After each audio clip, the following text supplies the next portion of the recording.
very good morning, the honorable guests, ladies and gentlemen. A very warm welcome to you all from me, Sarah Simanjuntak, your master of ceremony of our today's meeting. This morning, in this online meeting room, we will have not only one meeting as usual we have, but we will have two meetings in the same time. What a productive meeting we will have. For those reasons, I would like to welcome you all to the Sustainable Agri-Food Management in Indonesia Summer Course 2020, so-called SAMI 2020, and either to the International Conference on Sustainable Management and Innovation 2020, so-called ICoSMi 2020. We would like to extend a warm welcome to the distinguished Minister of Research and Technology of Republic of Indonesia, Professor Bambang Brojonegoro, PhD, Rector of IPB University, Professor Dr. Arif Satria, SPMSI, Dean of Faculty of Economic and Management IPB University, Professor Dr. Insinyur Nunung Nuryantono, MSI.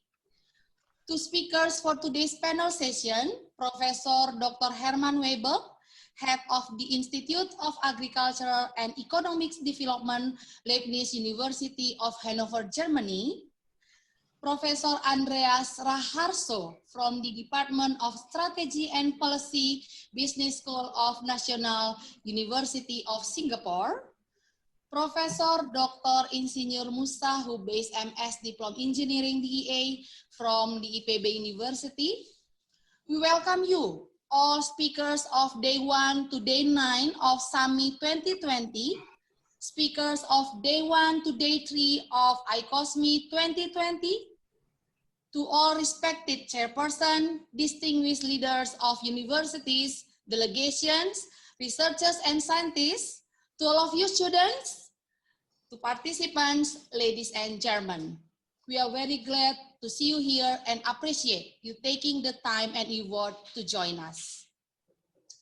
Ladies and gentlemen, just a quick reminder of our today's agenda.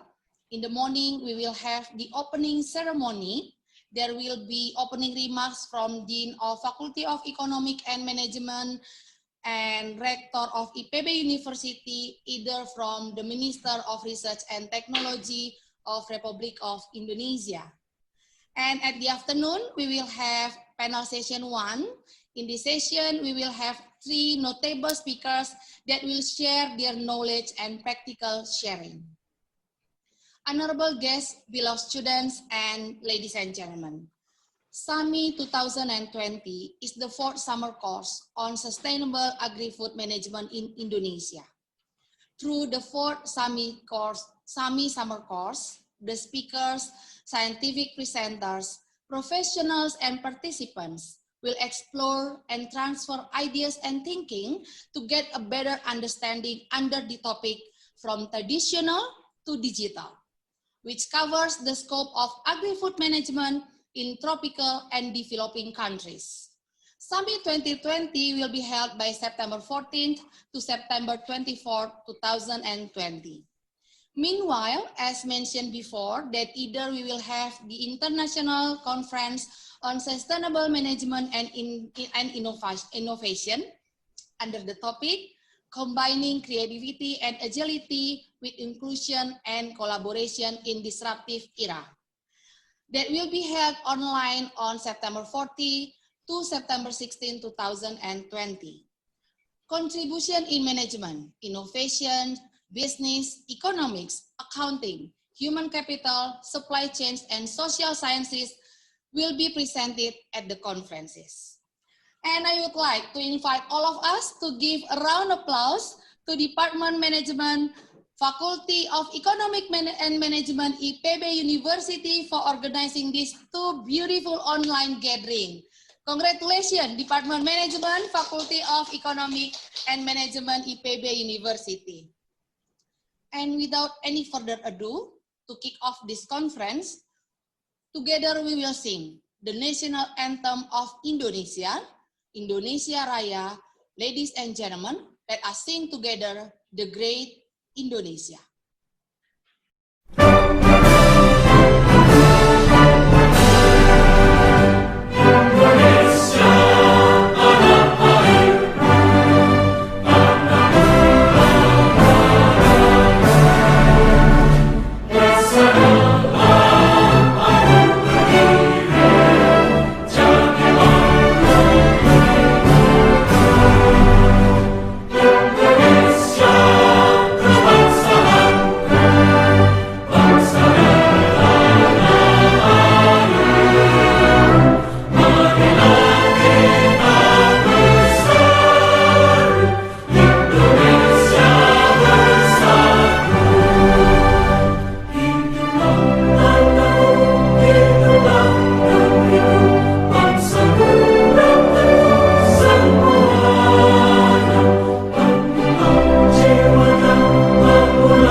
guests, students, ladies and gentlemen. We are now ready to starting the conference. To know more about the two conferences we have, we now will show a video to introduce you SAMI and ICoSMi 2020 program. Ladies and gentlemen, please enjoy the video.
My singular honor to invite Dean of Faculty of Economic and Management IPB University, Profesor Dr. Insinyur Nunung Nuryantono MSI, to welcome all the delegates. Professor Nunung, the time is yours.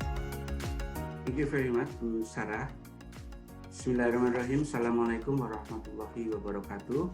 The Honorable Guest, Minister of Research and Technology, Chair of National Agency for Research and Innovation, Republic of Indonesia, Profesor Bambang Brojo Nugoro PhD, Rektor IPB University, Profesor Dr. Arif Satria, all professors from Faculty of Economic and Management, lecturers, students, ladies and gentlemen.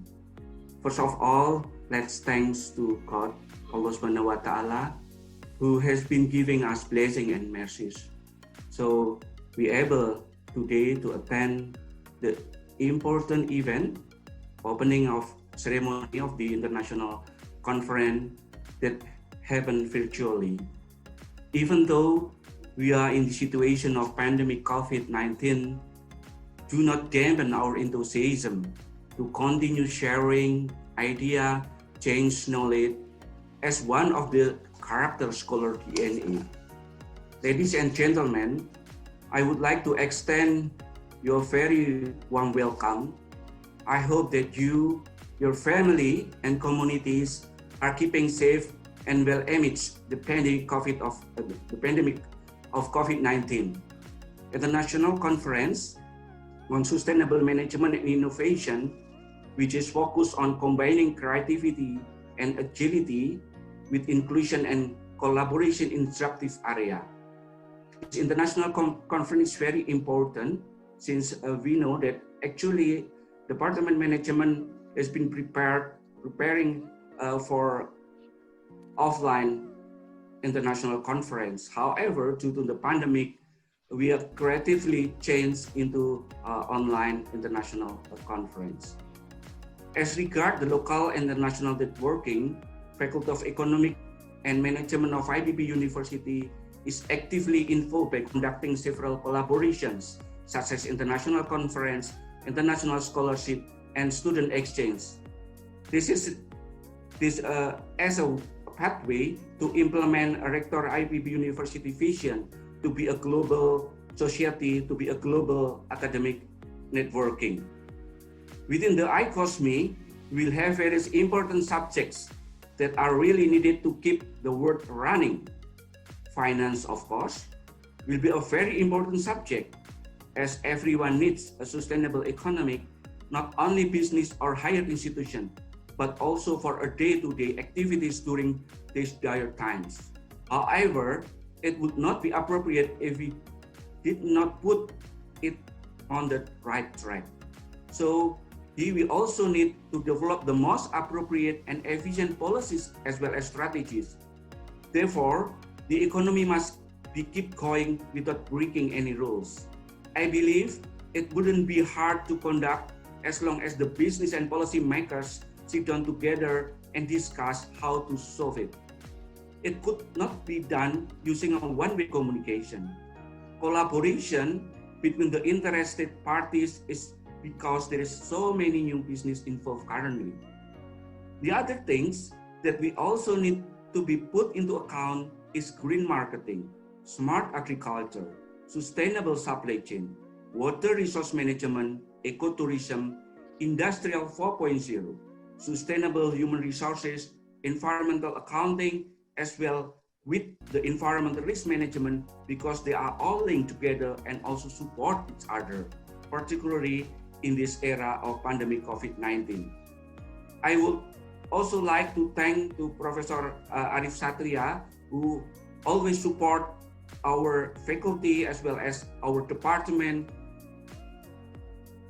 to have a good network internationally.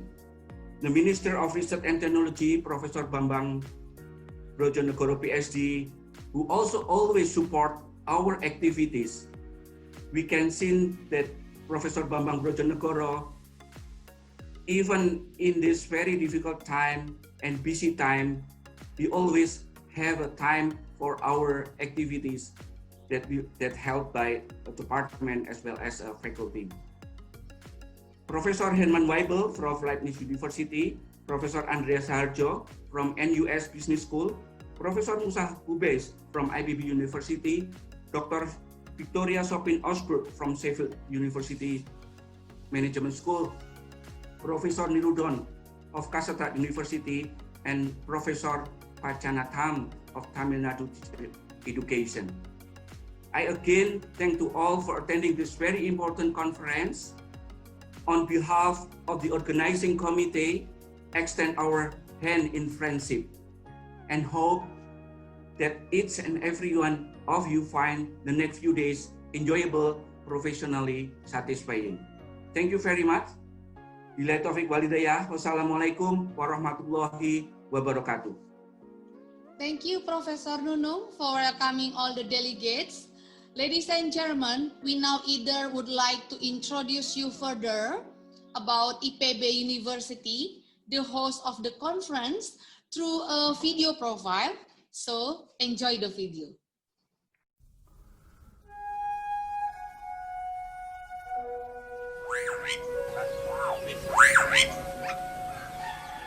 Indonesia is one of the most biodiverse countries in the world, which has a wide variety of ecosystems, species, and its genetic uniqueness.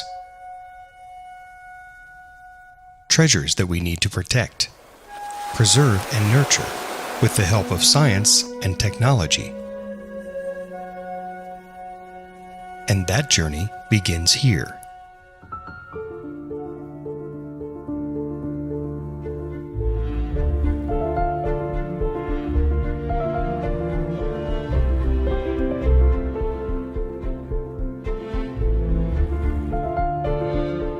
A place where we can inspire each other to innovate with integrity.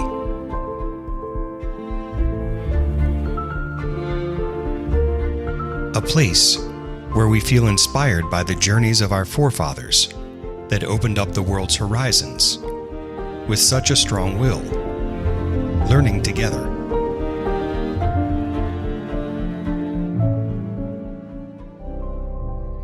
A place where we must strive, because we know that what we fight for is not only for ourselves, but also for our parents, our family, and the society that we live in.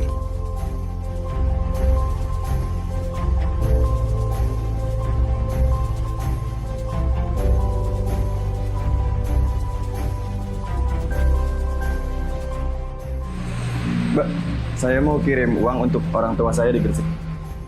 Ini Mbak, terima kasih ya. With a strong belief, whoever we are, wherever we came from, and regardless of our background stories,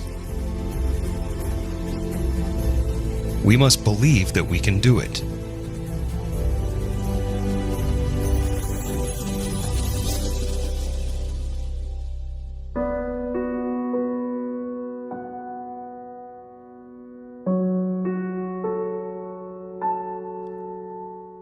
Even though we realize there is no road without obstacles,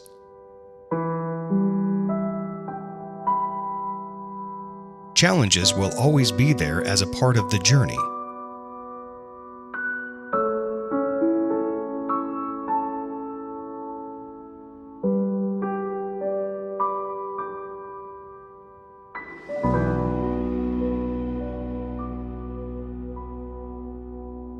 But we have to rise again.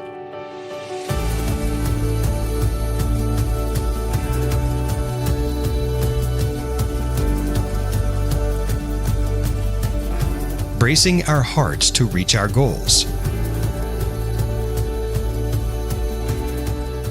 and learning to understand and respect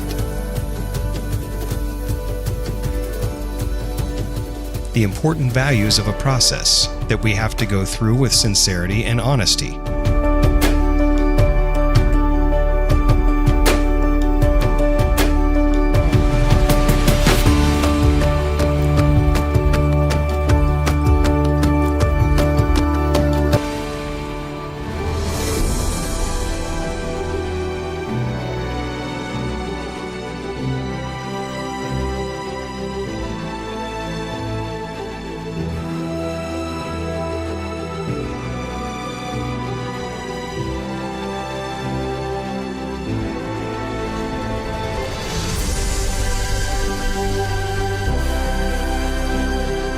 And finally, we achieved everything that we aimed for.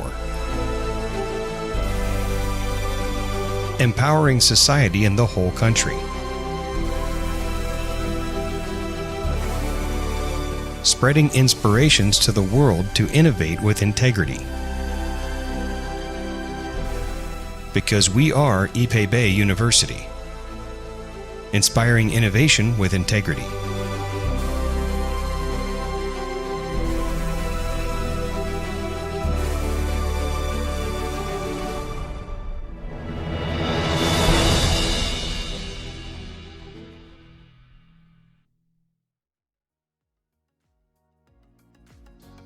And it is now my privilege to invite Rector of IPB University, Professor Dr. Arif Satria, SPMSI, for a welcome remarks. Ladies and gentlemen, Please welcome Professor Arif Satria. Assalamualaikum warahmatullahi wabarakatuh.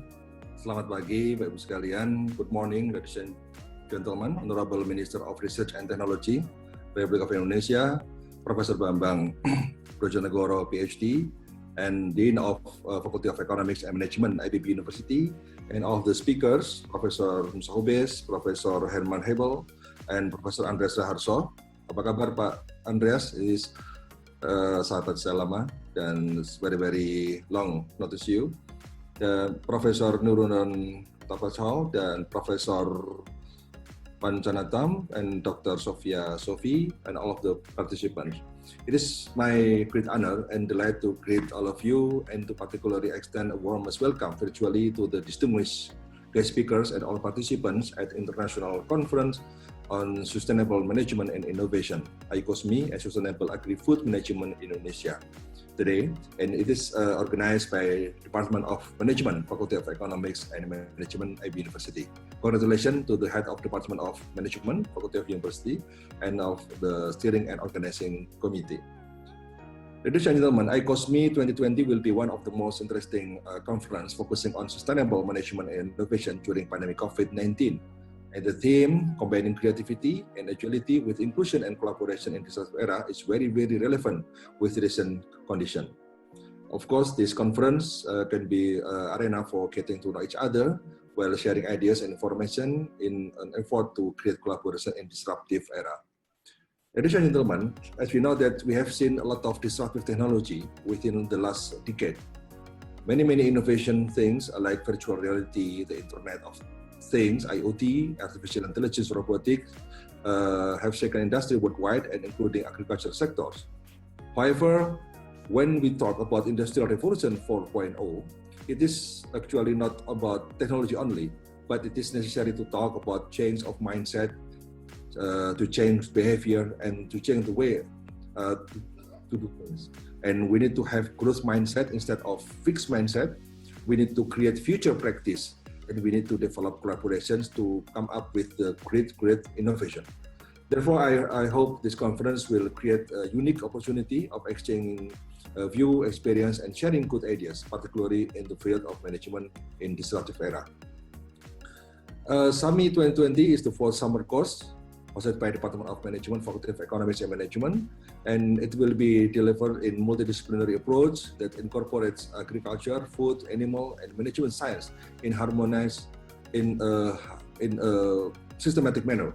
This approach will serve participants to learn integrated agri-food value chain from upstream to downstream and from traditional mechanism to digital transformation in agricultural sector in terms of the production, human resource management, financial management, also the marketing issues.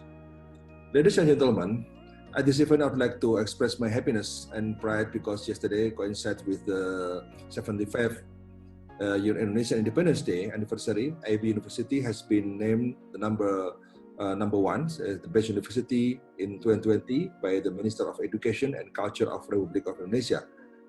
Not only that, this year, alhamdulillah, IBB University made impressive progress in the World University Ranking. IBB University has shown as the world-class university by improving its strong position in global rankings. IBB University has reached top 530 in the QS World University Ranking recently. And this year, I think it is an increase of around 200 spots from its prior positions 2 years ago. QS World University Ranking is one of the most referred to ranking system of world university, including Indonesia.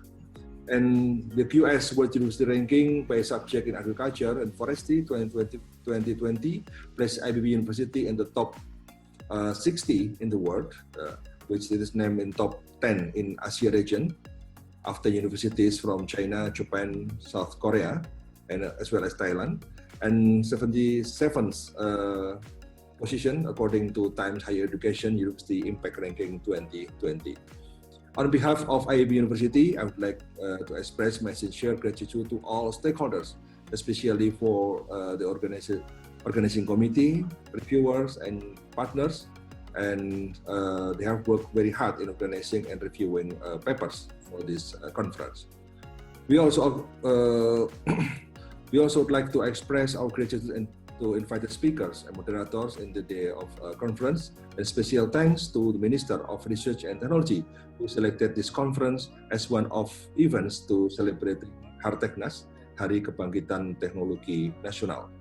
We hope that ICoSMi 2020 and SAMI 2020 will be successful and enjoyable to all participants. Last but not least, I pray for your health and fruitful rest of the day. Thank you very much. Assalamualaikum warahmatullahi wabarakatuh. Thank you, Pak Rektor, for the welcome remarks. Ladies and gentlemen, I now humbly invite you to join me in welcoming Minister of Research and Technology of Republic of Indonesia, Professor Bambang Brojonegoro PhD, for a keynote speaker session and to officially open the 4th Sustainable Agri-Food Management in Indonesia Summer Course 2020 and either the International Conference on Sustainable Management and Innovation 2020. Ladies and gentlemen, kindly join me in welcoming Professor Bambang Brojonegoro. Thank you, Ibu Sarah. Assalamualaikum warahmatullahi wabarakatuh. Very good morning to all of you. Pak Rektor, Prof. Arif Satria, the Dean of the Faculty of Economics and Management, Prof. Nunung, all distinguished speakers, panelists, participants, students, ladies and gentlemen. First of all, I hope everybody is in a very good and healthy condition in the middle of this pandemic COVID-19. Let me start my keynote speech by sharing screen. There is no doubt that Indonesia has a very great potential. Many international companies, surveyors, as well as international organizations label Indonesia as the future, one of the most prospective countries in the future. Clearly, we are one of the largest economy in the world, currently 16th largest, but if you see the number of consuming class, I think this is the market potential that always attracts many investors, many companies to do business in Indonesia, with currently around 45 million members of consuming class and growing. And of course, currently, we are experiencing demographic bonus. In many other parts of the world, demographic bonus is usually the sign for a country preparing to be an advanced economy or to be a developed economy. Of course, we expect the same for Indonesia. However, of course, we have to work very hard in order to really achieve the status as developed country or advanced economy. By 2030, of course, we expect Indonesia will grow even further, 7th largest economy, hopefully, by 2030. And the numbers of consuming class will be tripled to 135 million. And of course, 135 million is not just the market. We are talking about 135 millions with, of course, enough and appropriate income, and more importantly, they will be the productive workers. And as a productive workers with the skill, of course, we expect Indonesia will increase their GDP growth quite substantially, although now we have to deal with this pandemic in which we have to experience contraction in our GDP growth, at least now for almost 2 quarters. But we expect after the pandemic, we can go back to our original path in which Indonesia is preparing to be one of the largest economy in the world. And what makes Indonesia so prospective? On the next page, we can see that IPB University will play significant role in bringing Indonesia into an advanced economy. The fundamental thing about our economy will always be natural resources. But of course, we know that we cannot just, exploit our natural resources without value added. But before we are talking about the value added, before we are talking about manufacturing activities, we need to really increase the productivity of our natural resources. As you can see, Indonesia is one of the top producers in both mining and plantation products. And of course, related to IPB University, Indonesia, as we know, is one of the largest palm oil producer in the world, rubber producers, including the rice actually. But unfortunately, sometimes we have to import the rice because the high demand for the rice consumption. And then we are one of the largest for cocoa, for coffee, other agriculture products, and I believe there are many other commodities that are not listed here. Clearly, we have the natural resources. And then we have the biodiversity. Indonesia is one of the countries that has largest biodiversity, both on the surface as well on the deep ocean. And as you can see, we have 16% of world amphibians and reptiles, 25% of world fish species, 17% of bird species, as well as 10% of flower plant and 12% of mammal. Of course, it's good to know about this biodiversity potential, but I believe for IPB University, the challenge would be how we can get the benefit of this biodiversity. If we have, for example, a lot of flower plant species, as well as all other type of plantation in Indonesia, of course, how we can get the extraction that will result either in medicine or food and other type of inputs of our manufacturing industries.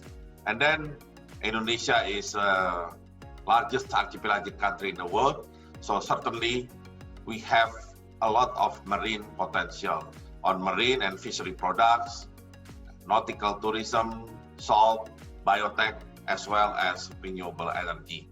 So the potential, as you can see, is huge.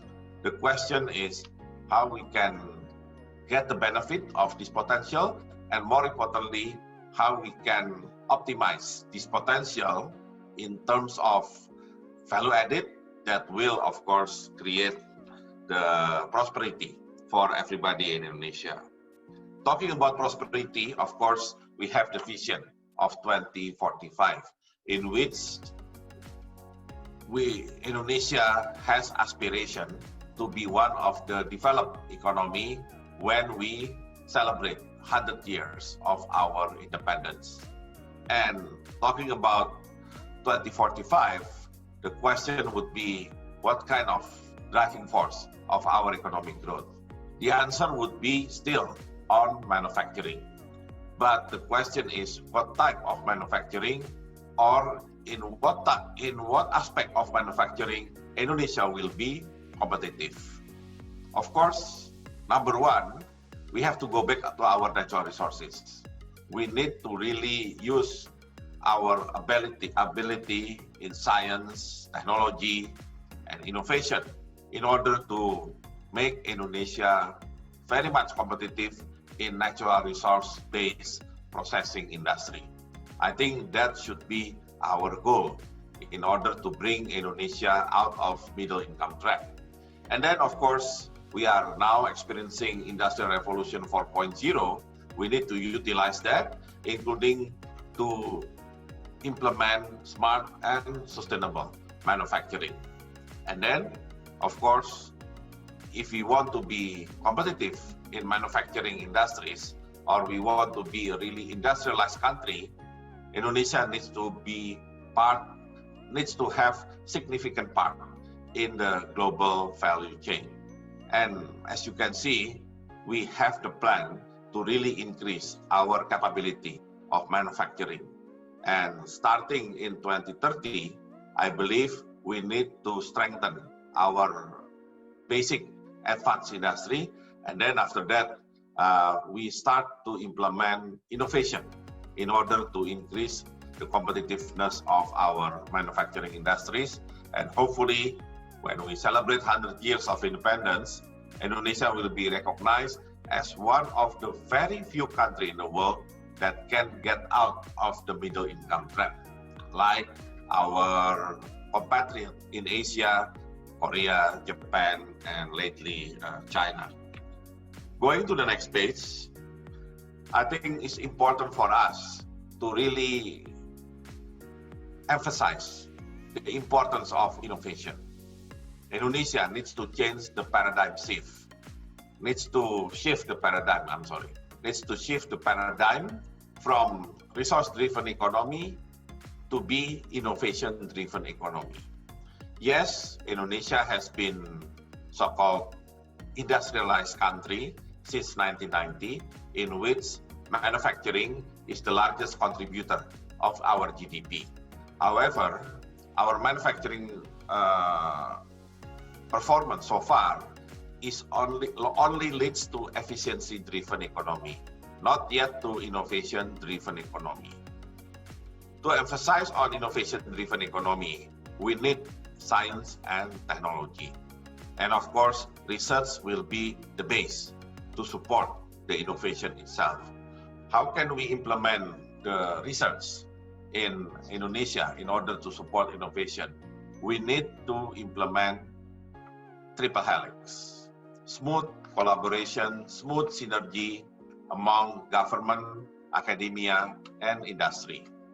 And of course, government, is including our ministry, will try very hard to make sure the academia side and industrial side can talk to each other, can communicate well, can interact very intensively. So at the end, we can have innovation that, generated by the academia, but smoothened by the industry.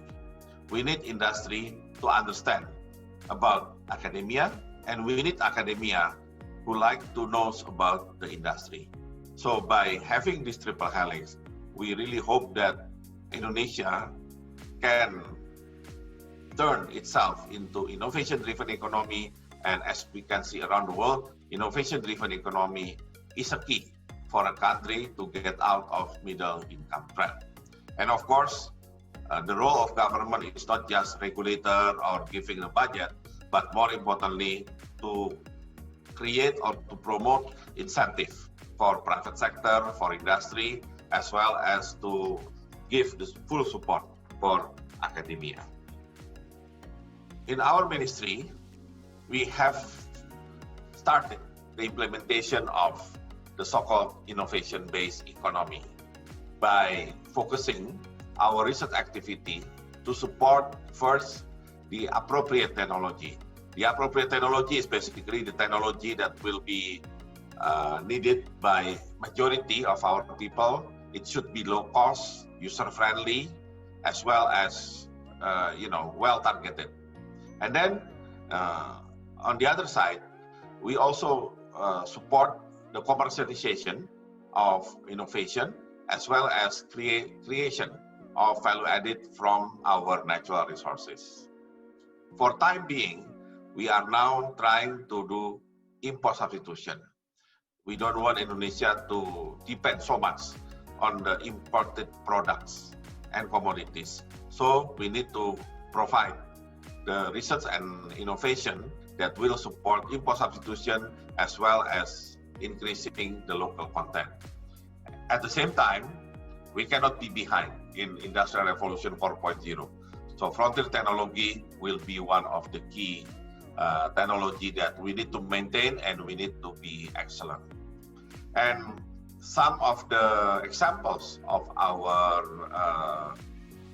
pursuit of innovation in Indonesia, as you can see, is catalyst, merah putih catalyst, in which this catalyst can turn the processing palm oil into gasoline, diesel, as well as after. So we can really 100% substitute fossil fuel with this green fuel, with this catalyst technology. And then salt for industry. Indonesia imported a lot salt for industrial purpose, simply because our salt from our farmers cannot meet the requirement.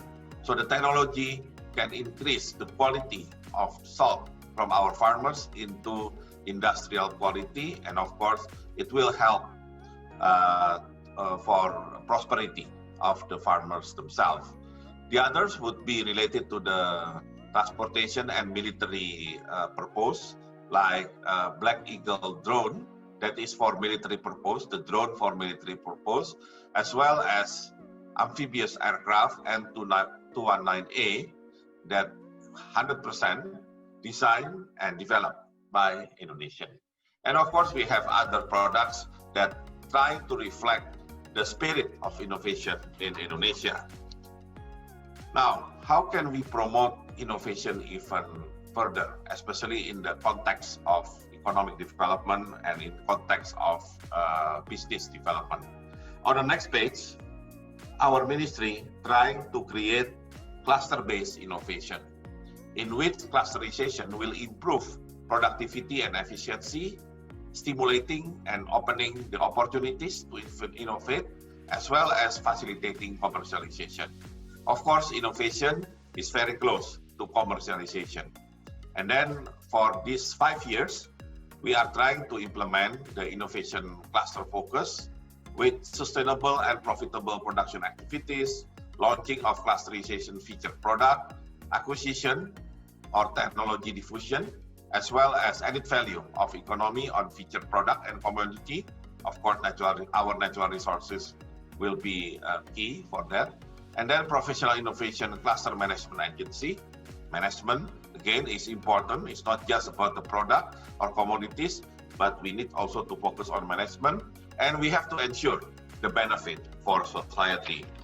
If we look at some innovation cluster that we are trying to develop since last year, you can see, of course, this is very much relevant to IPB University, because we are talking about our commodities here, from patchouli in Aceh, in which we are trying to start with the greenhouse procurement and then cutting technique to create superior seed production, as well as seed production using in vitro technology. And as a result, we have the production 150,000 seeds for 3 months. And then the similar approach in which technology and science implemented for developing the commodities, including coffee in South Sulawesi, nutmeg in North Maluku, palm sugar in South Sulawesi, cocoa in Southeast Sulawesi, and honey in West Nusa Tenggara, as well as pepper in Bangka Belitung. So we can see the diversity of our products, as well as these products are spread all over Indonesia. Of course, from economic development point of view, it will really help, creating equality in Indonesia, as well as giving the opportunity for farmers everywhere in Indonesia to increase the productivity of their commodities, as well as to improve the market access of their productivities. So of course, at the end of the day, we hope that this kind of innovation cluster will create a high value product based on our commodity, but at the same time, we want our farmers to have better income and better living quality. Parallel with this innovation cluster, we also, trying to implement part of the Industrial Revolution 4.0, and the name of the game today is artificial intelligence on the next page. So the government, in this case our ministry, has just launched National Strategy of Artificial Intelligence at Hari Kebangkitan Teknologi Nasional on the August 10th. We will focus our artificial intelligence strategy on health services, and it's relevant today, given the COVID-19 pandemic, and then bureaucracy reform, education and research, and of course, the one that very much related to today's activities, conference as well as workshop, is food security. So I hope IPB University can be one of the leading players in Indonesia for artificial intelligence in food security. That it will include also, all the commodities that has commercial value, as well as, of course, a priority on mobility and smart cities. So again, I would like to invite all the professors and lecturers in IPB, including students, to participate in artificial intelligence for agriculture or food security. And in order to carry out this Industrial Revolution 4.0, another request for IPB University, aside from being the main actors in artificial intelligence for food security, is on startup. Of course, we know startup is a company that using technology innovation as base of their activities. And I really hope that IPB, with a lot of bright students, can be one of the producers of new startup, especially on agriculture technology. So when we are talking about startup, it's not just about digital technology. Of course, digital technology will be part of the technology. But of course, we have to have the so-called the main technology. And we hope IPB can produce, new startup from their students, focusing on agriculture technology with some digital enhancement. We know that digital technology has been well applied in agriculture sector, and of course, other parts of the agriculture technology will be very much important in order to increase the productivity of agriculture product itself. And of course, developing the startup will take some time, from the early stage on the initiative, on the proposal stage, and then to the early stage, and in which they are trying to build their enterprise. And we hope they can graduate into the growth stage, in which they are ready to take off by getting involved with private equity or venture capital. And of course, our ministry has programmed to produce startup in Indonesia called Startup Inovasi Indonesia, in which we support the proposals, pre-startup, we support the incubation process, the startup process, as well as scale-up process, in which we are trying to guide the potential startup to deal with potential investors outside. And then if we look some of the featured products, then you can see some of them very much relevant with IPB universities, including fishery marketplace, sea grapes, as well as satay without preservatives.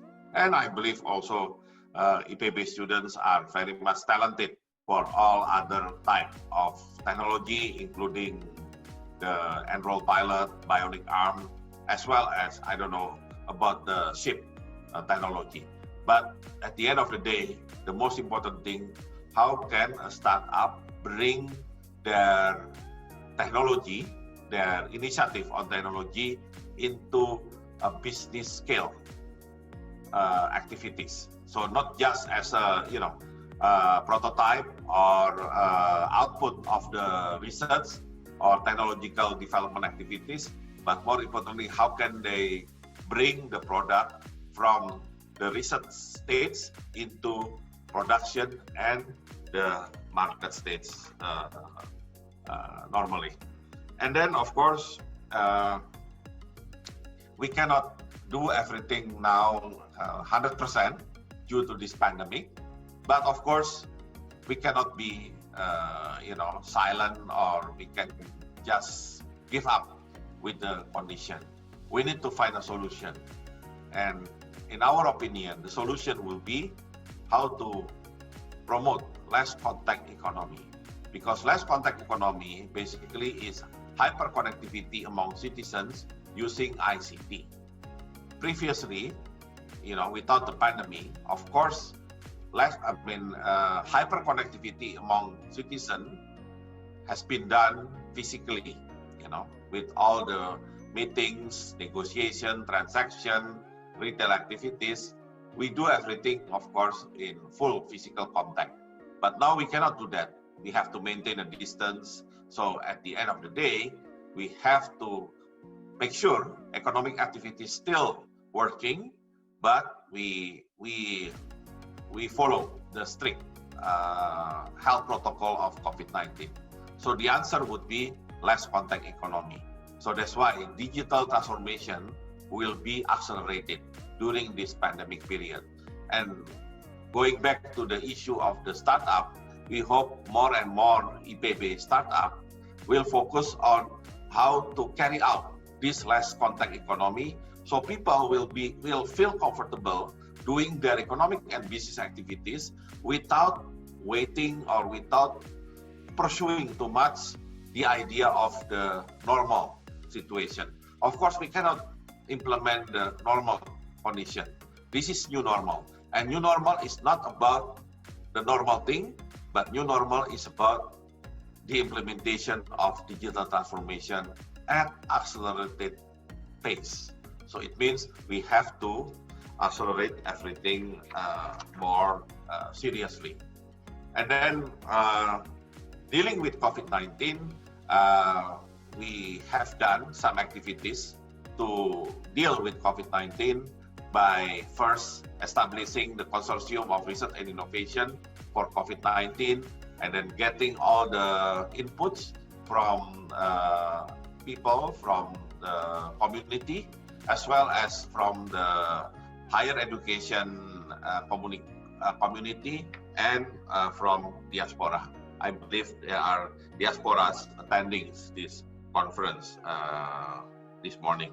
And then from these efforts, we have launched more than 60 products related to COVID-19. Some of them related to the testing process, like PCR test kit, rapid test. Some others related to the protection against the virus for room, for environment like ultraviolet, like power air purifying respirator. The other related to the medical equipment like ventilators.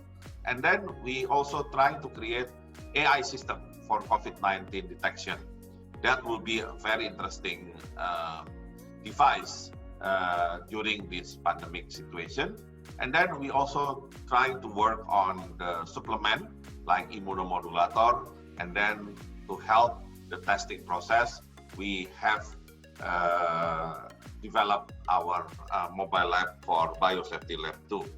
And of course, to end my presentation, we still have plenty opportunities in this new normal. First, we have to enable a genuine change. As I mentioned, this is new normal, so we cannot just replicate what we have done in the normal situation into new normal. We have to do some adjustment, and this adjustment has to be facilitated by the digital transformation. So less contact economy should be the way to reduce the maximum drop of our economy, because we know that economy will be dropped. The recession is unavoidable, but of course we want to minimize the recession. How we can minimize the recession? By implement less contact economy. So we can still do economic activities, but through the digital rather than through physical interaction. And then we need to start rebuilding our tourist sector. I know that it will be hard to rebuild the tourist sector, but we have to now strengthen the tourism sector by expanding domestic tourism and upskilling niche market and nature-based tourism. to capture shift in traveler behavior. Maybe people would like to still do the tourist activities, but they want to avoid the crowd because you know the crowd is the source of COVID-19 clusters. So by avoiding the crowd, they still want to enjoy the tourism. So it means we have to really specialize tourism into that kind of needs. And then we need to accelerate economic transportation, including implementation of Industry 4.0, digital transformation, I think is unavoidable. And don't forget, before the pandemic, we are actually already in the Industrial Revolution 4.0. We are already in the digital transformation. What we need to do is acceleration. And then last but not least, increasing national resilience to future crises. I think this crisis tells us that human being or mankind needs to do more, needs to be more creative, needs to be more agile. So by understanding that, now we have to really optimize the digital transformation in order to maintain the national resilience to any potential crisis that could happen in the future, pandemic or non-pandemic. So basically that's my keynote speech, and by saying Bismillahirrahmanirrahim, the international conference on sustainable management and innovation, combining creativity and agility with inclusion and collaboration in the disruptive era, as well as international summer course on sustainable agri-food management in Indonesia 2020, from traditional to digital, officially open.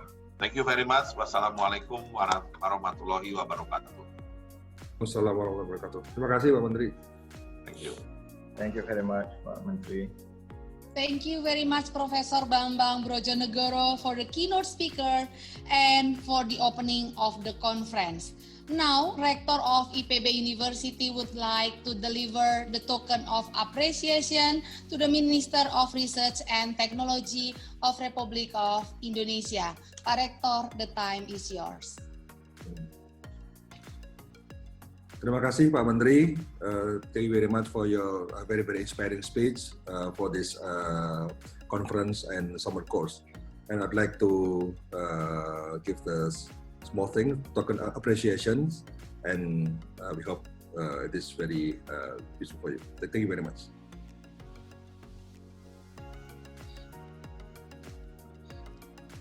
Thank you.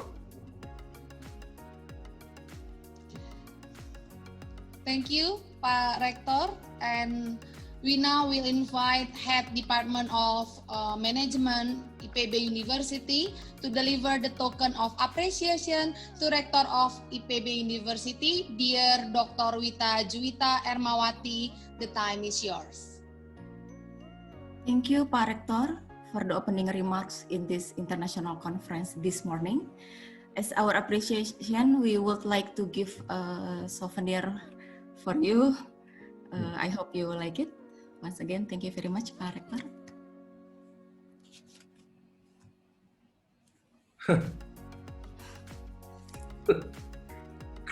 Visit you, Pak. Thank you, Pak Rector. Thank you, Pak. Thank you, Dr. Wita Juwita, Head Department of Management. And now we invite ICoSMi Chairman to deliver the token of appreciation to the Dean of Faculty of Economic and Management IPB University. We welcome you, Dr. Muhammad Nazib. Thank you very much. Thank you very much for the Dean, Professor Dr. Nunu, for full of support for this event. And this is the small thing, the token of appreciation, but virtual. Thank you very much, Pak Najib. Thank you all. Thank you. Thank you to all of you, distinguished person, ladies and gentlemen.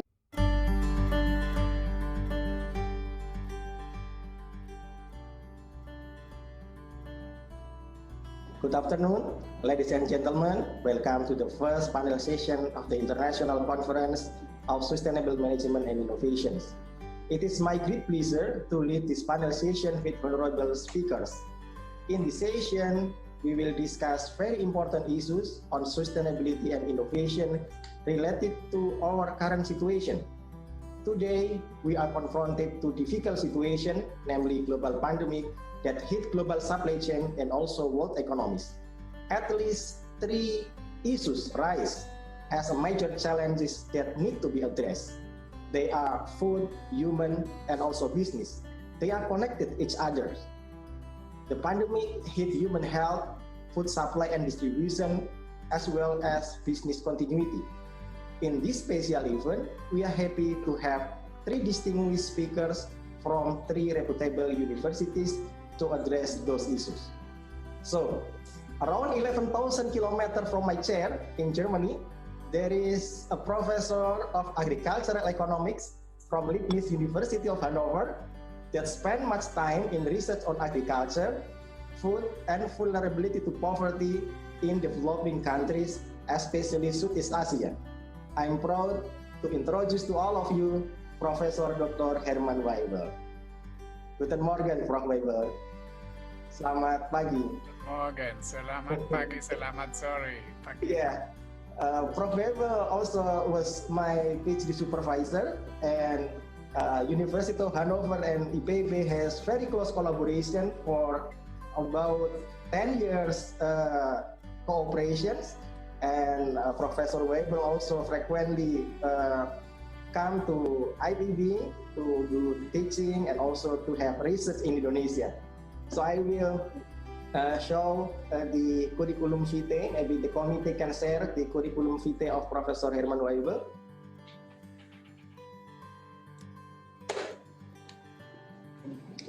Yes, Professor Herman Weibel is the Director of Institute of Development and Agricultural Economics, Faculty of Economics and Management, University of Hanover.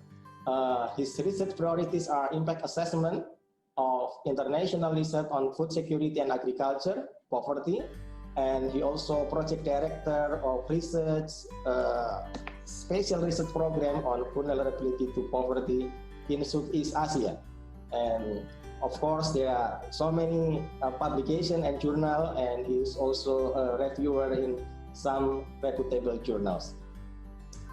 And then about 1,000 kilometers from me, there is a next speaker who is a professor of strategy and policy from National University Singapore Business School.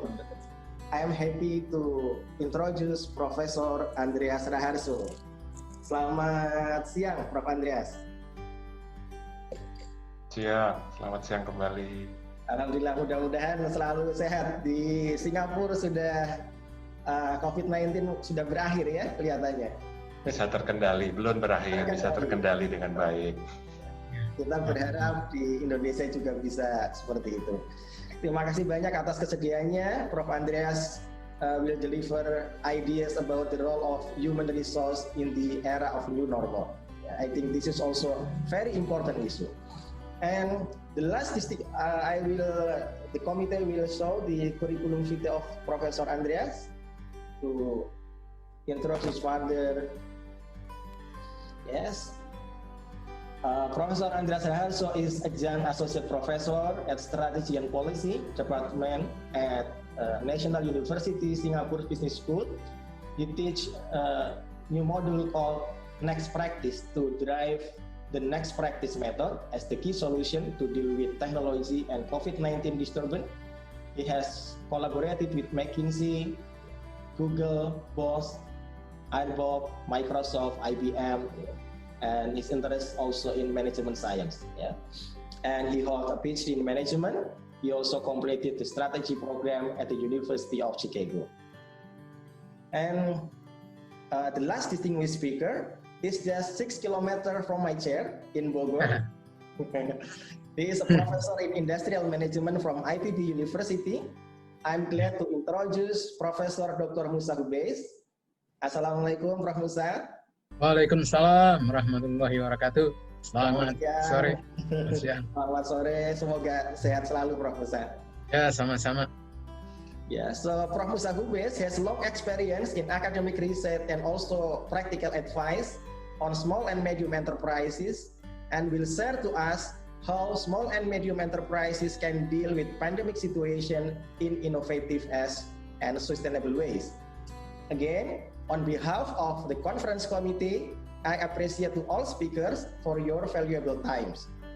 This panel sessions will consist of two parts. On the first part, each speaker will have 30 minutes for presentations. And on the second part, there is a session of question and answer or discussion for 30 minutes. This is general discussion. So for all participants, if you have any questions, please write in chat box, so I can read your question to the speakers after presentations. And you also can directly ask to speakers by raising your hand. So now we go to Germany to meet our first speaker, Professor Herman Weibel. The time is yours. Ya, selamat sore, Dr. Eko. Selamat sore. Selamat sore, Prof. To Ibu Sarah and the colleagues from Singapore and from Bogor. So thank you very much for inviting me to this organization, to this conference. And ladies and gentlemen, I saw that there are many participants in this conference, and so I want to thank the organizers that they have gone ahead and organized this event in difficult times. Pak Eko already has introduced to me, and he has said that I came to Indonesia many times before the COVID crisis, and I hope that once this thing has been solved or handled, then there will be the possibility to come to Indonesia again, because I miss nasi goreng, I miss durian from Jambi and jengkol and all the other beautiful things from Indonesia. It's very interesting. Before I move to my presentation, let me start with a little story, which is connected to this COVID problem. And the story dates back to 1984, when I started my expatriate job at the Agricultural Extension Service in Thailand. In the Extension Service in Thailand, if you want to become an accepted member of the community of extension workers, you have to undergo an entrance test. And this entrance test was really tough. It was, you were asked to swallow the gallbladder of a cobra snake in a glass of whiskey. So I didn't want to be covered, and I was very young at that time. So I did that, and my colleagues in the Extension Service in Thailand, they were very happy. Now in 2020, I told this story to my physician in Germany, and he looked at me in horror, and he pointed his finger at me and he said, well, this is exactly the way you spread a virus, but it's good you took the whiskey. So perhaps the person in China who took, this animal from the wet market in Wuhan, we don't know that for sure, but for sure we know he didn't take the whiskey, because if he had taken the whiskey, maybe it would not have spread. So let me go to my presentation, Resilience and Prospects of the Agri-Food Sector during and after the global pandemic. Let me take the first slide, the outline. So I have 5 points that I want to make. I have some background information, which basically started. Then I go to the issue of food security and human health. Then I talk about the reactions to the crisis. I give some examples. And then I talk about the consequences of the crisis for the agri-food sector. And I end up with some lessons learned, and I hope this can stimulate some questions and some discussions. Let me start with this slide. I hope you can see it. This slide number 3. And it's a map from the United Nations, and it shows the degree of urbanization. And what we can see is that now a lot of people live in big cities. Actually, by now it's probably almost 10% of world population live in very, very big cities, or more than 10%, and only a small percentage of the population lives in rural areas. Now, this is one of the factors that facilitates the spread of a virus like COVID-19. Because if we look at the information that you perhaps all know from the Johns Hopkins University, who give a worldwide account of the daily changes in the COVID infections and other information, what you notice is that countries which are pretty rural have very low infections and also, of course, very low death cases. If you take Laos, for example, they just had, by yesterday, they had 23 cases in the whole country and no death. And when I look at Germany and my country, what we see is I live in a village and basically there is no cases at all because people, by default, they keep distance.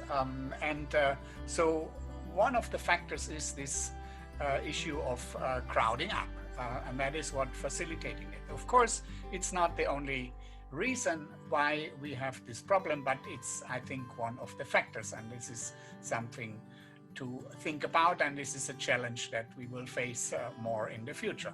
Now, let me go to the next slide, and that is a slide that I got from my colleague, Professor Pingali, who published this very recently in the Journal of Food Security.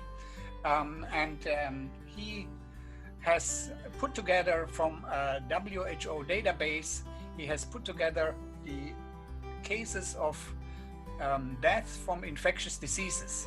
And what you see is that a lot of the infectious diseases are of zoonotic origin. So when we talk about the food sector and the agri-food complex, then we have to think of animals and we have to think of livestock production. And I will show this later in my slide, that this is really a special issue in this topic. So what you see on this slide here is that all the green bars are diseases of zoonotic origin. And this is the number of deaths from those diseases between January and May. And you could see by that time, COVID-19 was the third. So there were other diseases who had more death cases on a global scale. Now, this may have changed by now when we have, I think, 1 million deaths from COVID already.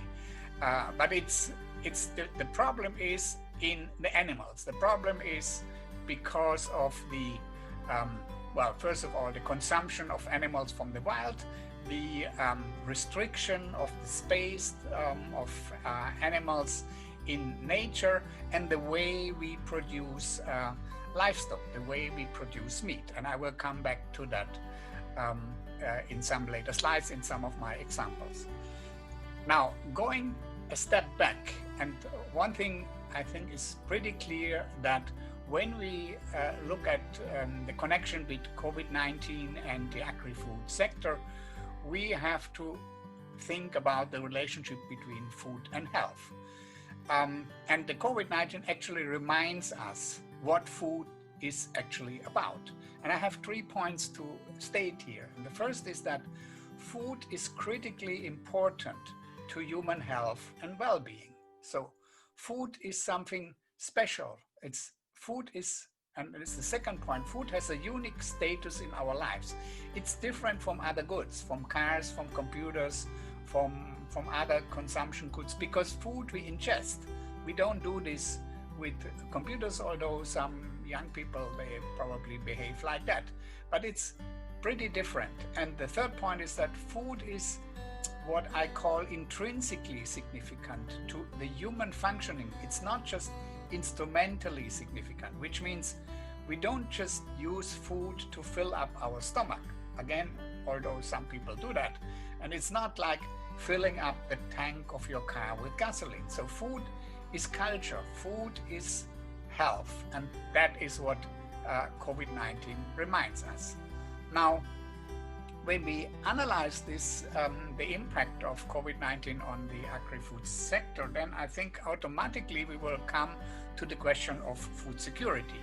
And so in the next slide, I'm using a concept that was introduced by my colleague Serge Savary, who is actually the editor of the Food Security Journal. And in the Food Security Journal, recently there has been a collection of 22 papers about food and the food sector and COVID-19.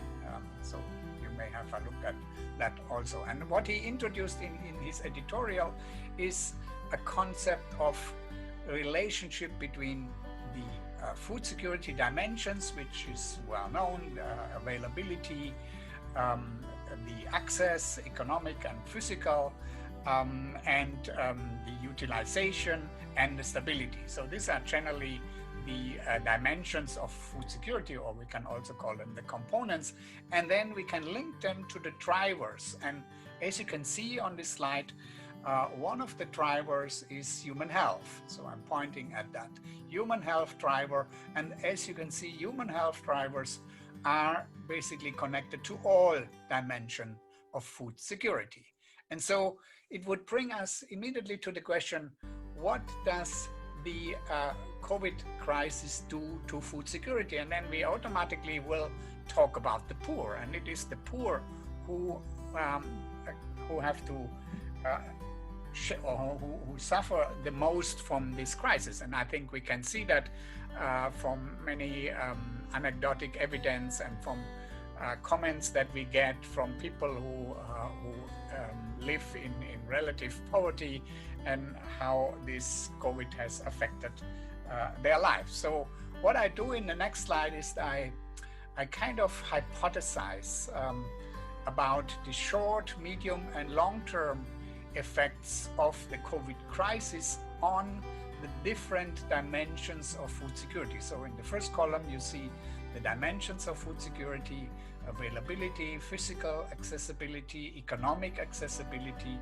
utilization, which is basically the nutrient components of food, and finally the stability.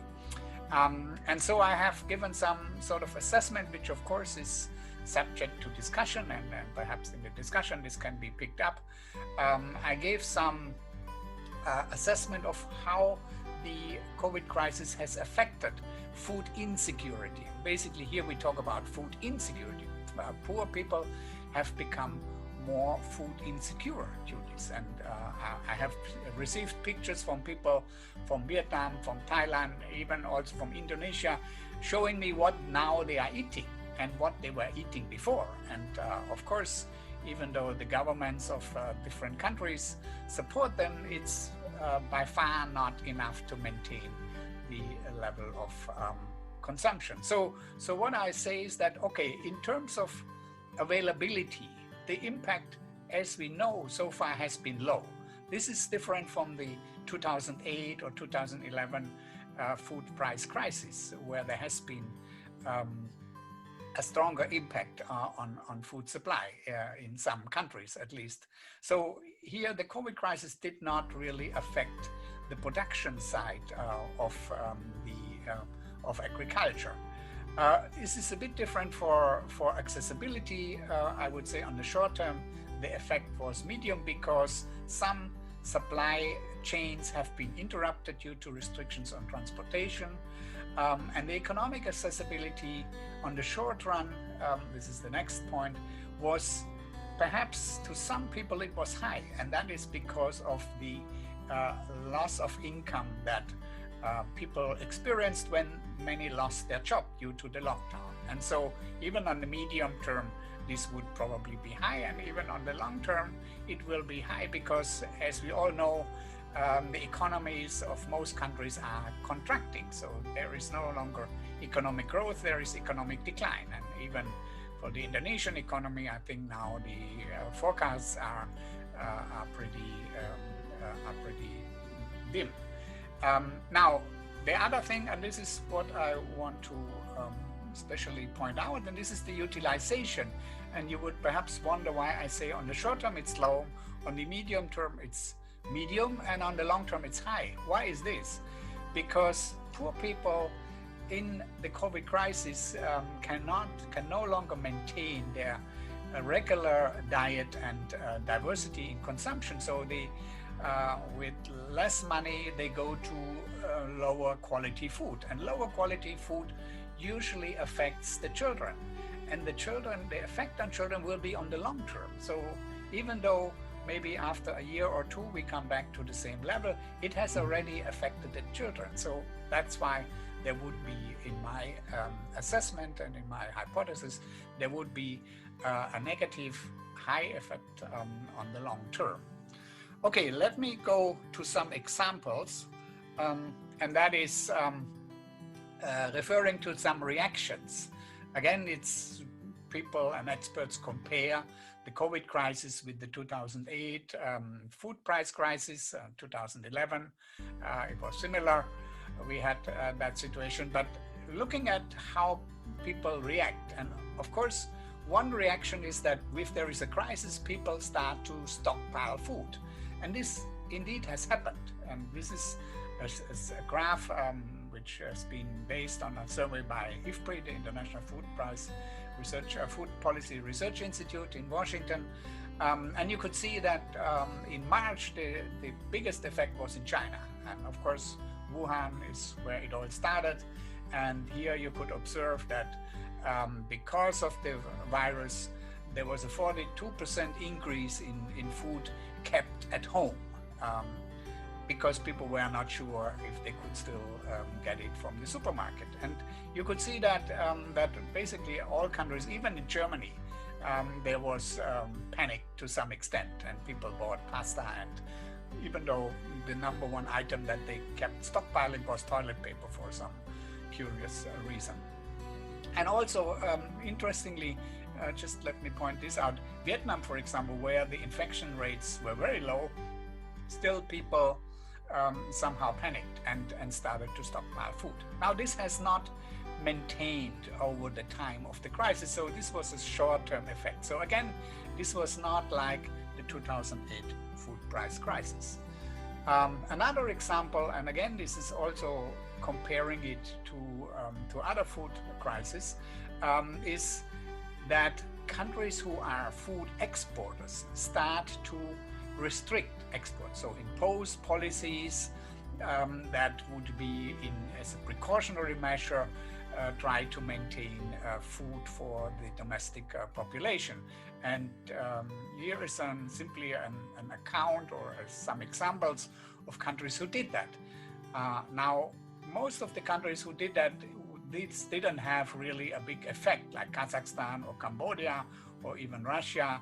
This didn't really have a big effect on the world market. However, as you see, the first on the list is Vietnam, and Vietnam imposed rice exports on March 24, and this had some effect on rice prices. So rice prices temporarily increased, and that was a big effect that we had observed in the 2008 crisis. However, again, the effect was only of temporary nature. In April 10, Vietnam kind of changed this again to an export quota, and so by the end of April, Vietnam had removed all the restrictions again.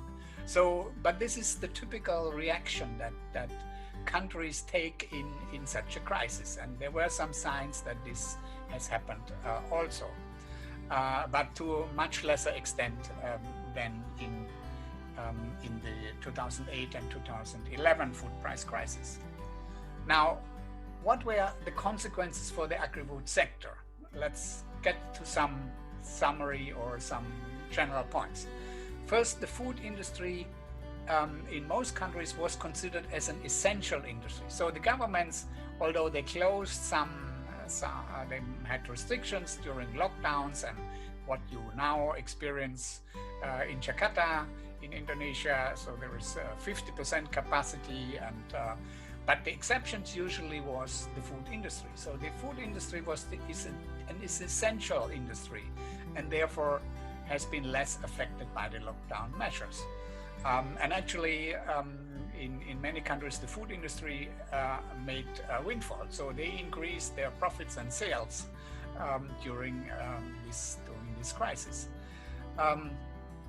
And also in the developing countries, food consumption on the medium term was maintained because many governments implemented cash transfer programs. Now, it of course remains to be seen if this will be maintained. But what it also did was that more food was prepared at home. So And that's probably a positive effect. So there was an increase in delivered foods, and there was a decrease in eating out food because restaurants were closed. But perhaps the increase in home prepared food is maybe a positive aspect because people rediscovered food and preparing food. Fourth point, there's a loss in off-farm income sources. And that is a big factor in many of the rural areas, because we know, for example, in Asia, income from farm or from agriculture is now in most countries below 50%. And that means, and so most of the income is from wage employment, either through migrants or in nearby provincial towns. And when people lose their job, that income is lost, and it's not easy to compensate that with agriculture. So there is likely to be, and this is the prediction of many experts, that there will be an increase in rural and perhaps also, of course, in urban poverty if people cannot go back to their employment. Now there were, and this is two examples that I want to add here, there were interruptions of some food value chains occasionally. I have an example for that.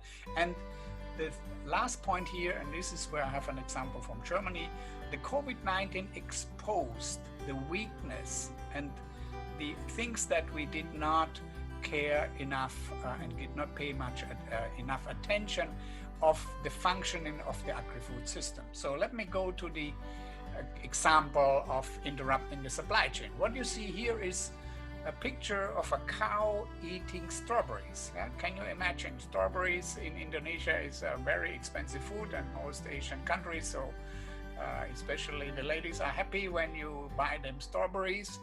But here the farmer in India feeding strawberries to his cow. Now, of course, we know in India cows are sacred, but feeding strawberries to the cow would be really unusual. And why this farmer is doing this? Because the supply chain for strawberries was interrupted and he couldn't sell his strawberries, so he was feeding it to his cow. So that's some cases and some supply chains, vegetable, fruits that were affected, and that's an example.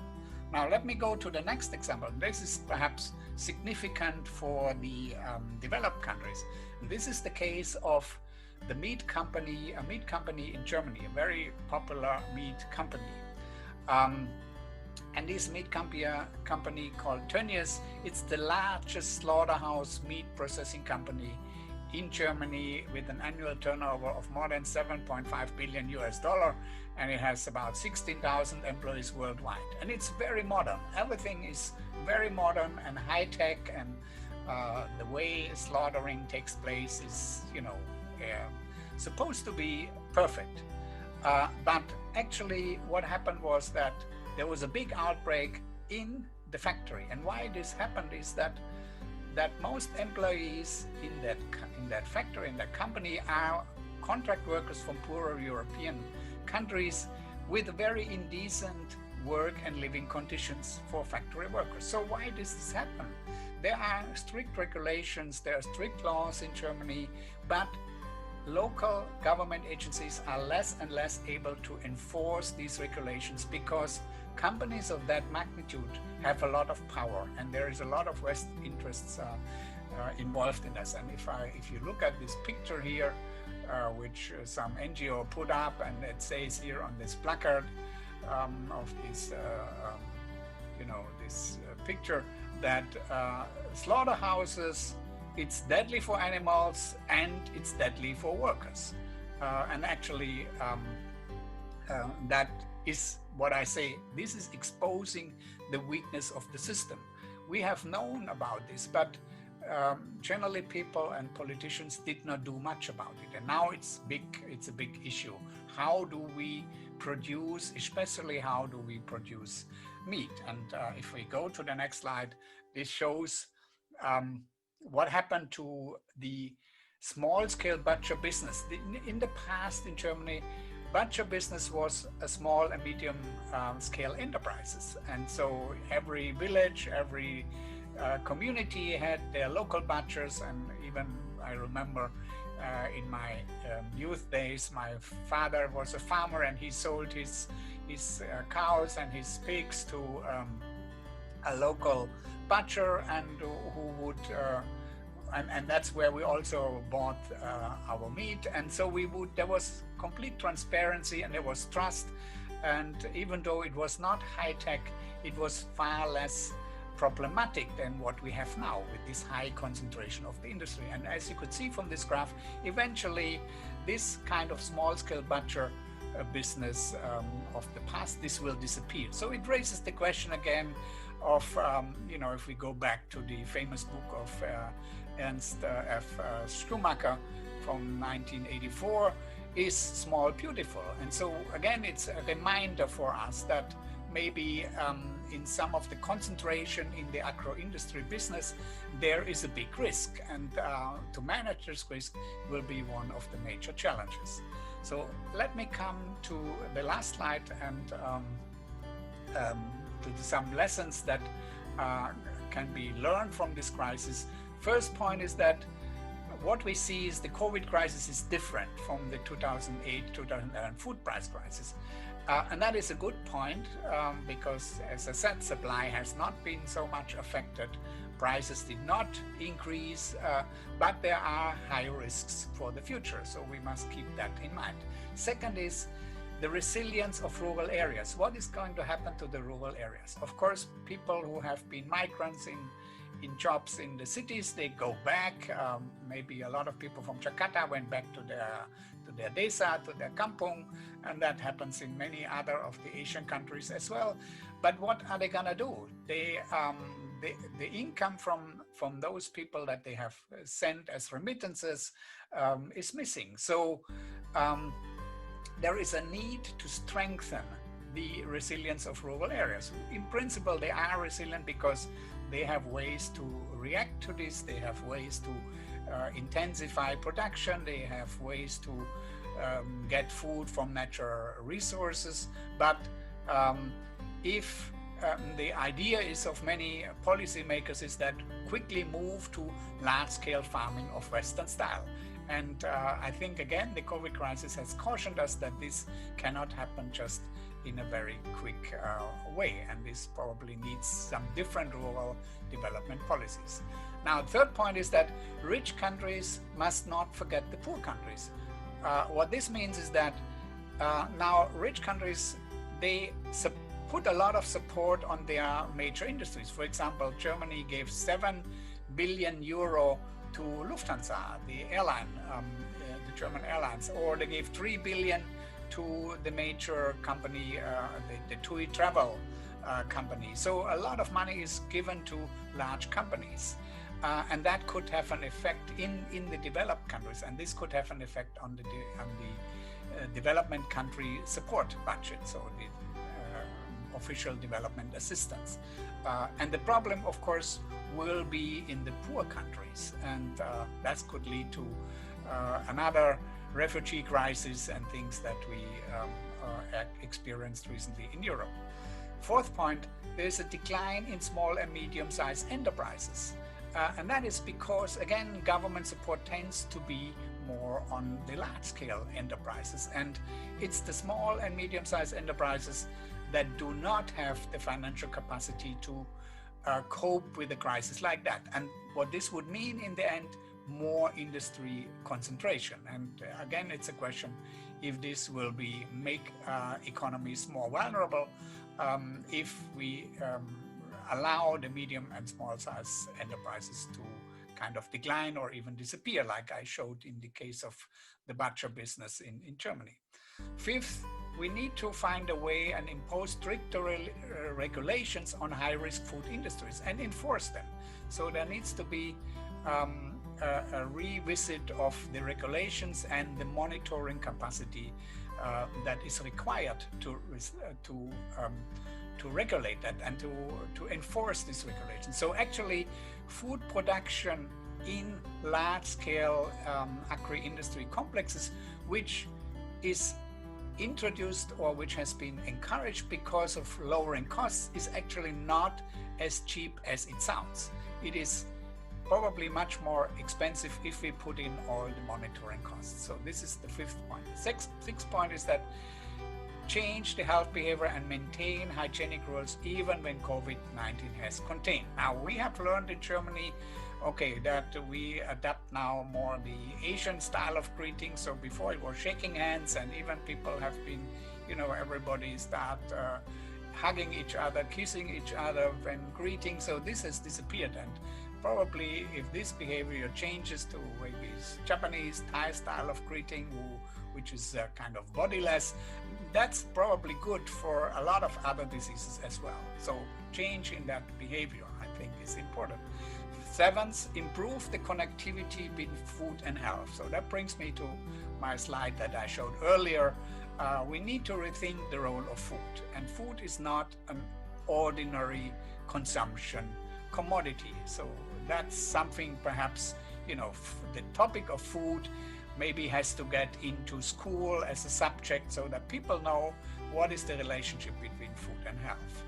And finally, the eighth point, I think what we need as scientists is more good studies that can assess the impact of COVID-19 carefully to rigorous scientific study. We just had at Hanover, together with our colleagues from Thailand, we had a workshop last week where we talked about the design of impact study in the context of our Thailand-Vietnam socioeconomic panel, so that we would have a good account of what's really happening, particularly in our case in the rural areas. And I would really encourage scientists to be active and do this, because this is a time where very special things are happening, and it's our role as scientists to give an independent account of that situation.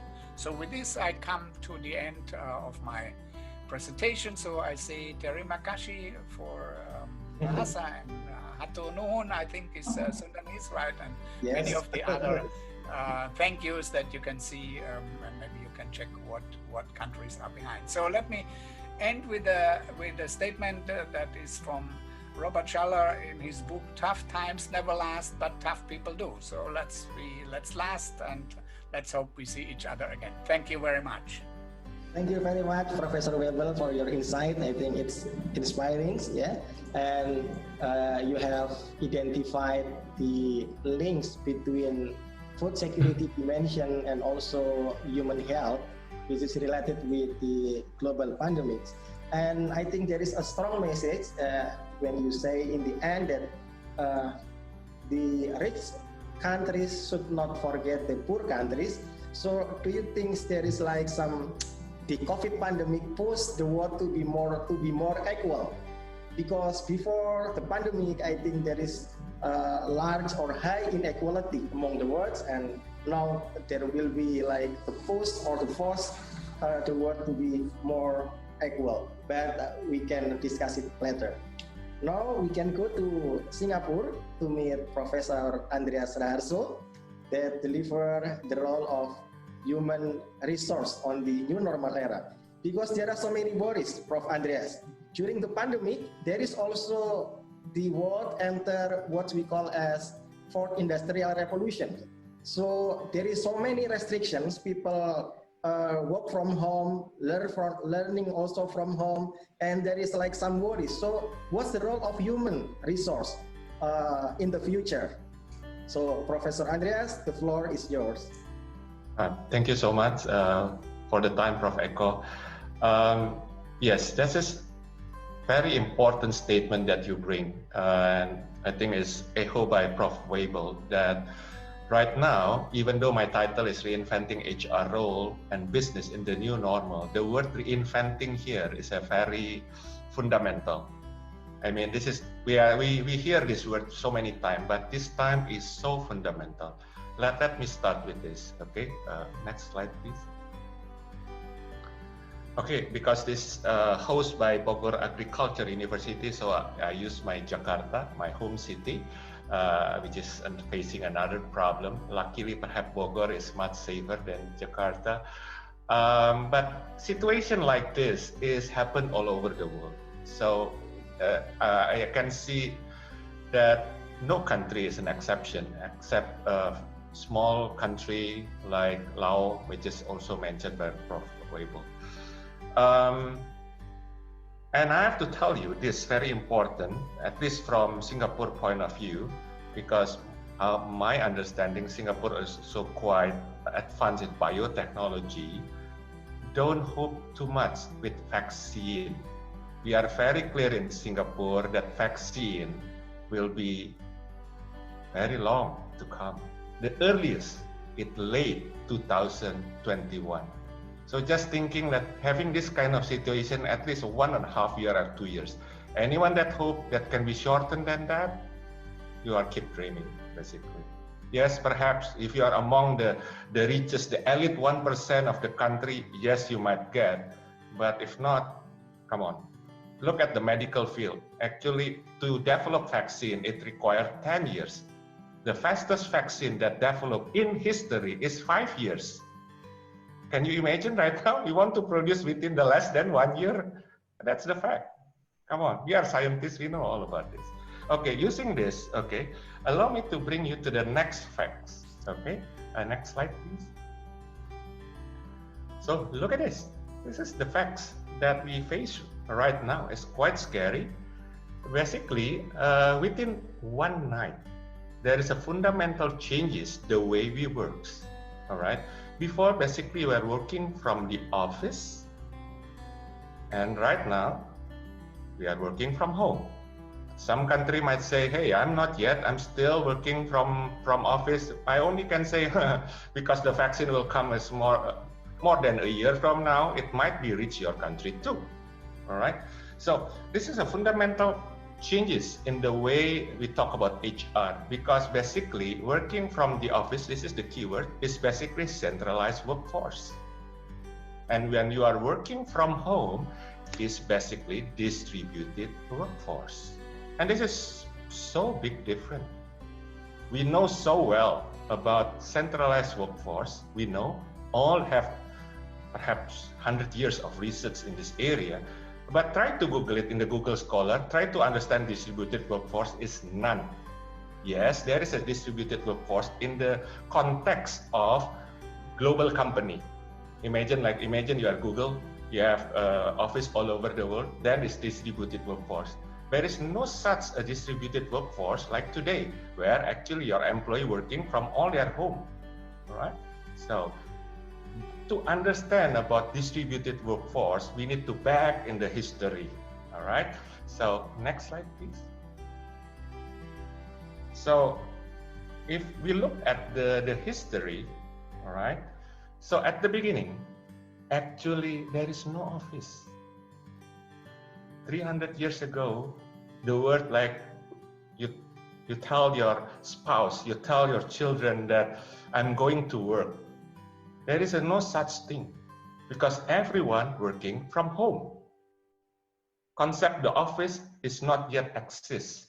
That's why today, to emphasize this, I just want to show my background. I'm not trying to using the background because I really want to show you I'm working from home. This is like what happened 300 years ago. There is no office. So this, I give you an example, the cottage industry. So imagine like this. This is basically business in your house, okay? The father doing this is actually for the wool. The wool, you create the wool, all right? And then your wife help you, your children help you. Don't say this is a children exploitation. Actually, the work-life balance than how actually family raise their children is much better in this time compared to nowadays, all right? And actually how it looks like the office is like the next London in 1800. So basically this is your house, perhaps in the front is your store, in the back is your factory, and your stay at the second floor, all right? So it just look like how it looks like as the distributed workforce, all right? Next, please. And then there is a changes coming in, a kind of COVID, but very different that time. People start to figure out a way that actually can mechanize the way they are doing a spinning. They call it spinning jenny, very famous. And you see the handle. Because of the handle, it's actually make it possible to connect with the invention that time, that is steam engine. And we have what you call it, deadly, explosive cocktail, which is the spinning jenny and the steam engine. And what happened is, next please. You see the birth of the factory. Many people start to come to one place to do the same thing job, because definitely it's not possible to put all the steam engine into each houses, right? So many people start to go out from their home and start to working in the one place and becoming the centralized workforce. So this is the beginning of everything that we aware today. All right, next please. And from you can see that from the slide that make the way in the factory and the way the office, perhaps someone in the 70s still know about this. This is typically how our office was born. All right. And this situation is not changed until today. I'll give you another example. Next, please. See, this is our office, what we see today. So be careful. I have to tell you this, that the way we work is actually not accessed 300 years ago. And it's not, be careful if you think this is the best of all. Well, we just inherit from the history, right? So, and then, if you want to see, this is what happened when COVID coming. Next slide, please. So imagine we are cozy with our office, centralized office, right?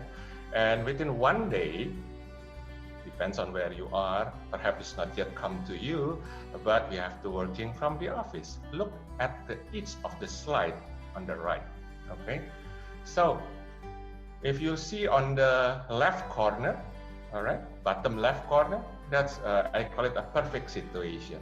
That actually, perhaps you are rich and you can buy, you have a big house, then you create one room especially for your office, okay, and you buy everything. But look on the top of it. Perhaps if you have this kind of luxury right now, you have to working with your children around you, or your family, relative, that can create a noise that you cannot control. Even if you can control their noise, you're still unable to control the disruption or distraction that they create because they are around you. Perhaps, for example, right now, you cannot only able to see me, but you cannot see anything that in the front of me. Imagine in the front of me, actually, my wife doing something else, then I cannot concentrate, right? So, or, for example, this is very funny situation that I'm aware right now. It's not happening in the office, all right? Imagine you are a high-level official. This is actually really happened. You are a big bosses, all right? And you do a Zoom like this. Do you think they always know how to do it properly? Like in the office, mean sit in the chair? No. I know some big bosses, for the reason that I don't know, they're conducting a Zoom from their bedroom. So basically, they are not sitting properly. So after 3 hours doing a Zoom, it's definitely, I can guarantee he or she have a back pain. Or for example, this is the slide on the right top right corner, right? You can see this is a definitely expensive apartment, but this lady is not properly conducting her job, all right? Or on the bottom, definitely there is a situation which is lack of a good office, right? So be careful. Just to work situation right now is completely different. It's no longer taken for granted. All right, next please. So before I'm going to this situation, actually all about the uniqueness working from home as a distributed workforce, basically I have to tell you, actually, when it's come to working, because we talk about people, and no matter where you are in agriculture, you are in the information technology, you still have to work, right? Even we are professors, we still have to work. But right now, the definition of working, HR related, business related, is actually coming into the full circle. At the beginning, we are working from home. There is no concept of office. And then the industrial revolution coming in. create the first concept of the office, because people start to working at one place together, all right, and then becoming the cubicle office, open space office that we are aware today. And then there is a COVID-19 coming, basically because of the social distancing issue and the vaccine still long way to come. Then this small unseen things actually kick us back to working from home. Take it as the nature. There is a night, there is a day, there is hot, there is a cold. So there is a time we are working from home. Right now we are kicking back to working from office. Right now we are working from home. All right, next. So from scientific point of view, this is what happened right now.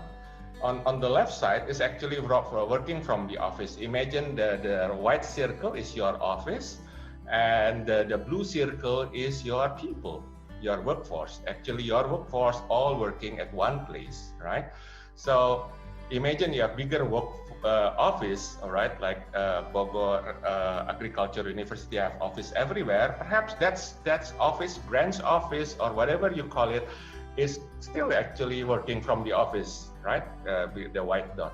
But right now, you can see that we spread, because every home right now becoming the office. So just looking from the network point of view, there is a significant fundamental change how we have to handle the workforce. This is basically the essence for me when I talk about why we have to reinventing the HR and a business. Okay, next please. Now we are coming into difficult part, all right? Because as I show you, actually there is a fundamental change in understanding workforce. Without we understanding the workforce, we cannot control them. We are very well understand how to control centralized workforce, but we don't know how to control distributed workforce. No one can claim today that he or she understand how to lead distributed workforce, because it's never happened before. If this is a big if actually you're running global operation, actually you're the big boss of, say, Google, running operation typically using a private jet circling the world, you might know a little. Perhaps you have like all over the world, you have, say, like over 100 of the offices, right? But come on, right now, each of you, if you have 5 staff, basically already have 5 distributed workforce, right? So let me tell you, there is lack of research. So this is, I show you what we understand so far with some research that actually happened in the past, because actually there is a trend that distributed workforce or remote working is not good. This is, I have to blame Google for this, because Google believes that you have working in one space, open space, actually increase your ability to innovate, right? But this actually is not true. One of the very famous research, actually, you can actually, I can show you the journal, but I think it's better for me to share with you. It's already published in Harvard Business Review because it's look nicer.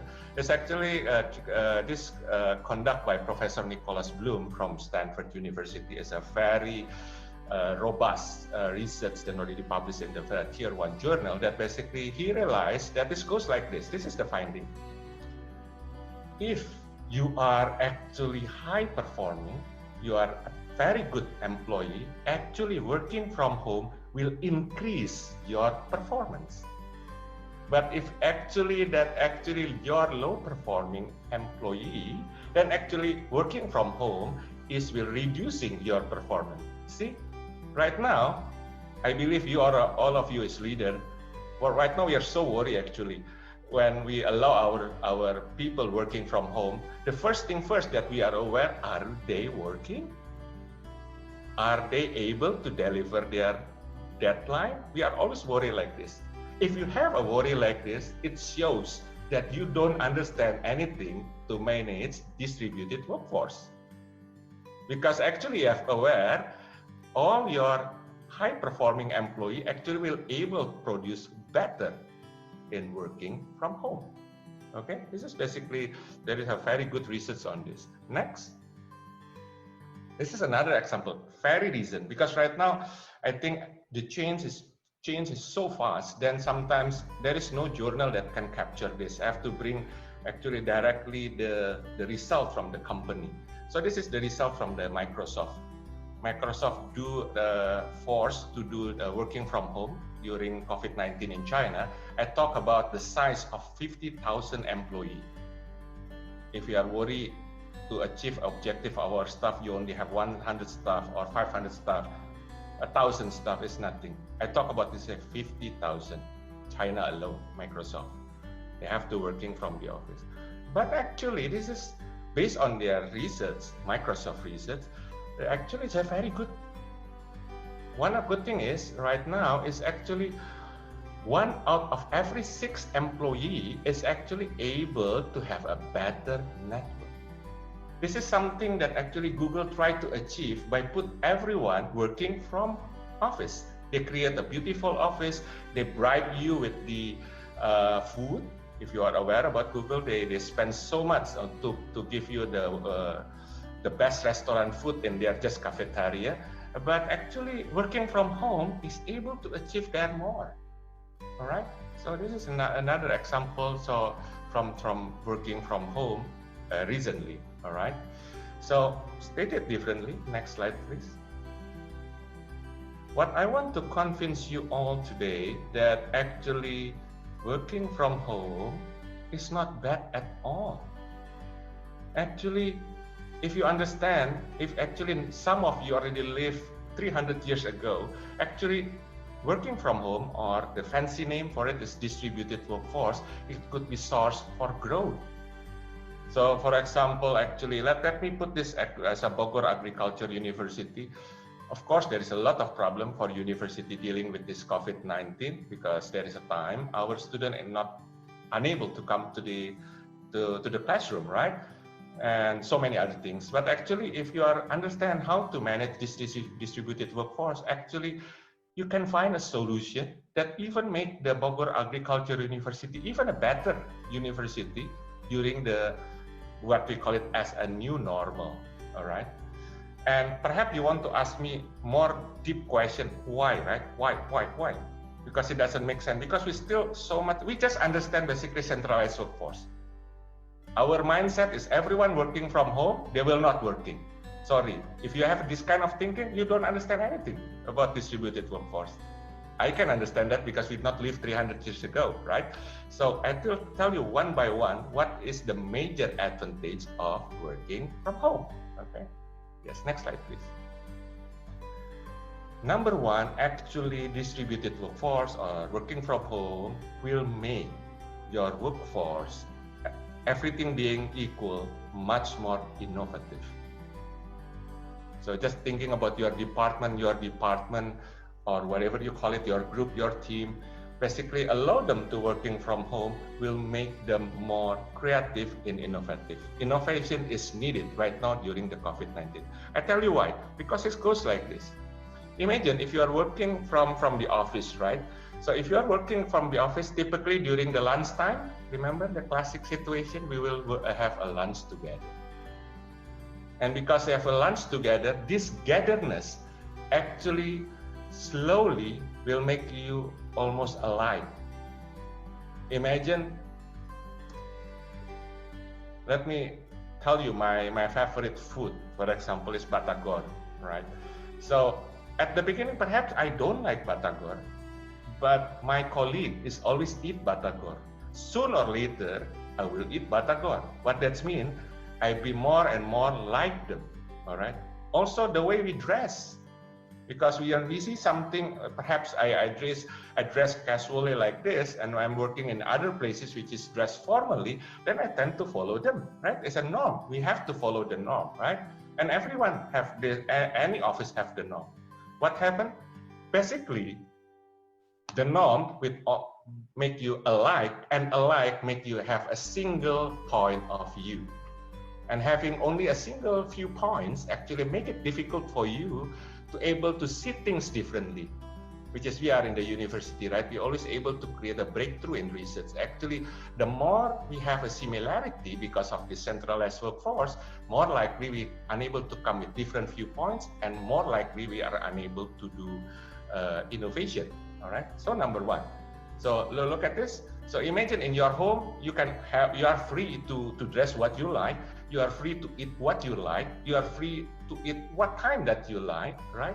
So this is basically slowly will create a very different point of view from your staff to solve the problem, which is a lot during the COVID-19, right? Okay, next please. The other thing is, actually, when you allow your staff to working from home, you have to allow them to start and to end their work at their own time. If you say, we have to start everyone at 8 a.m., for example, and I will check you using WhatsApp, and if you're not WhatsApp and show where you are start to working, actually you are not doing the working, that's wrong. That's the centralized workforce thinking. Actually, dealing with distributed workforce, you have to focus on the objective delivered, kind of service level agreement. So when they want to start, it's up to them. Because some people will very productive in the morning, some people very productive in the noon, some people in the afternoon, some people in the night time. Just let them to work at the best of their capacity. There is no limitation, right? You cannot open the office 24 hours, but then they are home, let them. As long as they're able to deliver their job. If they say that, you say that actually, no, my culture is different, my people is different, sorry, you don't understand how to deal with this distributed workforce. So actually the best thing is the collective mind is always awake. Imagine you have a problem in any time, you just knock to your distributed workforce and someone will ready for you. That's a beautiful thing. It's a kind of 24 hours machine of thinking machine. All right, next. And this is more important.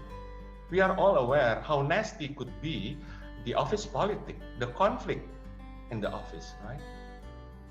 And not many people are aware actually working from home, distance working, is create less conflict atmosphere.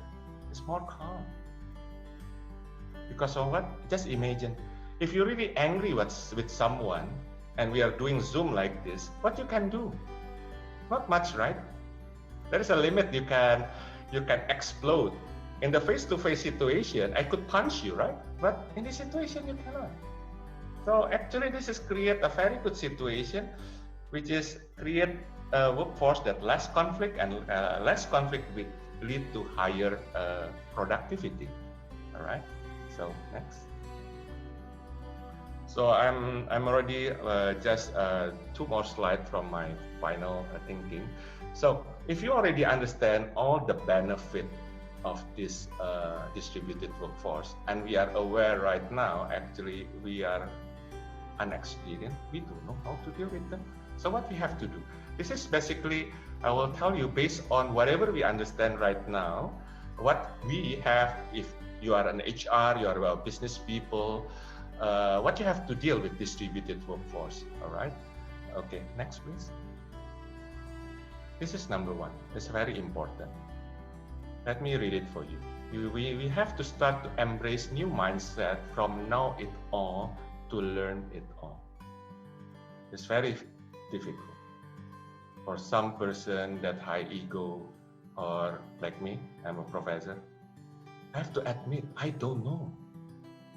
So in order for us to take advantage from this new environment, fundamental changes from centralized workforce working from the office into distributed workforce working from home, it doesn't matter, because some of people told me, I don't want to do that because we doing alternate.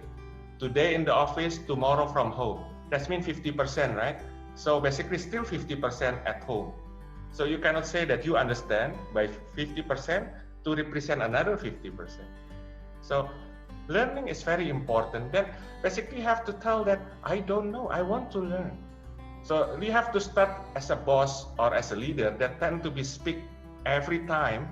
Right now, better you shut up. You close your mouth and observe. Let people talk and hear their solution. Only at the end, you learn, and definitely you're smarter than them if you are the bosses, then you have to synthesize what is we have to do. This is like learning by doing situation. I don't know if any one of you say this is easy. No, actually it's very difficult. The higher you are so big ego that you understand everything. Right now, COVID-19 basically tell you, you don't understand anything. Sorry, right? So, next please. The other thing, this is another very difficult situation. Basically, build an experimentation culture, all right? That allow me to read the mantra for you. Make a mistake, fail fast, and learn faster. This is another very difficult things that you have to do to deal to reinventing HR and your business during this COVID-19, because you have to do a lot of experiment. And we are aware from our parents, from our teacher, as far as I know, please don't do experiment with your life. You will ruin your life if you do experiment with your life. Imagine you just hire an expensive people. Are you allowed to them to experiment? No, right? You will tell them, hey, I already pay you so expensive. Please deliver that what you promised in your CV, right? There is no such thing because we don't know. The only know is do experiment. We are all scientists. We are all researchers. Without do research, how we can know about this, right? But unfortunately, this is not like just in the academic, but in the daily life.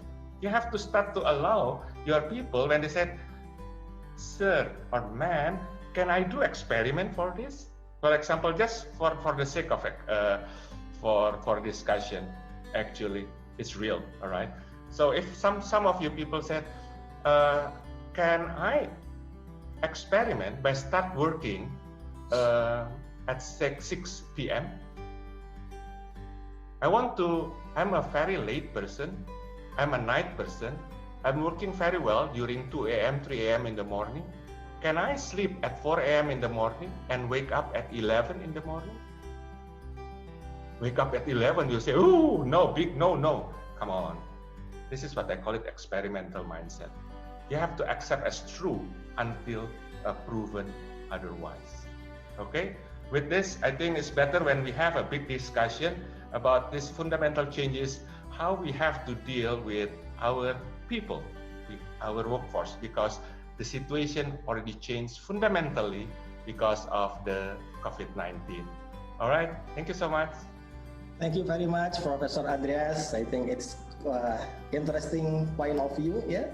So it seems the COVID-19 pandemic pushed people back to the nature. Yeah, like what we call it as historical life cycle. From work from home, and then there are so many people make a factory, manufacture, and then centralized workforce, and now come back again to decentralized and also distributed workforce. Okay, now we will go to Bogor, just 6 kilometers from my chair, to meet Professor Musa Hubes. He is an industrial professor in industrial management. Prof. Musa, still there? Okay, so I'm here. Prof. Musa give a speech. We forgot to present his CV. Prof. Musa Hubes is professor in industrial management. There is a topic related with small and medium industries and also enterprises. And yeah, he gives like some lectures and also being a consultant for government agencies and also some organizations. He was also head of Department of Management, IPB University. Okay, Prof. Musa, the floor is yours. Okay, thank you, Mr. Eko. Okay, welcome all participants. I hope you are fine and having a beautiful day. First of all, I will present to my point presentation as follow. The first, I speak about the sustainability development is a process or way of meeting needs. It means the small and medium-sized enterprises environment today has become extremely competitive and has to handle a number of challenges. If you can see in our transparent, the first problem in SME in Indonesia, the SME are form of community establishing a small business based on the initiative of a person. It means it's not work much people. It's only minimal 2 people and one pay, the other not pay. And also the number is very hard. Is 64 million unit of business. And then this SMA can help cultivate natural resources that exist in its region. It means in Indonesia, the normal basic natural resource is agriculture, is very comprehensive to speak about Professor Webel, about the agri-food sector, any other agribusiness, and also agro-industry. And the other, this sector has given big employment to people. We have thankful to this sector because we can collect some people to work, but underpaid. And the last, the SME in Indonesia contribute almost the local income and revenue of the Indonesian government. It's been almost 40% from our GDP. But the toll is most very hard. Then the conglomerate, a big corporation, is only more than 1%, but the contribution to our GDP around 56%. Okay, the next transparent. Okay, in Indonesia, we have some problem in this area for our SME. The first, the lack of skilled manpower for manufacturing, service, and marketing. This one is correspond to the presentation, Professor Andreas. You speak about the centralized and distributed work. I think our SME not the capacity to work as you mentioned. And the second, the problem classical in Indonesia, the limited capital and knowledge. Because normally to become the SME is very easy. You have the motivation, and then you must work very hard, and then you become mentioned as one SME, or is named ultra micro enterprises. And the last, because the problem of limited capital and knowledge, normally we find the problem low production. It's when the productivity is very low, because the technology is very constrained. And the other, the problem, the constraint of modernization of expansion. This problem is related to the limited capital and knowledge. And consequently, our SME not competitive to create the product is suitable to the international market. For this, I think it's very important to give the industrial training and skill formation. And then how to enter the market. Normally, you must have a good quality and you have the system control. As Professor Weber mentioned, how to problem restriction and consequence in agri-food sector. If you want to avoid the problem pandemic as COVID-19. Okay, the next transparent. Normally in Indonesia, we have 3 types of small, medium enterprises. The first is micro. It means it's only 2-1 people to work in this field. And the second is the small enterprises. We have 10 or 20 people work in this business unit. And the last destination of our SME to become medium enterprises.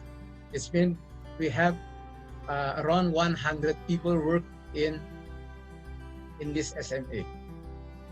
normally we can characterize of SME in Indonesia. The first is characterized by family-based business firm. And the second, we work in a big spectrum in business activity and also in very different market, local, national, international, and also global. And we have some challenge in our operation as capital, technology, or employment. I think this is the factor important how to our SMA not competitive, and also we have the problem how to modernize our small medium enterprises, especially in ultra micro enterprises. And the fourth, how to deliver the appropriate technology is need to our SMA. I think the problem is the capital. We have the problem, the lack of access to credit in our banking system. And the last, normally our SMA have a strategy of life dependent is depend on our system. It's mean it's depend on our government and also our facilitate a big company as a big corporate, how to become a sister company or a poster program and other community development. Okay, the next transparent. Okay, based on the background our SMA and some problem we face out, I have some recommendation how to increase our capacity to become a good SMA. I think the first, we must have a number of policy recommendations have been drawn with the view to improve the role of SMA in contribution to employment and income generation. It means how to improve its productivity and quality. I think it's the main problem of our SMA. Today, we made a good product, but the next day we will make not a good product. It's been we have a variation of the quality, and the second, how to reduce the cost and also make innovate. It's been how to create the production system is modern and also suitable of technology existent. And the second, it should to strengthen the capacity building to our bureau as a minister or university and also the governments as institution and social activity, how to provide the competitiveness the SMA with the implementation, the hard and software facilities. And the last, how to make the new sustainability of SMA derived business model. It means we can make a system cluster. It means we can group the same business and the different scale to become a big scale in this area. And then we can work together and then we can deliver a good product to the market. Okay, the next slide. I have a conclusion. The sustainable development in SMA is an all-embracing concept. It's meant economic, social, and environmental, and needs strategic attention, and also can be viewed as a driver for innovation. It's meant, as mentioned Professor Webel and Professor Andreas, you must attention about the pandemic COVID-19. It's not the problem simple. It is a problem complex. It means you must guard your health, and also you can make a good economic environment. It means we can work together between economic and health. It means you must discipline, and then you can treat all the people to understand the problem COVID-19. And our last conclusion, in order to adopt sustainable development business of the SME in this disruptive era, it's been the change of technology. We can mix the product in more good quality and a cheap price, and also a big spectrum in the market. It must developing by the SMA website. It's mean you can give the information system network and e-business. This action to need to be more creative and innovative than before to survive, to compete, to grow, to lead, and to success. I think this is my friendly word. Okay, thank you very much for your attention. I think we have need some sharing how to increase our SME in Indonesia in the next step. Thank you very much again. Thank you very much, Professor Musa Hubes, for your nice insight. So now we enter the session of question and answer. There are some questions that I will select and I will read. Yeah, maybe some of them are related to Professor Weibel, some of them will be related to Professor Andreas and Professor Musa. The first is from Alejandro Rodriguez Ruiz. Yeah, it's not Indonesian name. I think this is from Latin America or Portugal. Yeah. Good morning in Germany, Professor. Selamat sore di Indonesia. I think this is need to be addressed to Professor Weibel. Yeah, who are the main agent of change that can get small and medium-sized business back to the boom they used to have before the COVID-19 pandemic. So, who usually need to drive the small and medium enterprise? So, in order to back like before pandemic, is it necessary to develop entrepreneurship in the agri-food sector, or in contrast, does the economy have to stabilize due to the negative consequence of the pandemic? So maybe this is also related to Professor Musa Hubes, I think. And the second is from Rinda Triwijayanti. My name is Rinda from IPB University. Although the impact of COVID-19 on short and long-term food security is difficult to predict, but some risk factors can be identified. The question is, with technological advance, is it able to make alternative foods to maintain food availability throughout the country? And what do you think about green revolutions? I think these questions need to be addressed by Professor Weibel. Maybe I also will add one more question here related with the Rinda questions to Professor Weibel. Professor Weibel has identified the food security dimensions and link it to human health. So what do you think about food safety? Is the food safety is part of food security, or this is like different part? And I think the food safety also may increase when the global pandemic happen. So there are more awareness of people to concern on food safety. And this is for Professor Andreas from Narendra Parataksita. Since Peter Drucker mentioned autonomy or independence is one of the knowledge worker unique characteristic, is it possible that knowledge worker can adapt better to the current situation of work from home?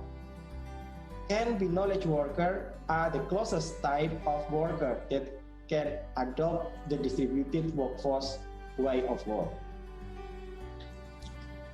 And then from Danilo Lorenzo de los Santos from Philippines. Yeah.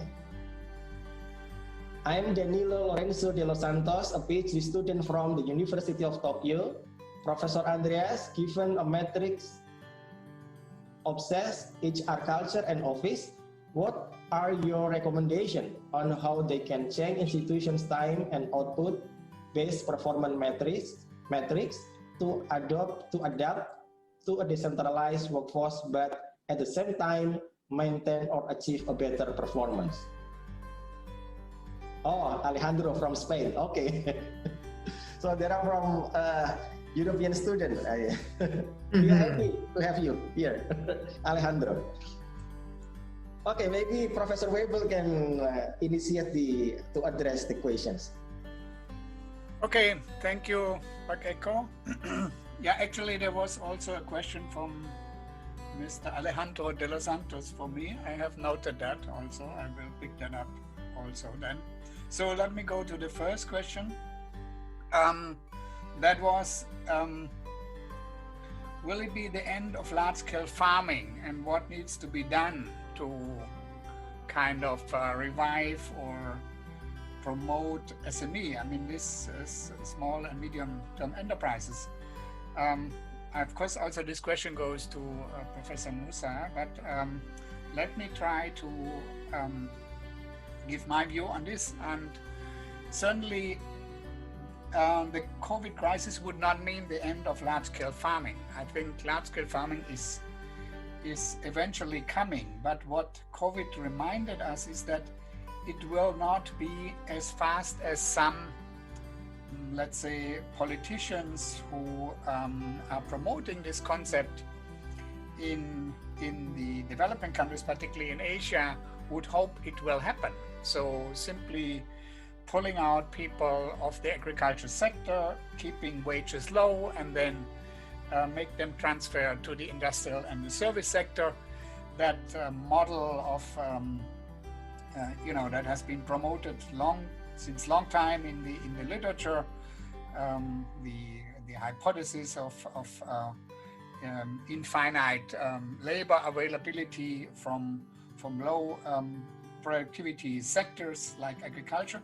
I think that is not happening the same way. I mean, what we actually see now is a return of many migrant laborers back to their villages and engaging in agriculture. So what I'm saying is there is a role for small-scale farming,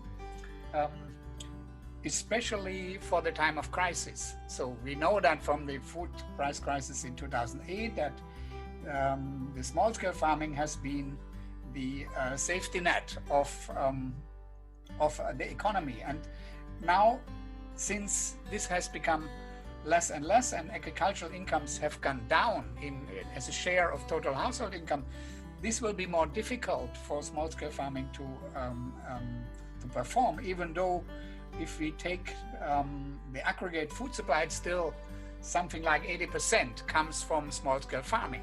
So we just have to be more realistic and kind of advise policymakers on developing better rural development policies. And I think there is really a need for better rural development policies that has a more realistic transition of the agricultural system. So I would say it will take at least a generation before you can go to large-scale farming. And eventually, I think large-scale farming will be there, but there will be also room for some small-scale and for local production and local marketing. This is what we see in the advanced economy. So we see that this is continue to exist or coexist with large-scale farming.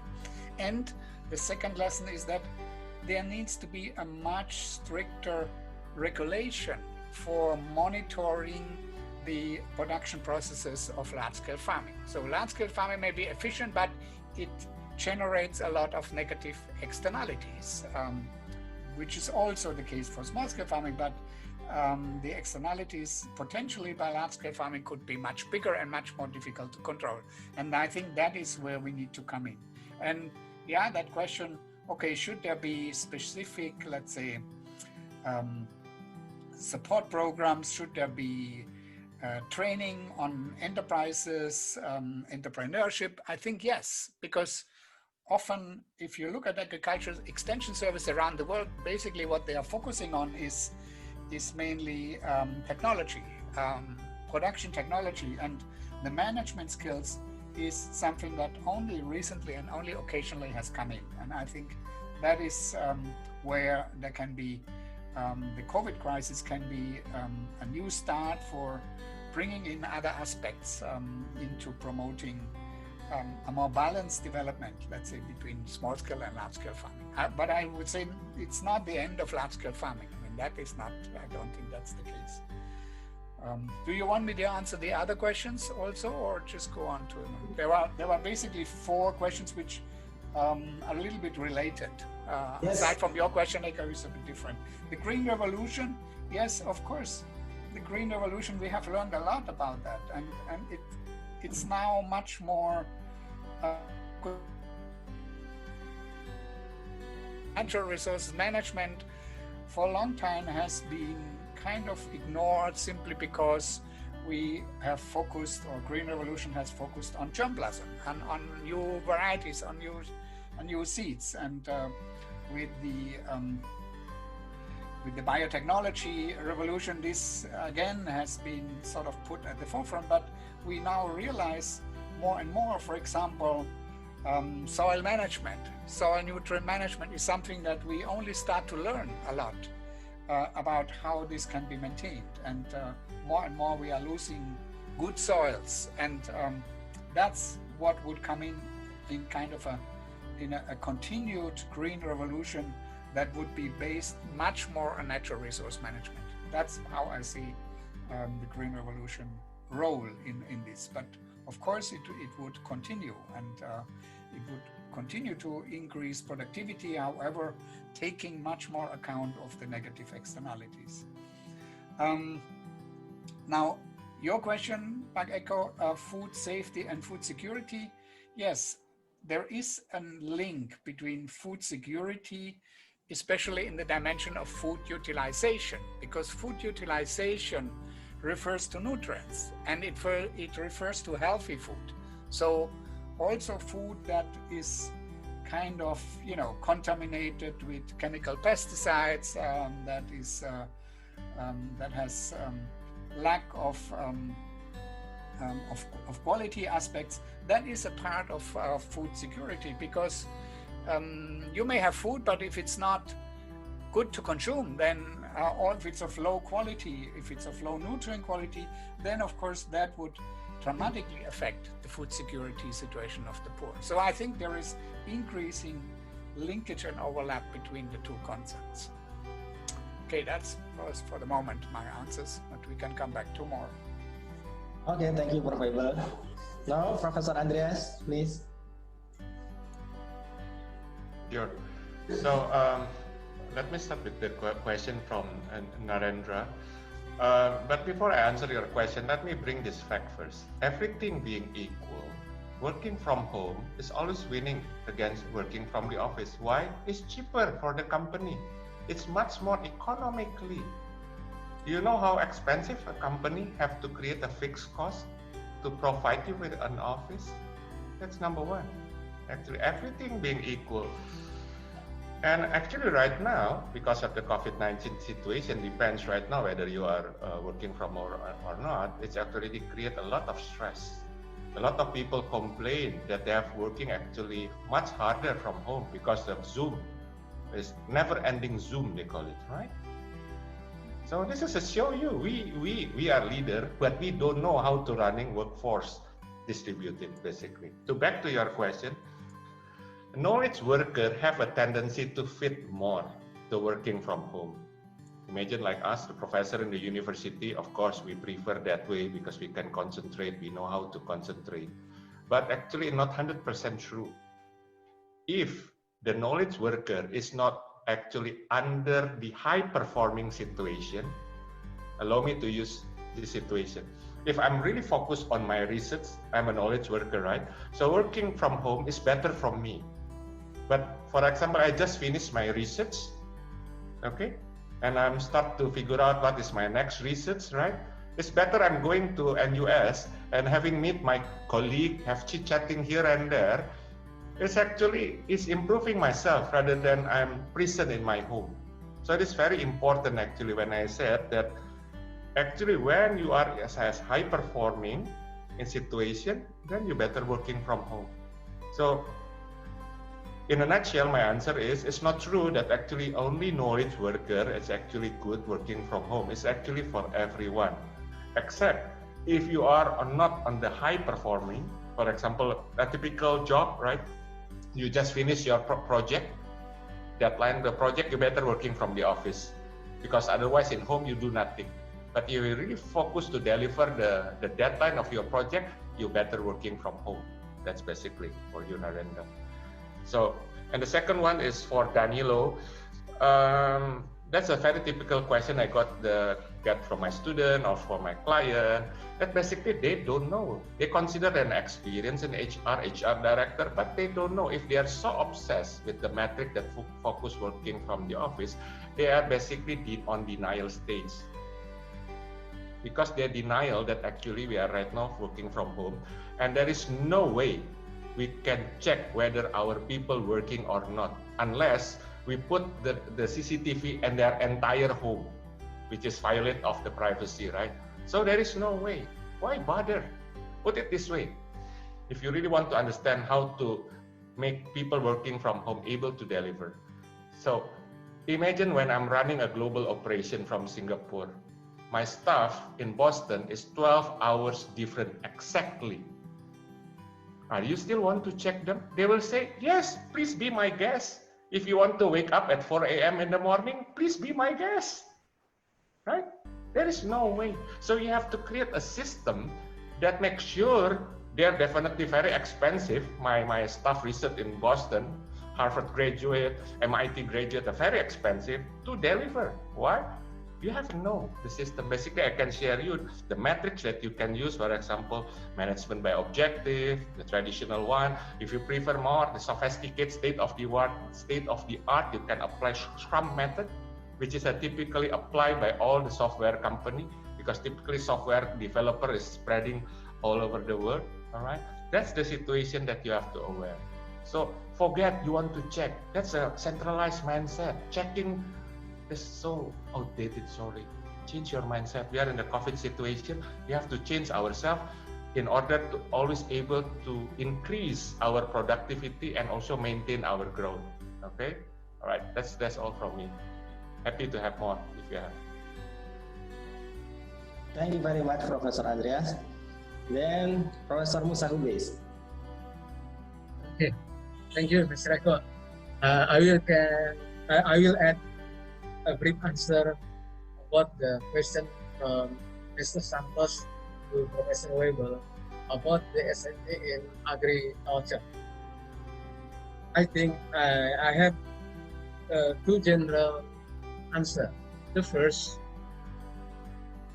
do you know the SME in the world as developed or developing country are engaged in the agriculture sector, because this sector plays an important role as provider of food for people and raw material for industry. I think this answer is related to the topic Professor Weibel mentioned prospect of the agri-food sector during and after the global pandemic. And the second, I think is on the geographically, large proportion of SME in the world are scattered widely in rural areas. This means the SME should do to create new affordable products or services for the unserved mass market, especially in developing countries, by taking advantage of disruptive innovation. When you can use the area of technology, and then you can make a niche market, not a normal market or a big. I think this is the role of important SME in the agriculture sector in developing countries or the developing. This is my answer. I think my answer is certainly to add the response of Professor Weibel. Okay, thank you very much for you. Okay, thank you very much, Prof. Musa Hubes. Now I will offer opportunity for the participants to directly ask, by raising your hand and then just active your microphone to ask to the speakers.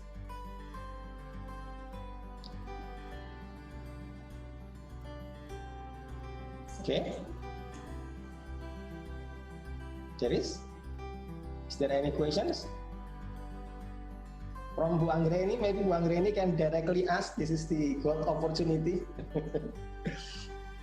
Or I will read your chat, yeah?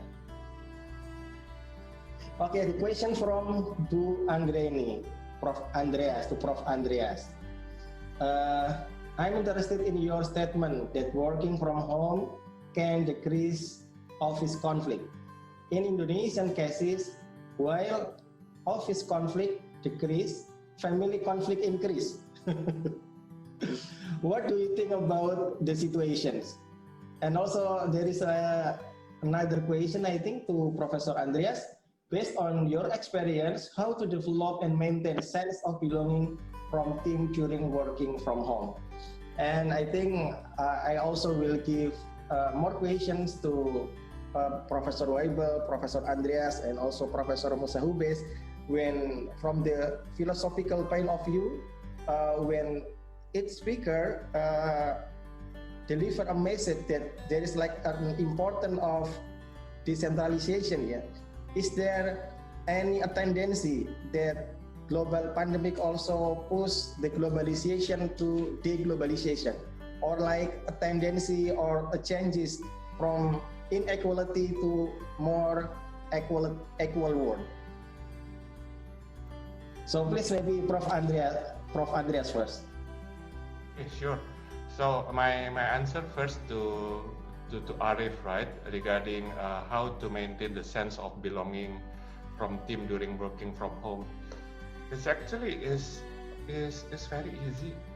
The problem is because you are thinking from the centralized workforce, from office point of view.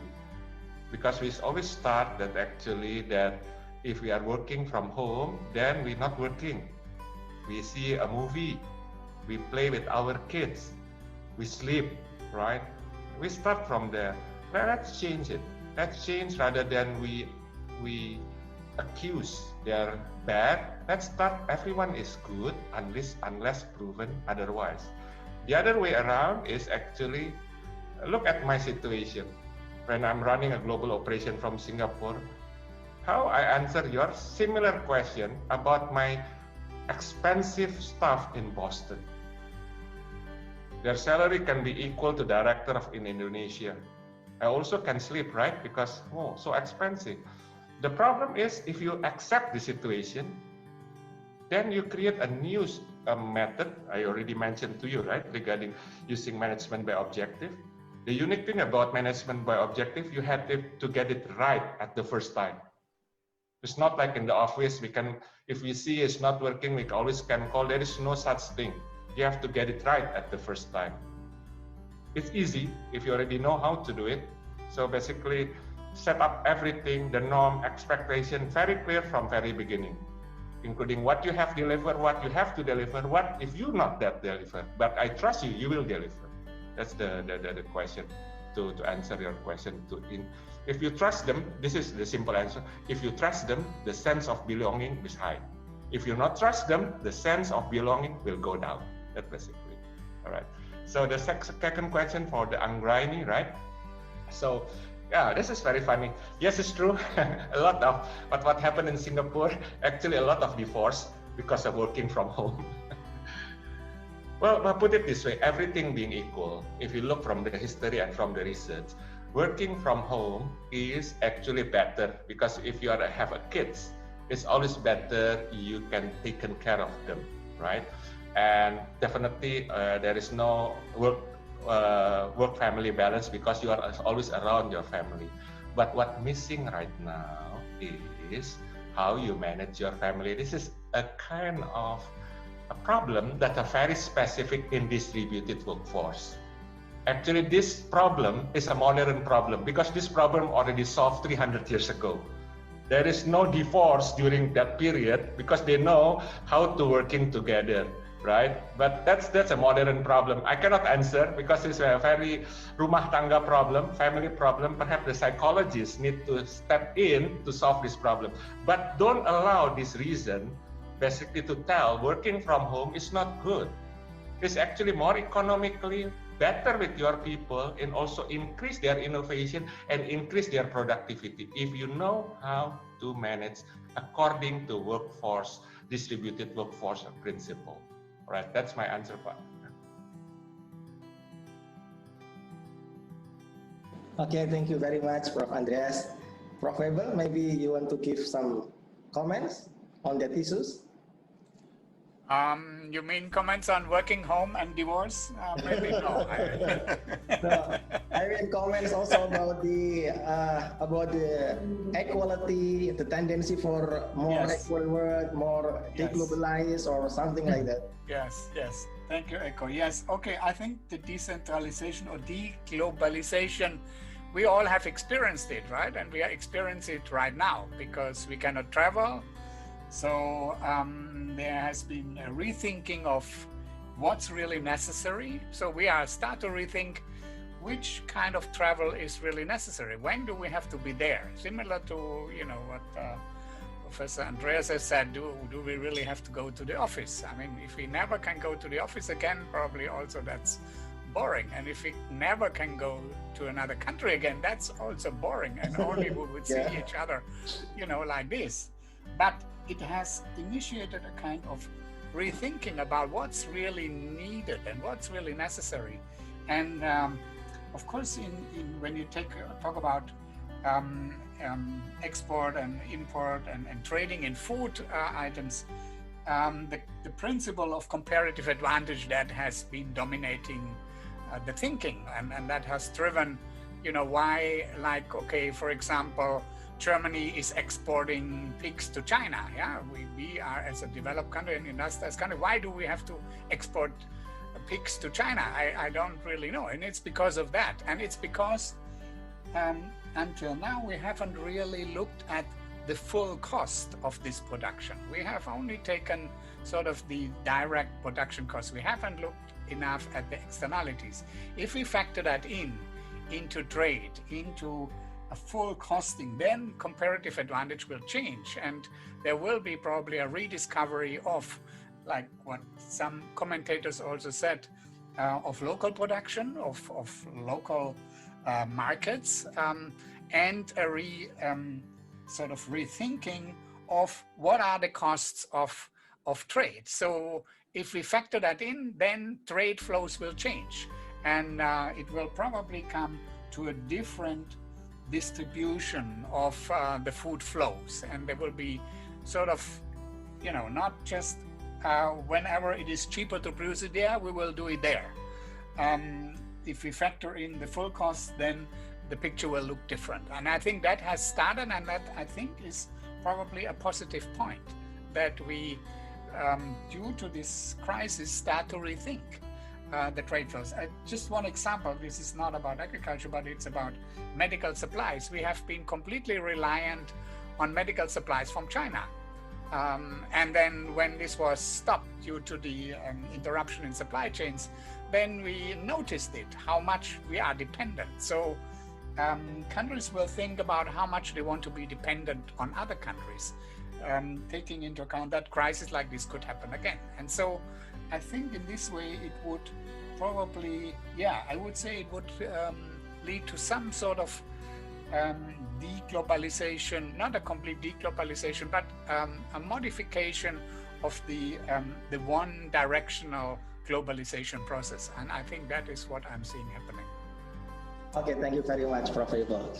So now, because I think this is very interesting and also valuable discussions, but due to limited times, I think we need to end the discussions, and I will give each speaker to give closing remarks.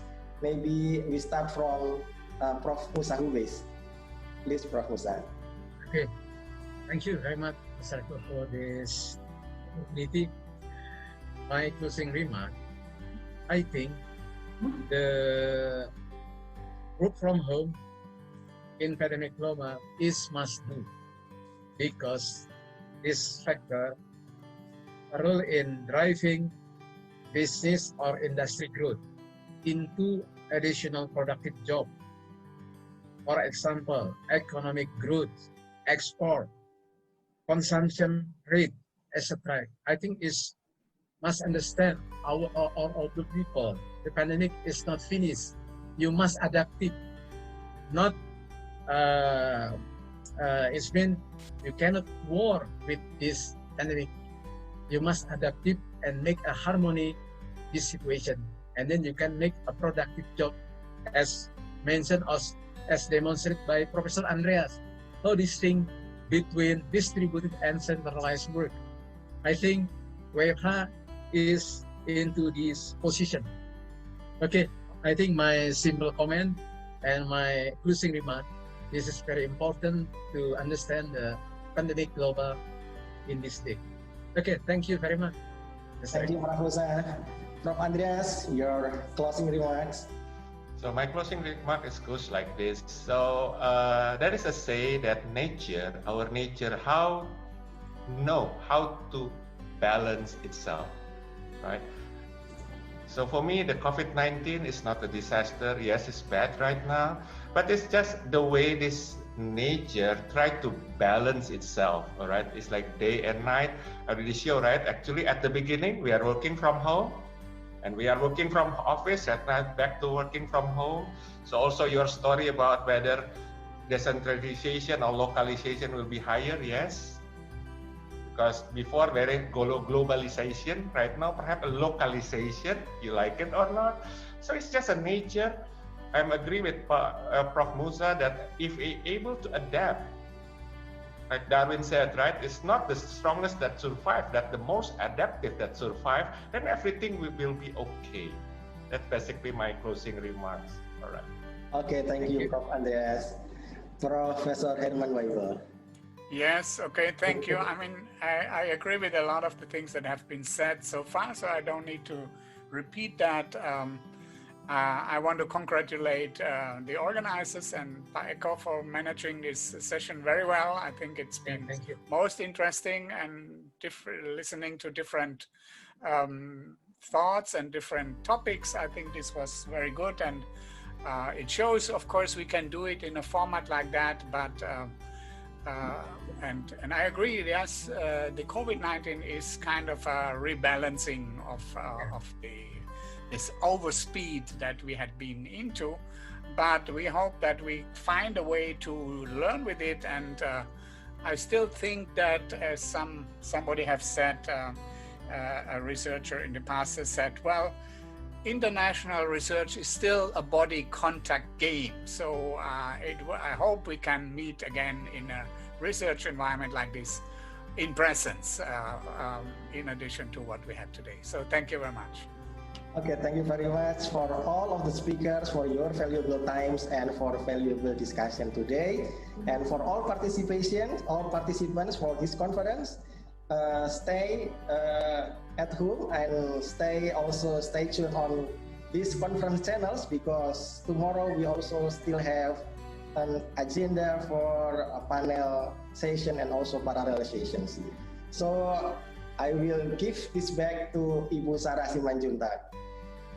Thank you, Dr. Eko Rudi Cahyadi, that already lead this panel session 1.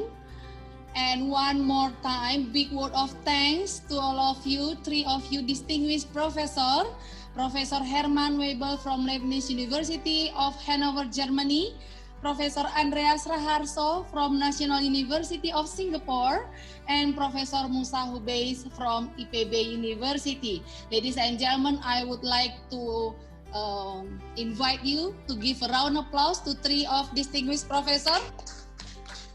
Thank you for sharing this afternoon, very enlightened to our knowledge. Ladies and gentlemen, we have listened very attentively to very thought-provoking presentation, very informative indeed of these agri-food and sustainable management and innovations issues. We now invite ICoSMi Chairman to deliver the token of appreciation and the certificates to all the invited speakers, either to the moderator. We welcome you, Dr. Muhammad Najib. Thank you, Sarah. Thank you very much for all of the speakers and also moderator as well, Pak Eko. Here, the first is token appreciation for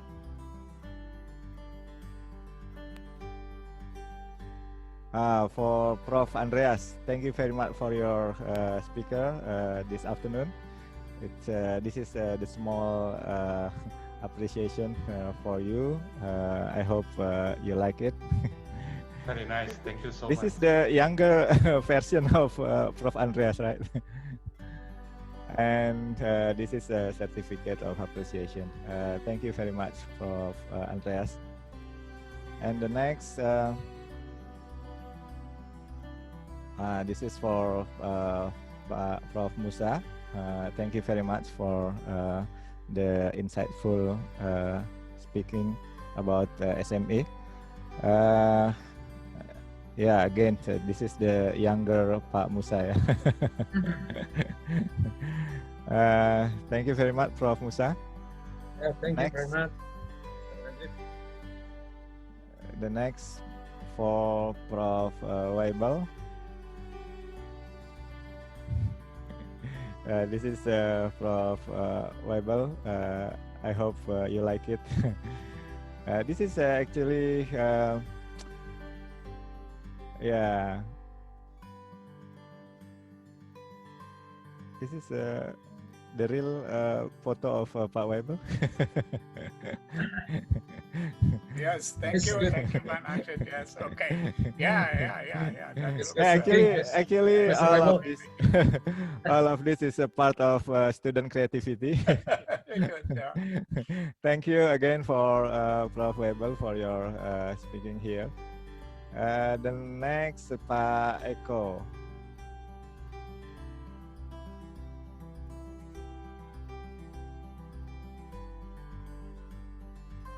Pak Eko. Okay, thank you very much for Pak Eko for moderating this. Okay, thanks a lot, Pak Najib. Okay, this is for the small token appreciation, but the most important thing is all of you already give full of insight for this session. Thank you very much. Thank you very much for Mbak Sarah.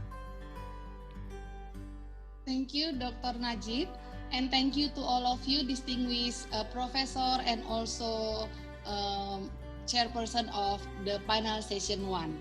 Distinguished guests, beloved students, ladies and gentlemen, we will come to the end of our opening day of SAMI 2020 and ICoSMi 2020. Thank you for your participation for today.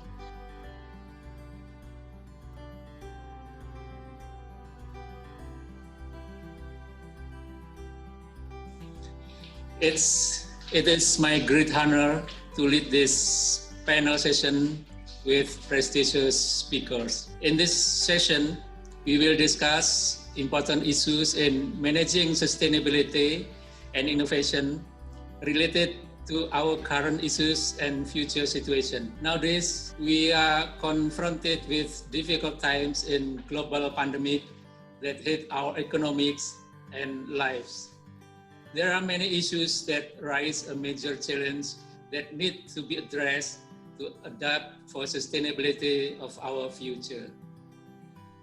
In this special event, we have the opportunity to listen to the 3 distinguished speakers from 3 reputable universities to address more specific issues on marketing, tourism, and employee engagement, the last especially in of millennials.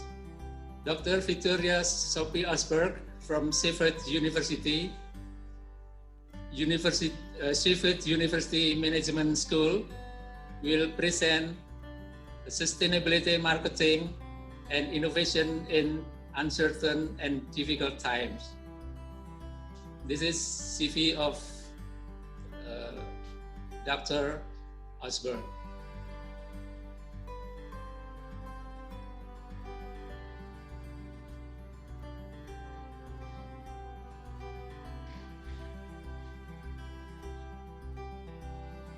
Okay, Dr. Asberg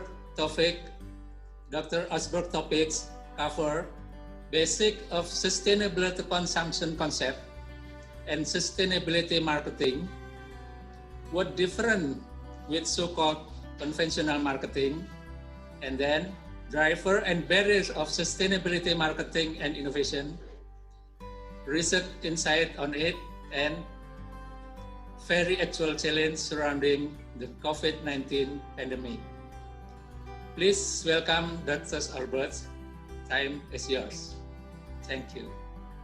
Thank you very much for the introduction and also for the opportunity to deliver a speech at your conference. It's a great honor. Thanks a lot, and also thanks a lot for the perfect organization.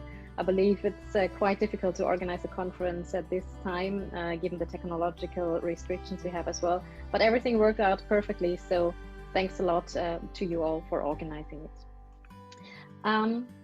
I would like to start with my presentation now, and okay. So you have an overview of my talk on this slide. I would first like to talk a little bit about sustainable consumption and marketing, what this is in general, and why it is important to look at this area, both in teaching and research, of course. In the second part, I would like to focus on drivers and barriers, on sustainable marketing, but also on innovation. I would like to present a few research insights, so a few studies that I have conducted during the last years in this area. And finally, I am talking about well, the current pandemic and how this has impacted consumer behavior, marketing, and what future implications this might have. Well, if we start with sustainable consumption in general, what this means and why it is important, I think we just simply have to look at the Sustainable Development Goals of the UN, which clearly show why it is important to look at sustainable lifestyles, at sustainable consumer behavior, that we need a shift in the way how we consume, what we buy, how often we buy things, what we do with products at the end of the life cycle. So there's quite a lot that consumers should be aware of to change their consumption patterns in order to actually realize a better life for us all and to achieve the Sustainable Development Goals in the long run. What is sustainable consumption? Sustainable consumption refers to services and related products which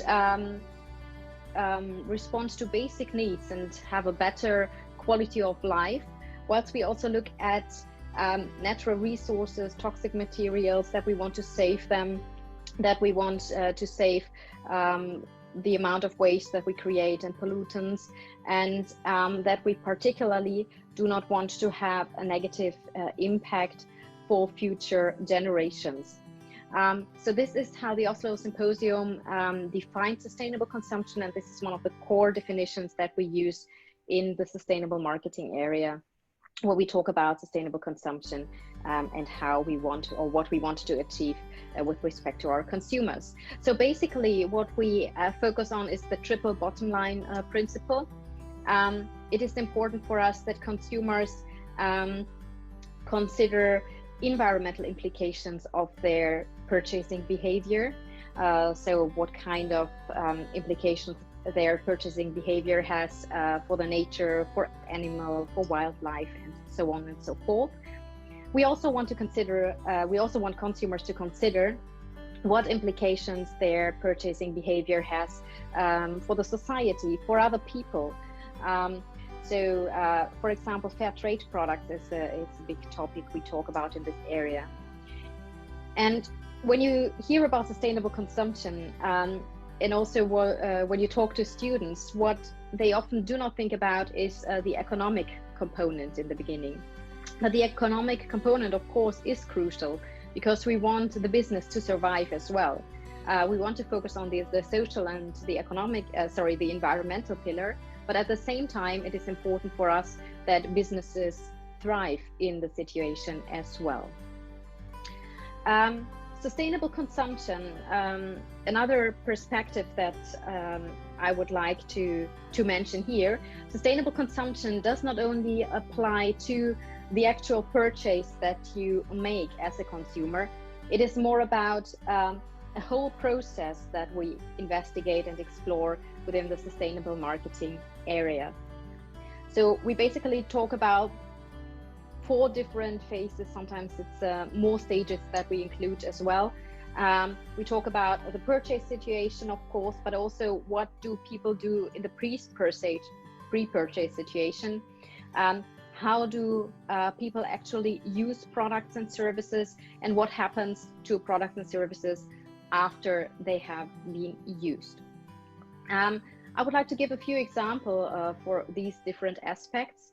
In the pre-purchase phase, unfortunately, the Olympic Games couldn't take place this year. They had to be postponed, but in Tokyo they did a lot of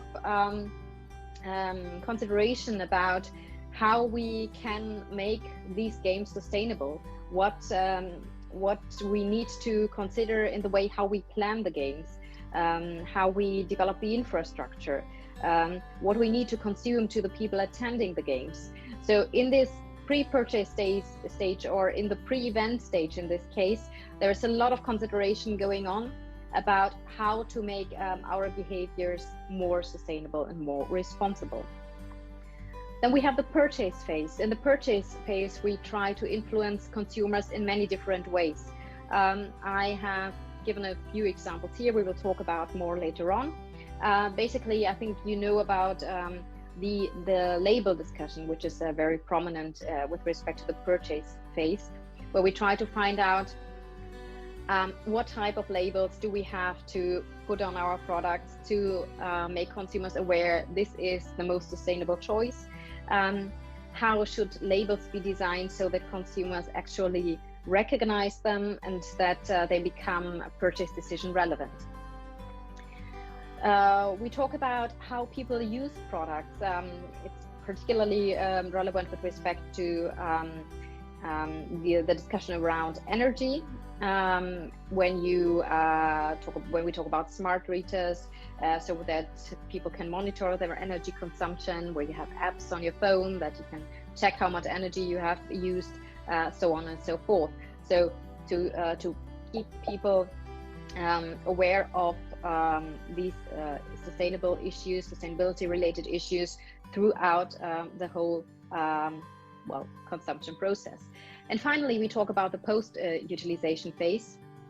An example that I give here is from an airline magazine, where they basically sell products that are made out of airplanes.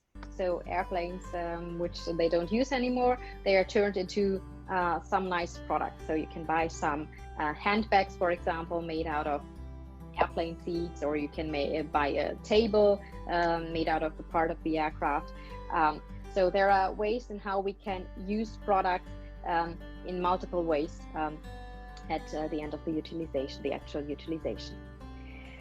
There is a very long debate about how conventional and sustainability marketing differ, what the core differences are. I've summarized these differences on the following slide. I will share the slides with all the attendees after the conference. So if you want to have some more literature on this that are interested in that area, it will all be given to you. So I would like to only summarize the core aspects at this stage. Sustainability marketing actually takes into account what we know from conventional marketing, but has a much broader perspective, because we focus not only on the consumer, him or herself, but we focus on implications for others, as we have just discussed. We consider that consumption is not a one-time activity, but that it is a very long process that we go through, and that many different resources and values are considered, and that we need smart choices at this stage. So sustainable products and services are offerings that satisfy consumers' needs and wants, and significantly improve social and environmental performance along the whole life cycle in comparison to conventional or competing offerings. We always have to see that most consumers have the choice between a sustainable product and a conventional product. And it is for us as marketers, and also of course for the product developers, to make the sustainable choice more interesting, whilst considering societal and environmental implications as well. I would like to very briefly talk about the green consumer, because this is how actually the area in which I'm working emerged. There was for a long time the idea that there are, so to speak, normal consumers, and on the other hand, green consumers. And these green consumers are those who should be very interested in sustainable products. That is, of course, the case. Some people are really interested in sustainable products and services, and they do a lot of research before they buy products. They consider whether they need a product or not. And on the other hand, there are people who do not care about it so much. However, what we need to consider, what is really important here, is that we need to address them all as marketers. It is not sufficient to only focus on this green consumer niche if we want to realize sustainability in a big way. So we also need to make these sustainable offerings very interesting for other consumers than the green consumer niche, so to speak. There is one very interesting idea which has been published in the Journal of the Academy of Marketing Science about mindful consumption. And this concept, or this idea, presents to us a little bit more how we can achieve a more mindful consumer behavior.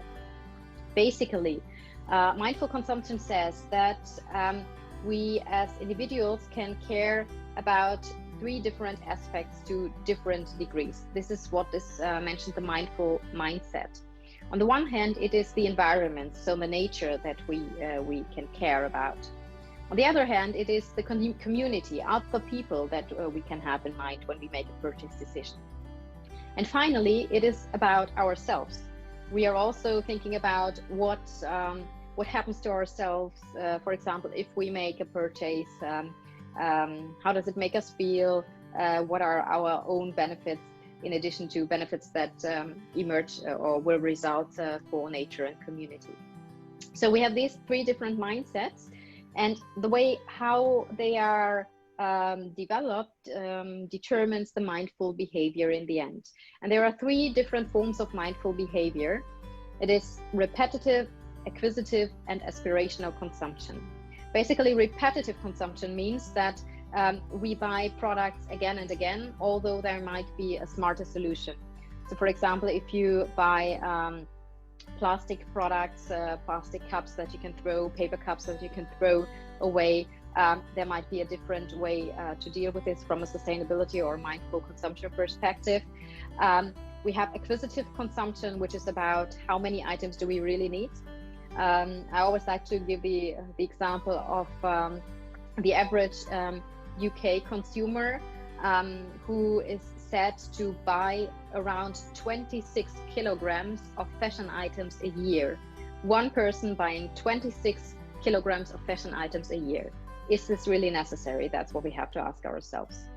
And finally, we have aspirational consumption. Here it is about buying luxury goods, for example. To what extent or how many do we need is a question that we also try to address from a mindful consumption and responsible consumption point of view. I have a very few case studies that I would like to mention briefly, which show how the sustainability issues are addressed in practice. The first is Seed and Bean, which is a British chocolate producer. They are said to be the most ethical chocolate producer in the UK, and they have very nice chocolate, but they were supposed to collapse in 2010. And their main positioning was on the ethical aspects of their product. They realized that this might not be the way how to improve their business in the long run. We see here an example of their product packaging. They thought, okay, we focus on the ethical component, but maybe we must make our products much more interesting for other people than only the ethical niche. Yeah, that's what I just talked about, this green consumer. We need to attract many more people. So they looked at their product packaging and tried to make it much more engaging for everyone. As you see, the new product packaging is much more interesting. It has a clearer structure if you look at it from an eye tracking perspective. They used many different colors to develop something they called the kaleidoscopic moments of pleasure. So just for engaging people in a very easy way, so to speak, they really survived, and they did very well after they just simply changed their product packaging. I would like to mention another case as an example for the fact that we also have to be careful about what we are doing. There's an example about the Vancouver's East-West market. This market wanted that their customers do not use plastic bags anymore. So what did they do? They put messages on the plastic bags that people do not want to have. Interestingly, however, this resulted in people buying them more than in the past. So they had an effect that they actually didn't want to achieve. So therefore, it's important to consider what might be negative implications of our actions. Another final example I would like to give is from Greggs, which is a British bakery. They introduced a vegan sausage roll, and they weren't sure about how to best promote it or whether it will be successful. So what they thought is it might be good to get influencers on board. They basically sent these vegan sausage rolls to influencers in a product packaging that looked like an iPhone packaging. So they opened this, and as you see, it's very, very similar to the iPhone packaging. And then they found, the influencers found the vegan sausage roll inside. So these people found it very cool. They talked about it on social media, and in the end, the vegan sausage roll became quite a good selling product. Now I would like to switch to drivers and barriers of sustainable marketing and consumption.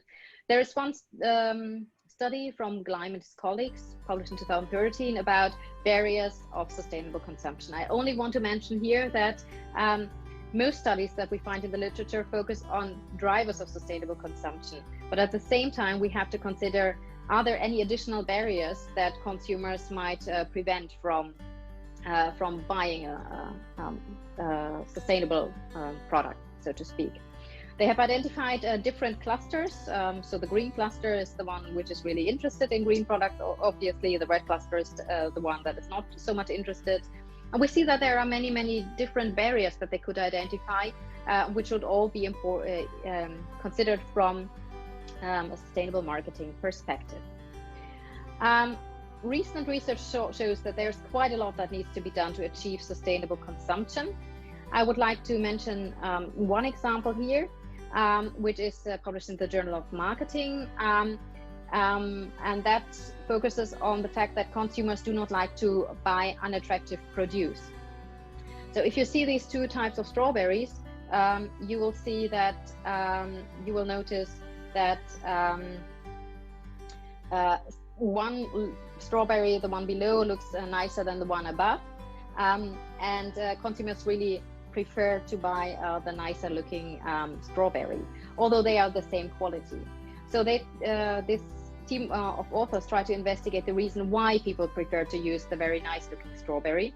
And what they found out is that it has an impact on how we perceive ourselves. If we buy the strawberry that doesn't look so good, we think we do not look that good either. It has an impact on how we see ourselves. So they did just a simple intervention and said to the people, "You're fantastic. You can buy ugly or pick ugly produce." And the moment they did this, people bought the upper type of strawberry much more frequently. There are different drivers of sustainable consumption that I would like to mention briefly. On the one hand, we have the individual characteristics, so who we are as consumers, our attitudes, our beliefs, our values, our concerns. And on the other hand, we have to consider all the situational characteristics. And we must consider, or keep in mind, that it's always an interaction between the situation, so how we show our products in the shopping outlet, what we report in the newspapers and social media and so on. So it's an interaction of the situation as well as an interaction of us as an individual that makes us buy a certain product or not. The drivers are summarized in something that is called a shift framework, published recently in the Journal of Marketing as well. For those of you who are interested in finding out more about the drivers, I highly recommend this paper, which identifies 5 broad categories of drivers of sustainable consumption, which is the social influence we have, the other people around us, our habits, purchasing habits, us as an individual, who we are, who we want to be seen as, our feelings and cognitions, what we think, and finally, the way how close the sustainable alternative is actually for us. A very few research insights from my part. If you are interested in these papers, I'm happy to send them to you. Research that I did in this area, it's about message framing. I mentioned that there are labels that can identify sustainable products for individuals, but there are also ways in how we frame ethical messages to consumers.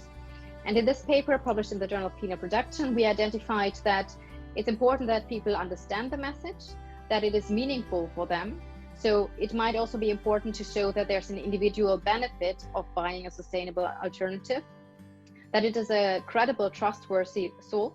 If possible, there is some traceability options, and that we do not have a very high price related of this. So these are the different drivers that influence consumers' choice behavior. I would like to mention a study that I did about selecting ethical products online. How can we encourage ethical consumption in an online environment?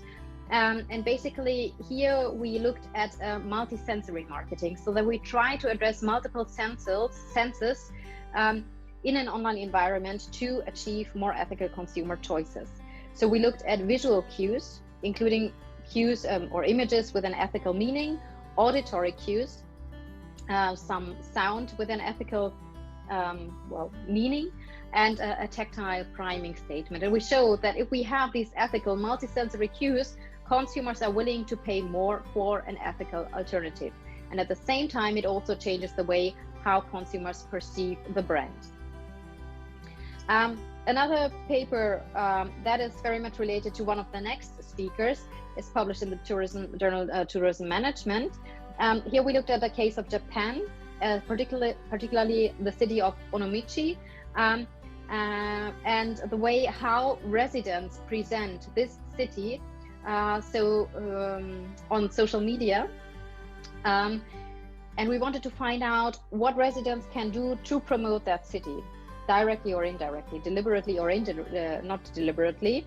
And we saw that we identified different types of people tweeting about the city of Onomichi, which then has an influence of potential visitors, because these smaller cities struggle a little at the moment to get visitors, and we showed that residents can be successful in promoting a city.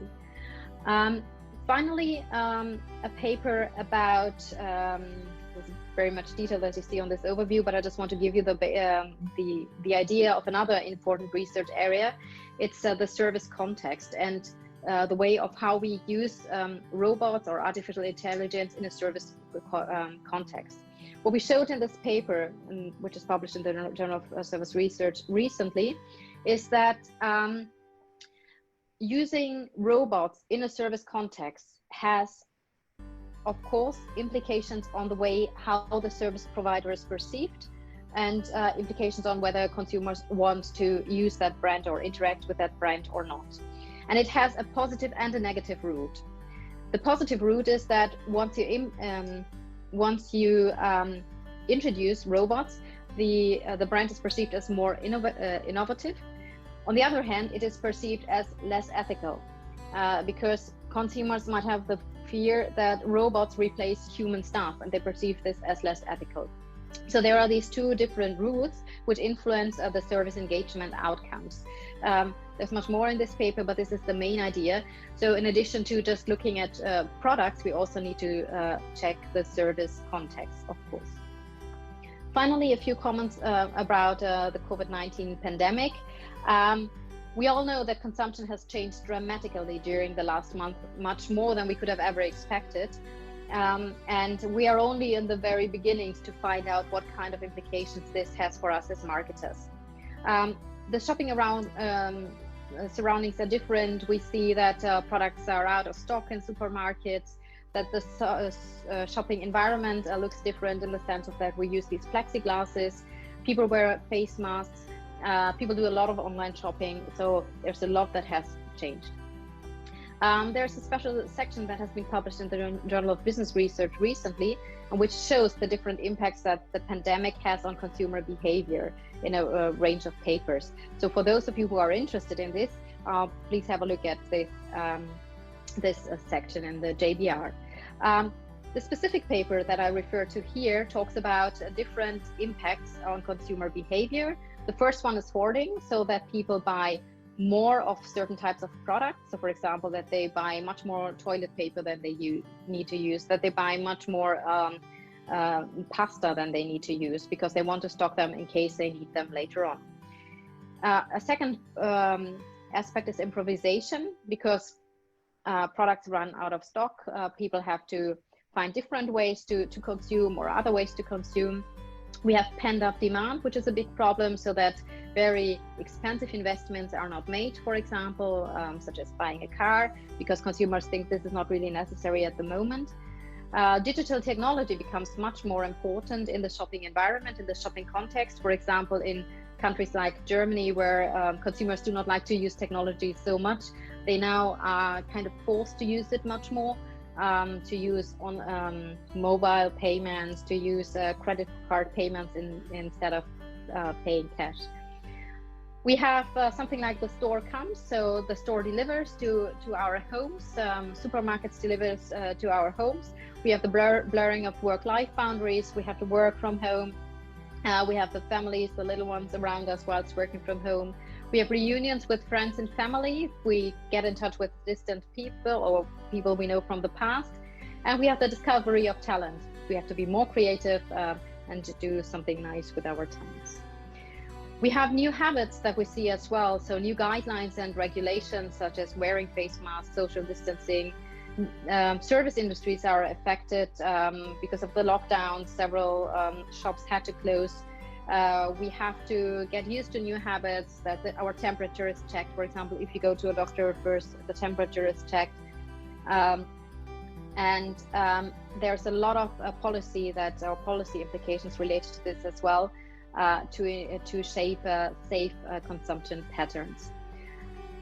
Would like to mention very briefly that consumer preferences have changed as well during the pandemic. So for example, with respect to the type of food they buy much more pasta and vegetables, nuts and cheese, but there is a reduced purchasing frequency of those products with a very short shelf life, and also with respect to some which have an unhealthy lifestyle. Yeah, and what is really important for consumers is the opinion of experts and scientists. They tend to follow what they say much more. Consumer behavior has three phases. We have a reacting phase, so where people do something like what I've talked about before, the hoarding behavior, that we have to get used to new rules and regulations such as social distancing, wearing face masks. This is followed by a coping stage where people actually manage to deal with the situation, and finally a longer term adapting. Much more information in the Kirk and Rifkin paper in the Journal of Business Research.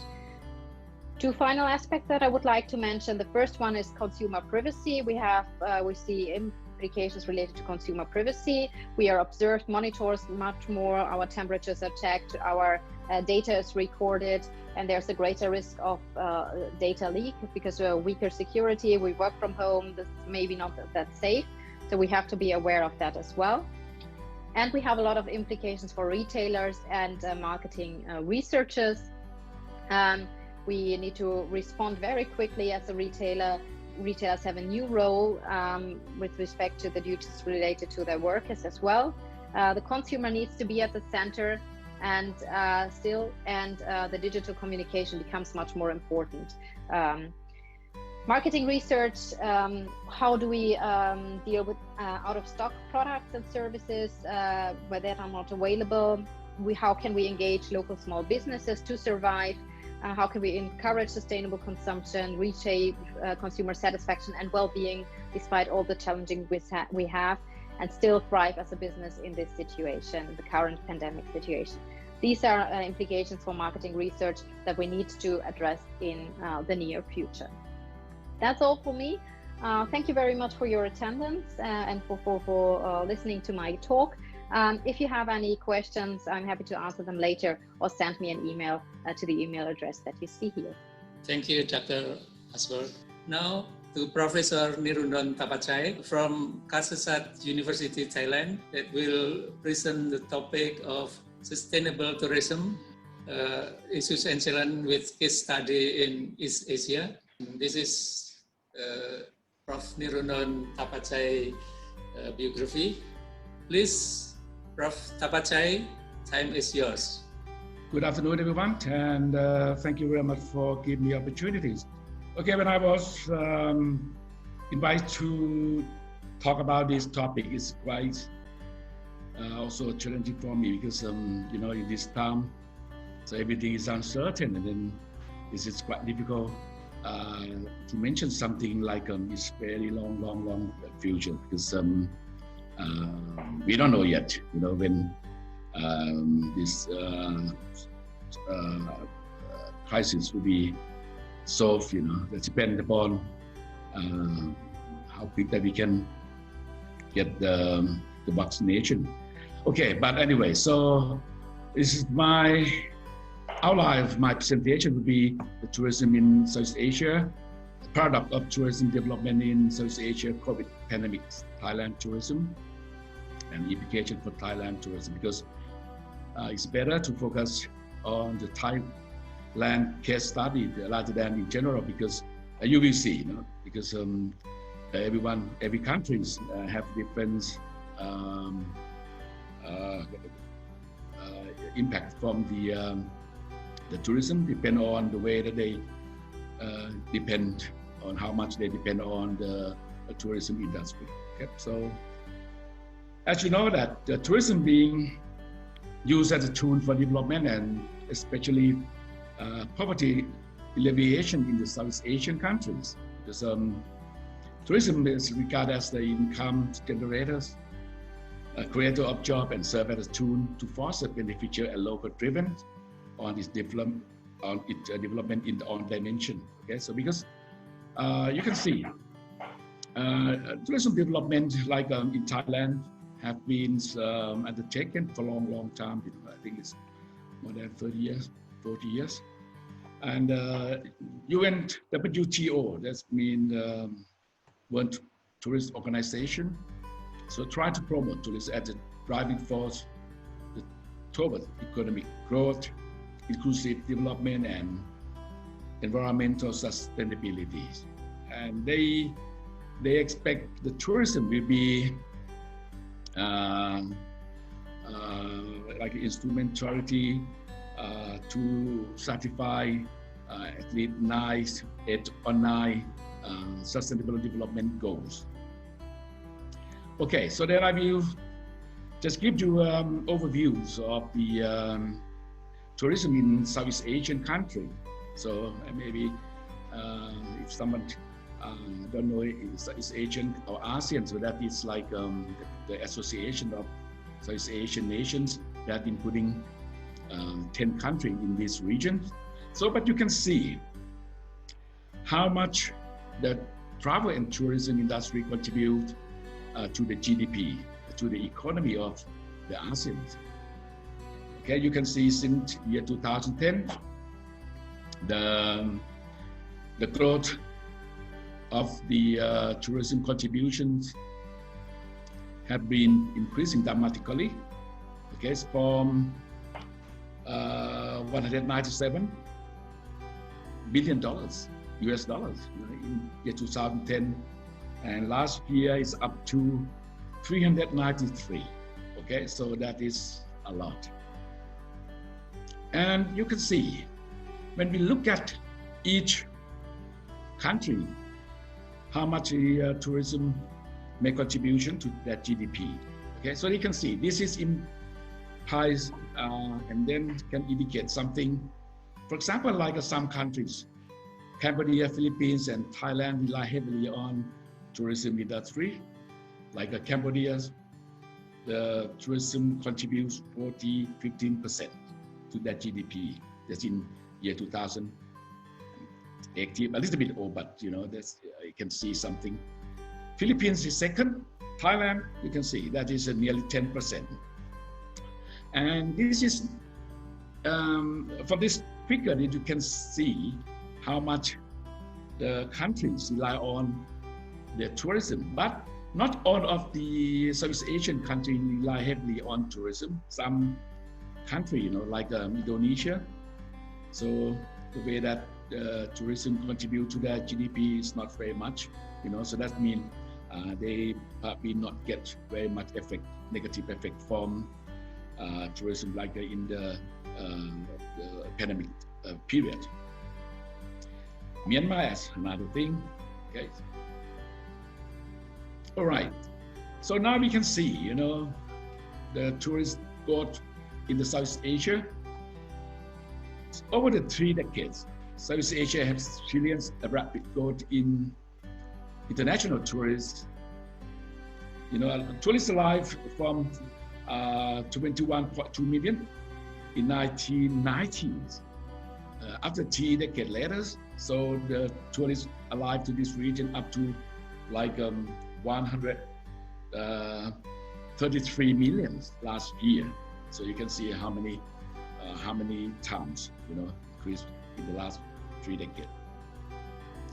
Okay, so you can see when we have look at individual countries in Southeast Asia, Thailand is number 1 in this region, and Thailand is among the top 10 in the world as well. Okay, so that last year there are like nearly 40 million international tourists visited Thailand.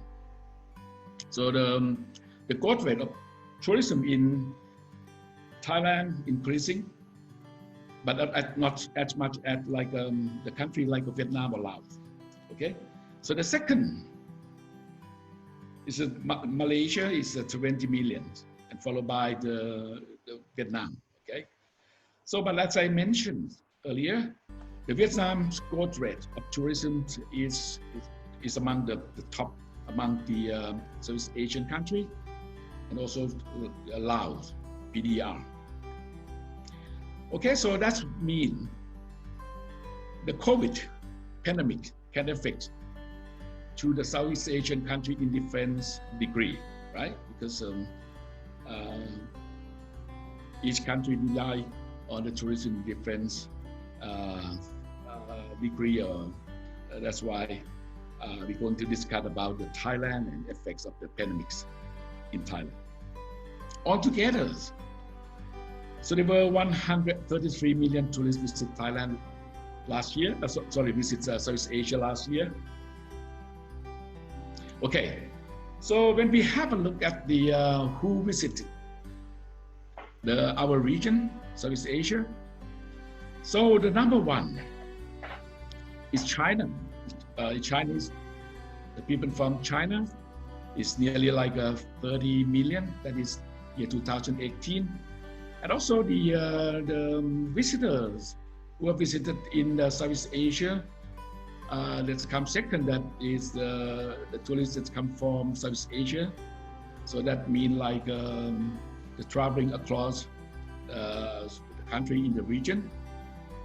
Okay, so that led by the Singapore and Malaysia, something like that. But so there are some main countries that generate visitors to visit Southeast Asian country like Korea, Malaysia, and also Japan.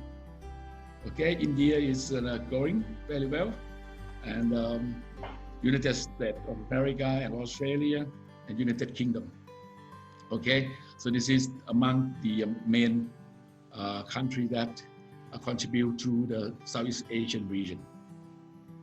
Okay, so let's have a look at the drivers for development of tourism in Southeast Asia. Of course, okay, so this is like, I think it's the main thing should be like social media, you know, because now the social media is played a very, very active role to drive tourism in these regions. You know, people use Facebook, Instagram, IG, Pinterest, or what's any kind of the social media, YouTube, you know. So this is very helpful to promote the many destinations in these regions. Okay, as you know that many of the tourists, before they're traveling or in the decision making process, they are searching for information, and social media play the active role as source of information in their decision making process. Okay, so the second one should be like the ally route. Okay, because increasing up the route in the regions, increasing of the low-cost ally. Okay, so that makes a lot of competition and makes the price of the air traveling is cheaper. So that makes affordability to the tourists. Okay, and also the attitude of the people, especially the young people, you know.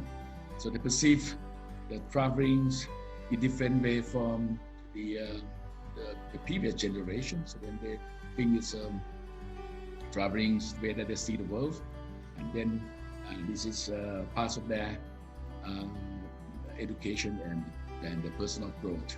Okay, so then not just only for fun, but you know, for some other reason as well. So that's why they would like to travel. Okay, and also the growth of OTA is online travel agency. So for example, you can see like a booking.com, Agoda, or something like that, you know. So that is affect a lot in the growth of the tourism in these regions. Not just only that, you know, investment is important because Southeast Asian, now they have a lot of the foreign direct investments, you know, especially in the tourism sector. So that can be a part of the supply side and make some attraction for the tourists from not just only in the regions but outside region as well. Okay, and also to we cannot mention something, you know, like the growth, economic growth of China. So that make the Chinese more affluent, and then they like to travel, especially in the Southeast Asia, Thailand, and some other countries. This is like the country in their evolved set, and also the some other factors like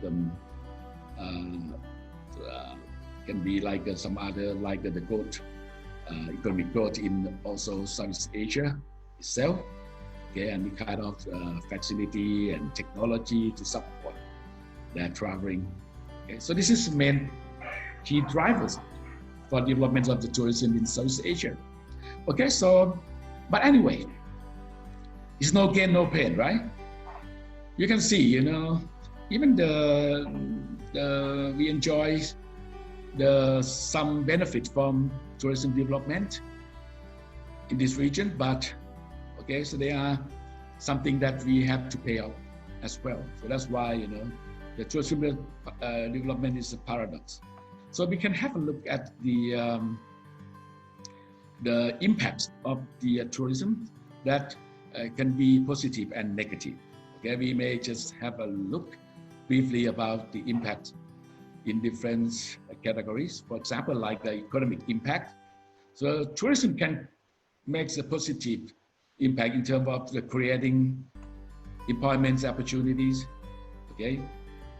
Doesn't matter in direct or indirect way, supporting the development of the other sector, because the tourism is multi-faceted, and then they can relate it to the others industry as well, like a retailing, transportation, so on. And also, the tourism attracts a lot of attention from investors, doesn't matter domestic and international, like Vietnam. So Vietnam set the FDI priorities. One of them is the tourism sector, okay? So that's why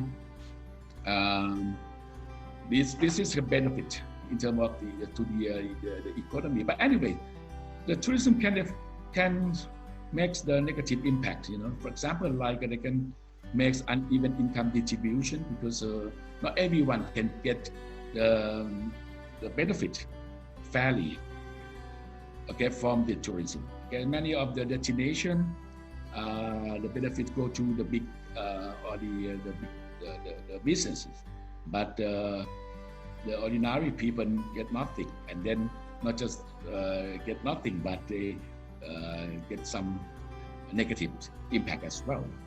Okay, not just only that. So there have been some kind of unsustainable tourism that negatively affect the economy. For example, like a $0 or $0. So that can affect negatively to the country. You probably don't know this kind of the tourists. So this is quite widely known in some Asian countries, for example, like Thailand, Vietnam, and Cambodia. Okay, so this is basically this is like a tour organized by the Chinese tour operator, and they bring their tourists to these destinations, but you know, because they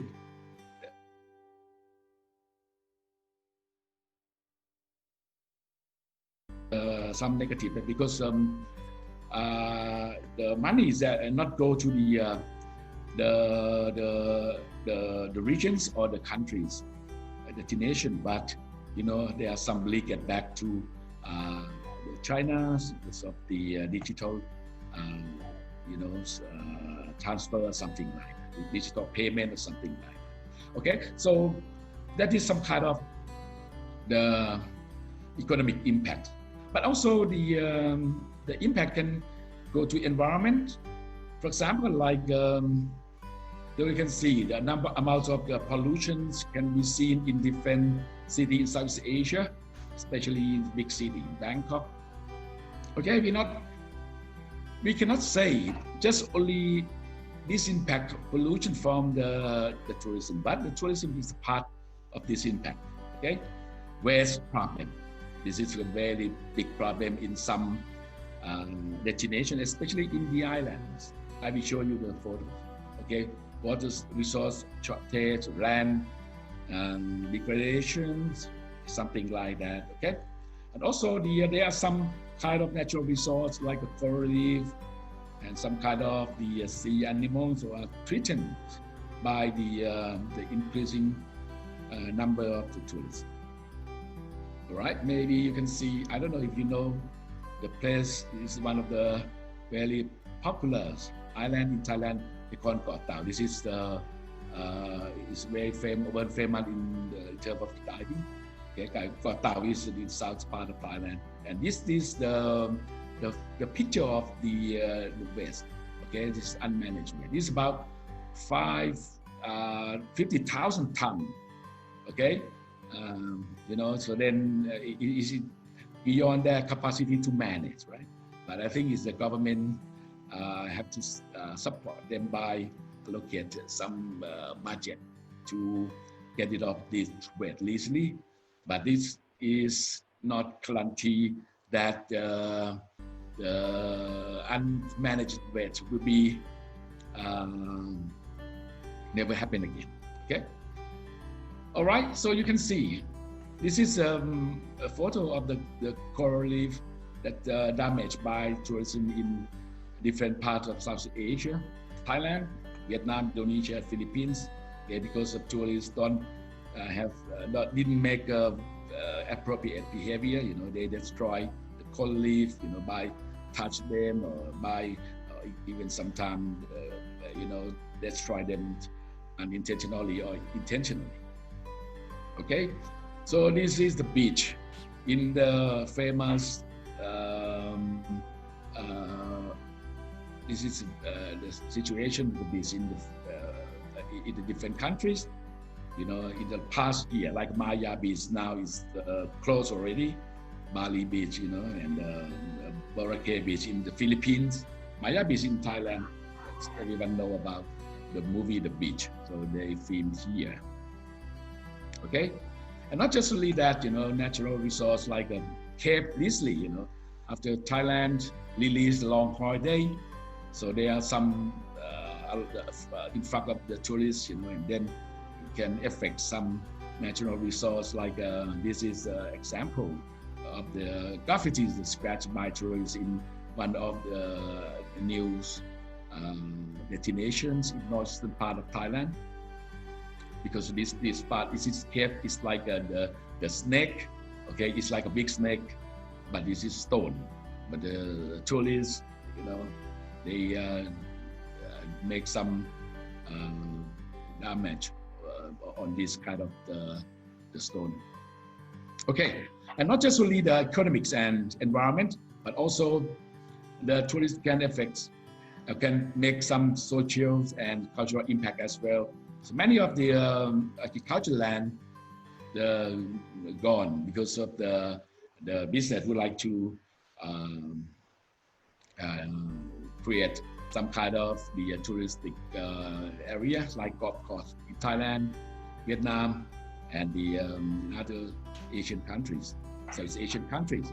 And not just only that, there are some conflicts between local and business.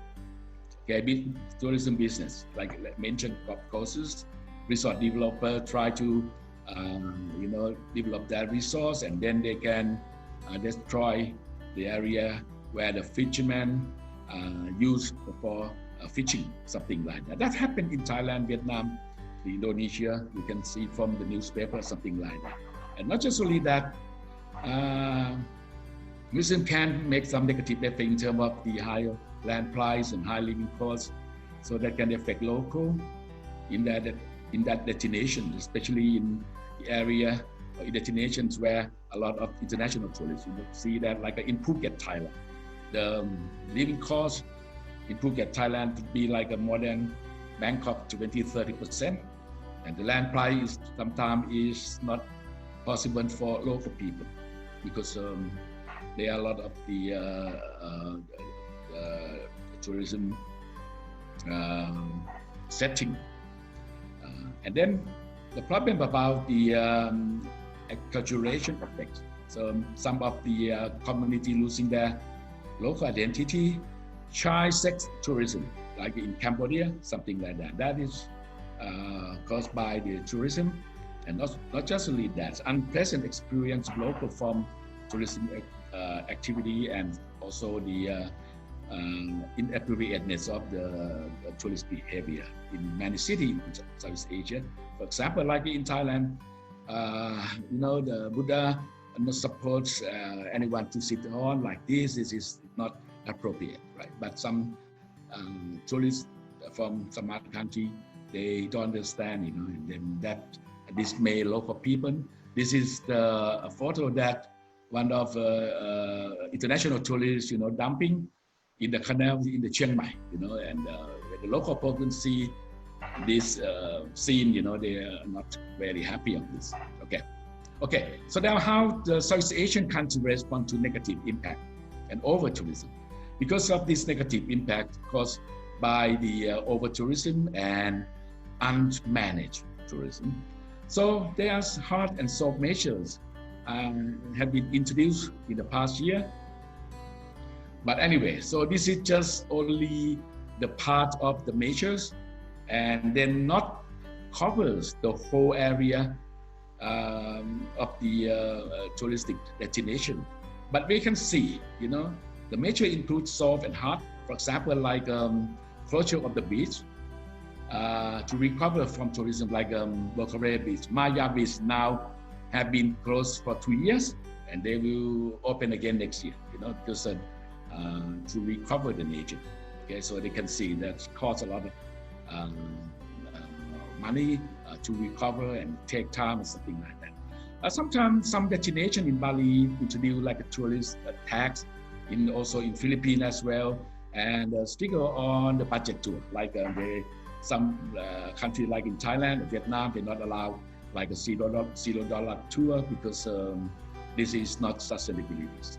Okay, so educations and campaign programs introduced, for example, like in Koh Tao, as I mentioned, to reduce plastic usage in the island, reducing demand, like some destinations like Boracay try to limit the quota on the tourists, and set the quota on the tourists to limit number, and limit activities like the limit number of the party and flights to the destination, something like that. Law and regulations have been imposed on the tourists, local residents, and also business in some destination, yes, to promote sustainable tourism. Okay, so this is example of the Koh Tao that they try to introduce this program to preserve the paradise. Okay, and I may mention a little bit about the pandemics in Thailand, because Thailand, like I mentioned, you see that we rely heavily on the tourism, and Thailand will be the worst case that gets some negative impact from the COVID. Okay, because 15 to 70% of the tourism contribute to Thailand, I mean, including the indirectly as well. Okay, so what happened when COVID spread in Thailand? So the government locked down, set the curfew, strict measures, so that makes a massive damage to Thailand tourism. And then no domestic tourism from like 100 days, from April to earlier July this year. As the border closed, no international tourism till right now. So that's make the massive drop in revenue from tourism. So that could reduce Thailand GDP by 7 to 12%. Okay. So also the million direct jobs are at risk because they're estimating 4 million jobs related to tourism.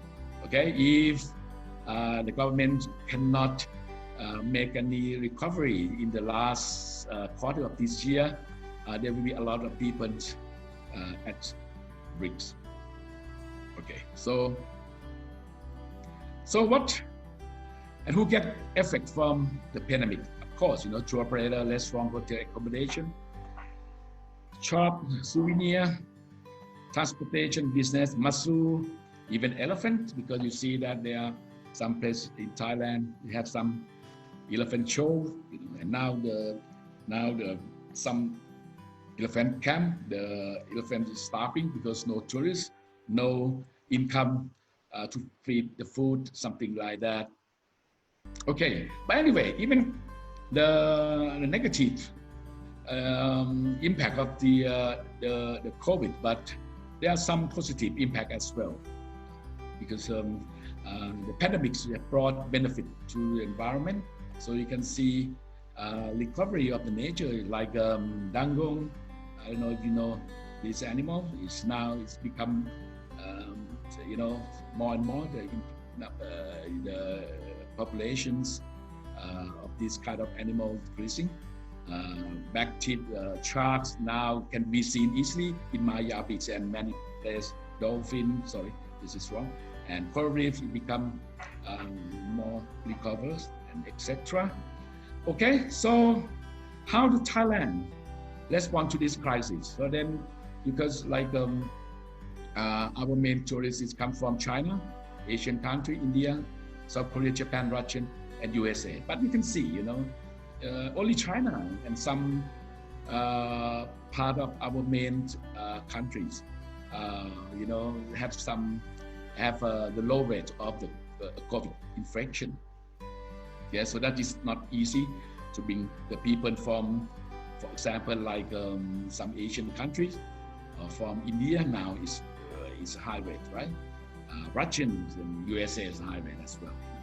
So maybe China could be, it's possible, but because of they are still, the government still don't open the border yet.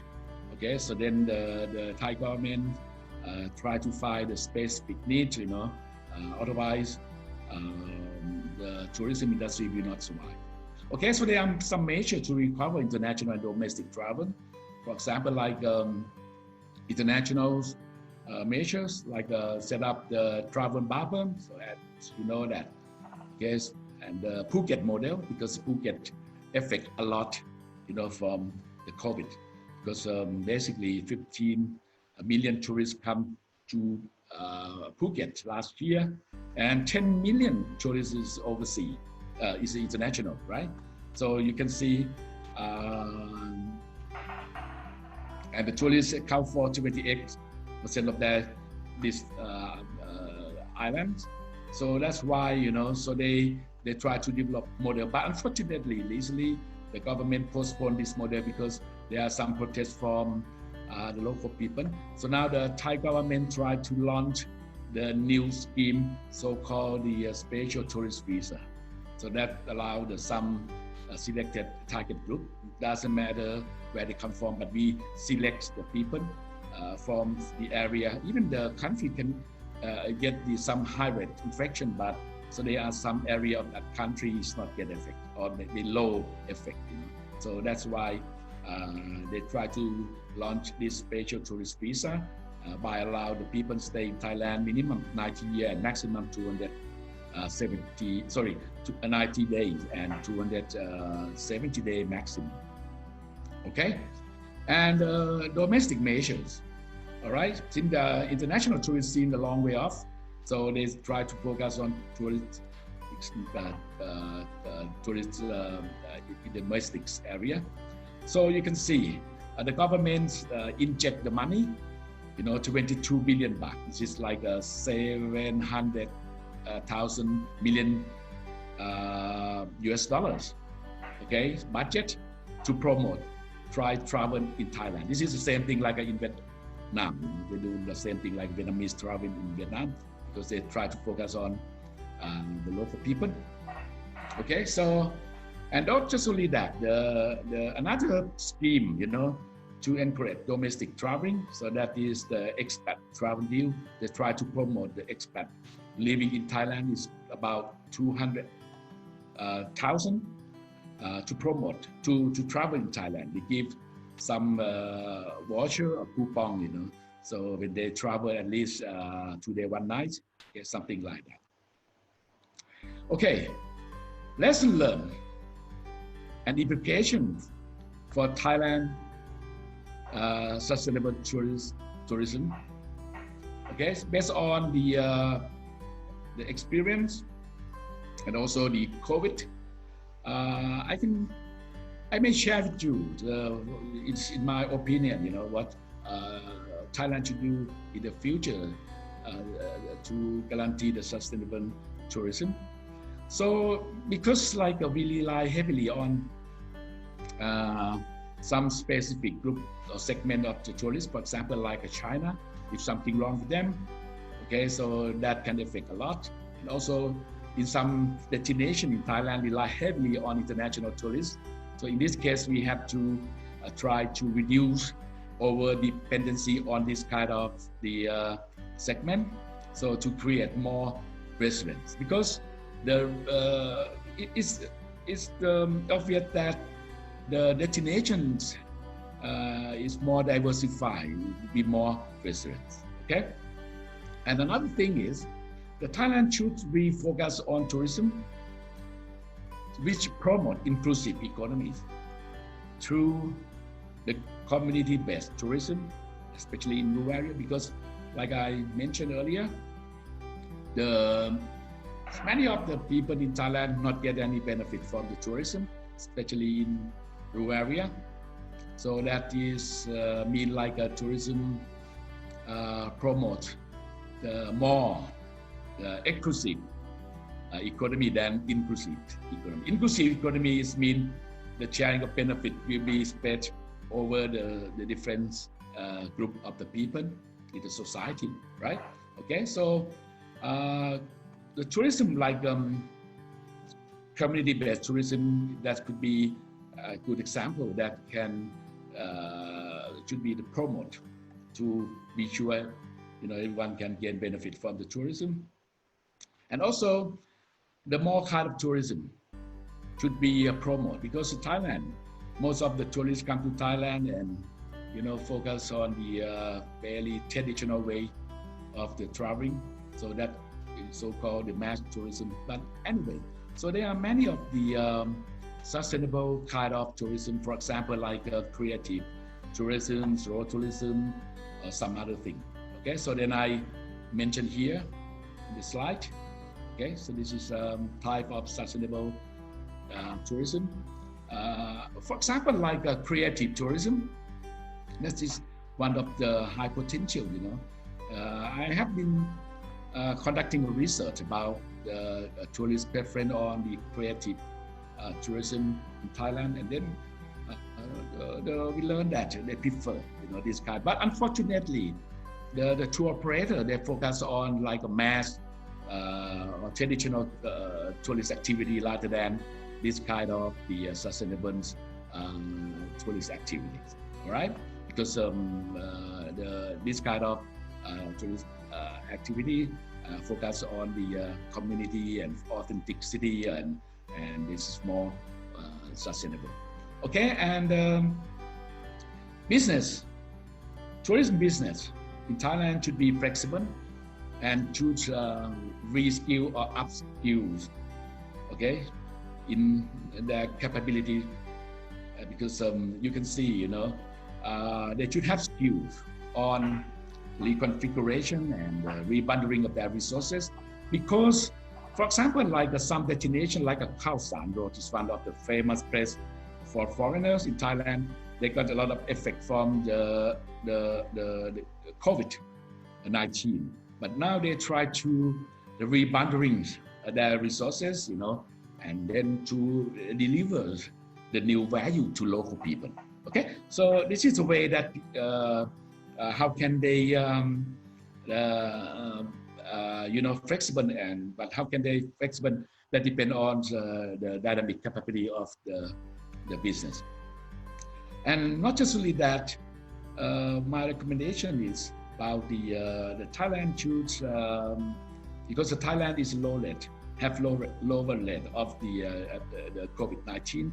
So this should be the good strength of Thailand to promote the country as a safe place, safe for traveling. But anyway, so the safe place must be tangible, right? So certificate system should be applied, and the safety protocol should be instilled and should be applied by the different on the tourist destination. Another thing is because during the COVID-19 period, many of the tourists, or even the people, get used to more and more the technology, especially digital technologies. Like many of the destinations in Thailand, they use, for example, like a tracing and tracking system. So that is like a digital technology to track people, and also some restaurants use digital menu, okay, and also digital passport, something like, okay. So that's why digitalization must be taken into account by the tourism business in Thailand. Next year, Maya Beach will open that place, and then they will apply the e-ticket to control a number of tourists. So the digital technology should apply not just for the fragile destination, but also some other as well. Okay, so this is Maya Beach recently after 2 years closer. So now they become paradise once again, and hopefully, they will be sustainable in the future. okay? Because last 2 years after the closure of the beach, the nature is collect itself very much. Now there are a lot of the animals and the so many things back to what it was before. All right, so thank you very much. You have any question or you want to contact me? So this is my email. Thank you, Mr. Tapachai. And the last speaker this afternoon, we will invite Professor Panchanatham. Prof. Panchanatham, are you here? Yes, yes, sir. Yes. Okay. Mr. Panchanatham from Tamil Nadu Teacher Education University will present about driver of employee engagement and innovation, case study of millennial generation in India. Mr. Panchanatham has been a professor since 2003.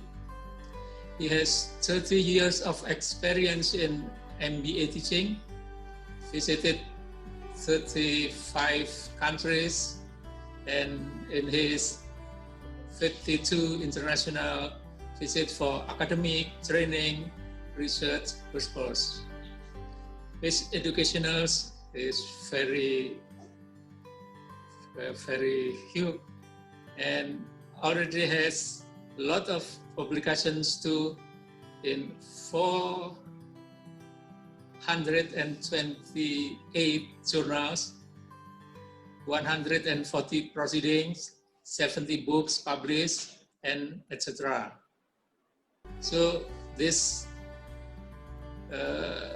speakers will speak about the driver of employee engagement and innovation. Please, Mr. Panchanatham, time is yours.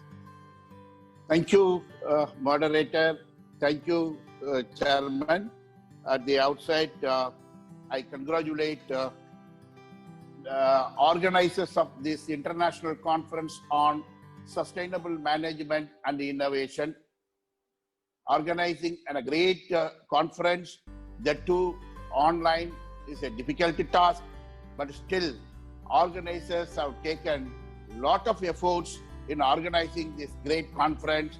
At the outset, from India, on behalf of India, I congratulate all of you for taking this great task. Then my special thanks and appreciation to the moderator or chairman of this session, who has given me permission to speak a maximum of 30 minutes. Thank you, sir. Then all the respected and dear participants of this great program, more than 300 participants are there.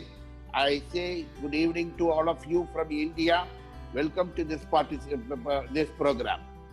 Also, I take this opportunity to sincerely thank both co-speakers who spoke from UK. Another professor spoke from Thailand. So I say good evening to both of you. You made an excellent delivery. Very nice. Then very particularly, I thank Madam Linda Kritika. When I came to this university in Indonesia, when she organized this program face-to-face last time, I came as a speaker. This time also, she made arrangement for my speech. I appreciate her.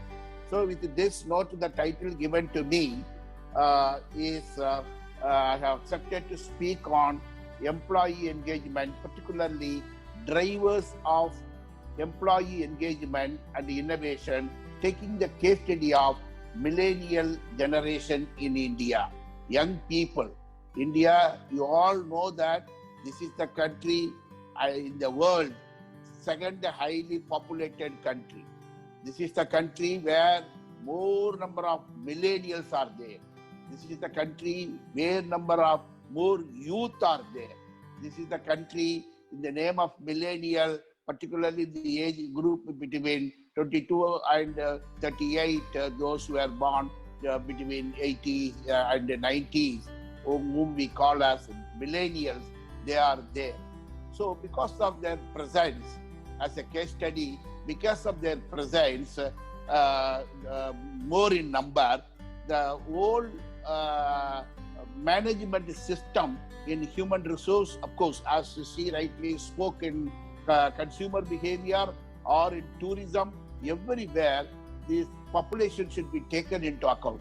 This population should be taken into account. In that way, they say that millennials should be considered because their behavior is an important driver in managing organizations and industry. But I focus how employee engagement and innovation, because we have more number of millennials, young people, youth of this country in various organizations, particularly in IT organizations. When they are more in number, how do we change our management style? So what is the management style, human resource management or personal management we had those years? The same 30, 40 years old management styles cannot be followed now because of employees' nature. Because of employees' nature, the employee engagement is the emotional commitment the employee has to the organization and its goal. How do you make emotionally committed? In those days, the people who are in the age group of 40, 50, 60, even after retirement, they wanted to go to office because of the emotional attachment to the office or organization or industry or institute. But now, this young people mindset is different, and they want to move to many industries. They want to go around the world. They want to make more money. They want to prove their talents. They want to experience their culture. So, in that way, emotional engagement, employee engagement is emotional commitment the employee, the millennial, has to the organization and its goal. Based upon that, our organizational managerial strategies should be changed. Who are the drivers of employee engagement, autonomy? More autonomy is young millennials, young people, youth, the age group of the early 20s and late 30s. They want more autonomy. They want their capacity to be fully utilized.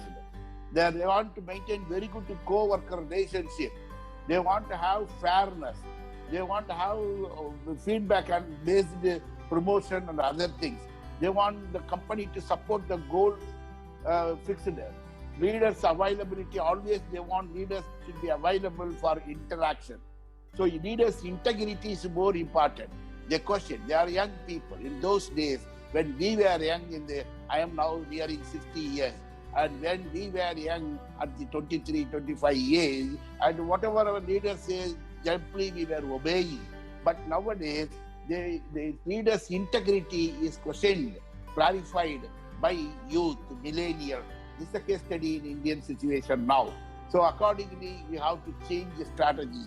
Then opportunity for professional development. Then psychological safety. They want to be safe, both physically and psychologically. All arrangements should be given. So in those days, we wanted to get an employment after our education. If employment is available, is enough, more than enough. Breadwinning job. But now, very smart millennial, well-educated millennial, from education, not only from India, from other countries they are very smart. They want to have more role clarity from the organization. Similarly, when the question of innovation is taken, you can refer to something new or to a change made to an existing product or idea.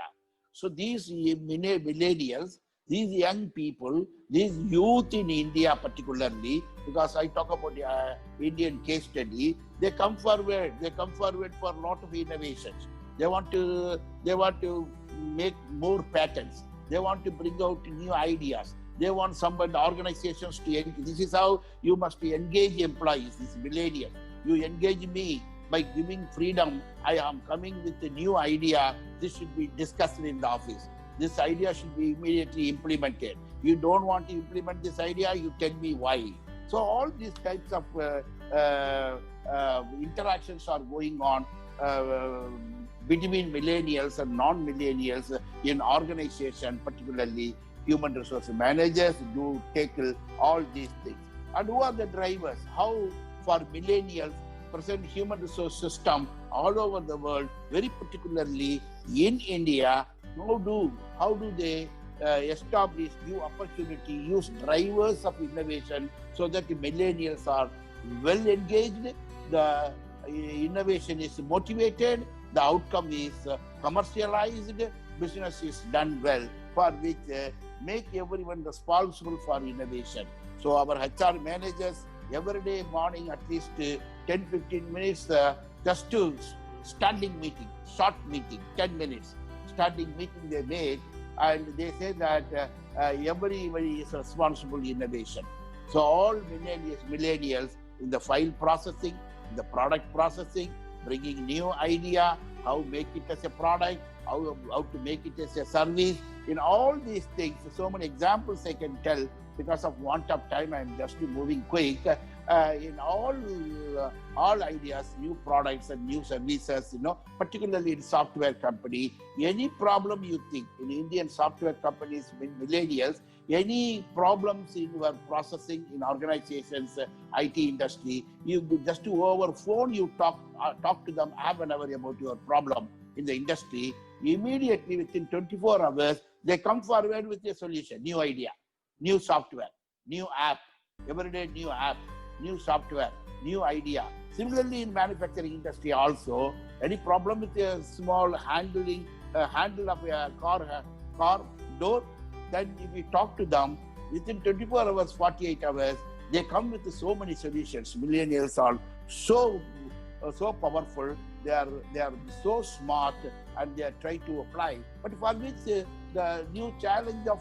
human resource management is we should engage them is very important for in the innovative process. Developing innovative process, every country, whatever is developed, everyone should use it, and not only the product, something go beyond that. Some organizations in Indian case studies, some organization, any new product, new idea, new process, immediately they make these millennials as shareholders of the company. They give some motivation, they give some incentives, they give some encouragement. This is how they engage employees, particularly millennial employees, to bring out innovative ideas. They are also working for that. At the same time, every day welcoming new ideas, psychological climate. The organizations, many industry here, it may be Tata Group, or it may be Birla Group, or it may be Indian federal organizations like BHEL or BEL, many, or Air India, any companies you take, where the senior managers, particularly HR managers, executives, they empower millennials, youth to come out with new solutions, new ideas for existing problems or emerging problems in the industry. It may be HR related problem or production related problem, or it may be tourism related problem, it may be marketing related problem, new product development, whatever may be the case, wherever the students are, the youth are interested, they are given enough autonomy and freedom in Indian industries in order to make them to bring out wonderful, excellent new products and new services. That is how it helps us drivers of innovation. Millennials, also known as Generation Y people, and that particular age group, as I defined, as I gave the definition earlier, they come forward to do a lot of contributions in the area of management of various functional management. India has 400 million millennials. India has 400 million millennials. They are young people they cover nearly 46% of the population. So in fact, they decide how the product should be. In fact, they decide how the service should be. In fact, they decide what is the design of the product, pack of the product, price of the product, channel of the product, management of the product, purchase activities of the product. For all those things, everywhere millennials play major role. Companies also come forward to take. Companies also to come forward to take more number of ideas or their interest. Ideas or their interest in order to make all these ideas to commercialize. So in that way, if you see, millennials play a major role in the business environment of Indian businesses and organizations. And also, it is going to be, the prediction is going to is in 2025, from now 5 years, from now 5 years, 75% of the population will be in India out of 1.38 billion now. The Indian population is 1.38 billion now. Out of this, 75% will be in another 5% millennials, youth. So complete all business activities, strategies, ideas, new businesses, new products, new services, all of them, it comes from millennials' ideas or their expectations or their behavior or their attitude or what they want, because they are majority. So accordingly, businesses are making plans, taking millennials into account. Then hard-working and workforce. So they do more than sometimes 12 hours they work. More than 12 hours a day they work. Young, energetic, youth, millennials. Expectations are different. And strong in academic and technical know-how. They have. That is the reason they are virtually dictating. Similarly, millennials, how they are influencing, the key influencing factors in this generation are culture. Their culture is totally different. Most of the times in those days, we had a lot of joint family system like Indonesia and other countries. Nowadays in India, they go for more number of nucleus family, just husband and wife, or husband, wife, only one child. So family culture or economics. In those days, we want to save money. Saving money is an important cultural aspect, in economical aspect of every Indian family. But now youth, they don't want to save money. They want to continuously earn, spend, enjoy. Earn, spend money, enjoy. Go around the world. That is their economy policy. But our economic policy was save some money, lot of money. Of course, they are also interested, they are also saving, but the difference can be noticed. And we are all allergic to technology. More than 40, 50, 60 years old, we have a lot of allergy to technology, but millennials, like other countries in India, they all are technology driven. With the help of one mobile phone, virtually they do everything. Just one mobile phone is enough. So that should be taken into account by HR managers, but and other executives, managers of an organization, whether they belong to production management or customer service management or reception people or marketing people. The behavior, attitude, culture, economy, technology, expertise of these millennials are taken into account. Accordingly, management is being done in Indian industries and Indian businesses, and social lifestyle. Their boyfriend, girlfriends, just a friend. The lifestyle is totally different. In those days, 30 years ago, and whom our parents show that you should marry this boy, the girl marries. You should marry this girl, the boy marries. That was the situation in those days in many of the countries. That was the tradition. Now the social life is different nowadays. They are good people, they are doing good things, but still the lifestyle is different. We cannot have the same lifestyle. So according to the lifestyle, the product will be different. According to the lifestyle, the customer office will be different. According to the lifestyle, the showroom will be different. According to the lifestyle, gift pack should be done. According to the lifestyle, package of the product should be done. So all these things are changing in business world, particularly in Indian business world. Similarly, drivers of engagement and innovation together, if you see, creating platform is more important, whether it is India or other countries, for employee engagement, particularly for millennials, what you have to do, creating platform is an important driver or that should be made as a strategy. And make a lot of mentors who can talk to these millennials, who can counsel these millennials, who can gain expertise or ideas or creativities or problem-solving capacity of these millennials. So very matured mentors should be attached.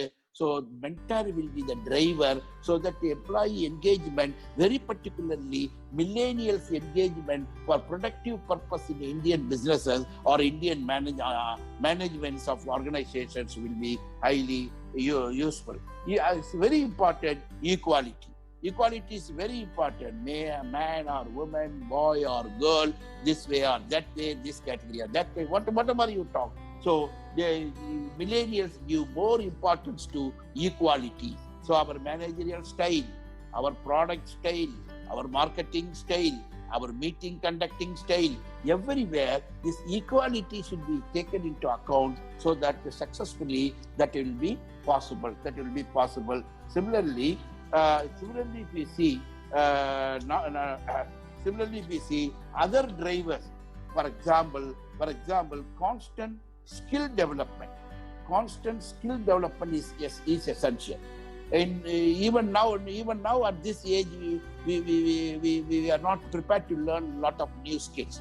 But Indian millennials, youth, for their sustainable development, for sustainable growth, these millennials, they are ready to learn a lot of new skills. Any technology updated today in artificial intelligence, they come forward to learn immediately.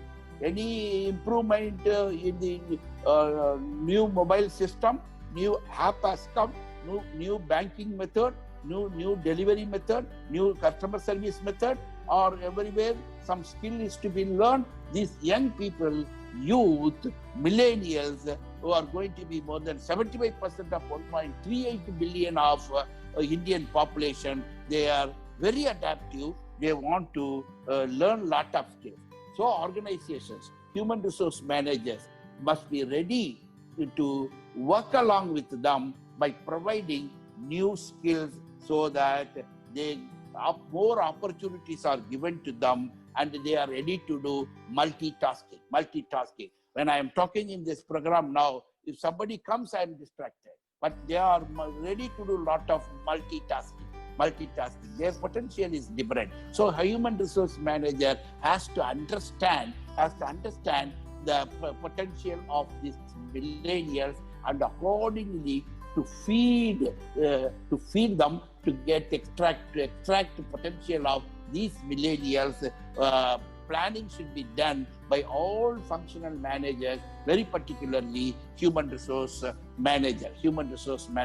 Similarly, sensitive to the potential for intergenerational conflict is very important. Most of the time, from home or from living places, between two generations. In some houses, there are, in Indian houses, 3 generation people are there.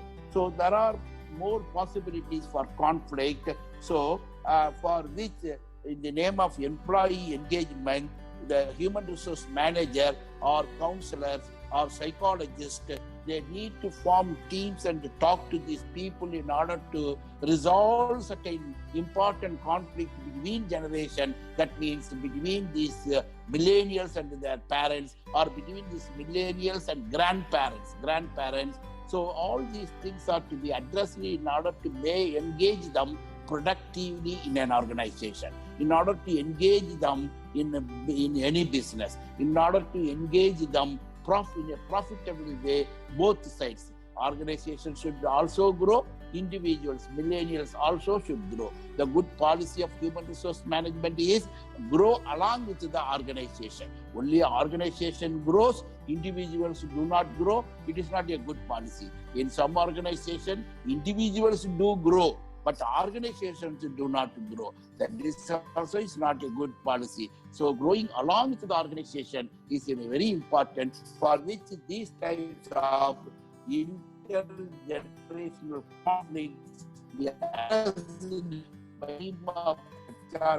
so that these millennials do contribute lot of productive work in organizations and businesses. So at the end, it will be very much useful to the organization. So my last slide is greater emphasis on healthcare and wellness. They give lot of importance. Young people, youth, millennials of Indian population who work in information technology industry, computer industry, manufacturing industry, construction industry, supply chain industry, pharmaceutical industry. In many industries they do work, but they give more importance to their health care and wellness.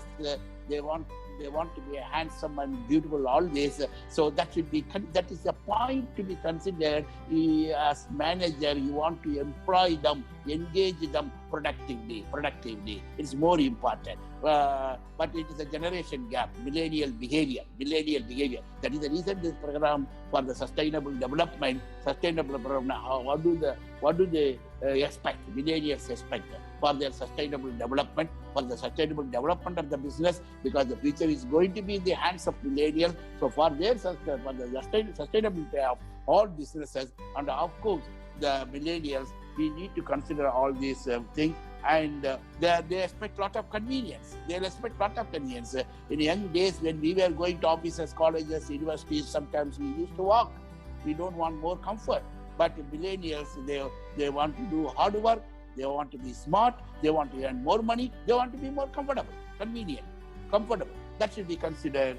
And value delivered by the brand. When they want to buy a product, or when they sell a product, the brand should have value, good value, and need for personalization. They give more importance that the individual should be understood.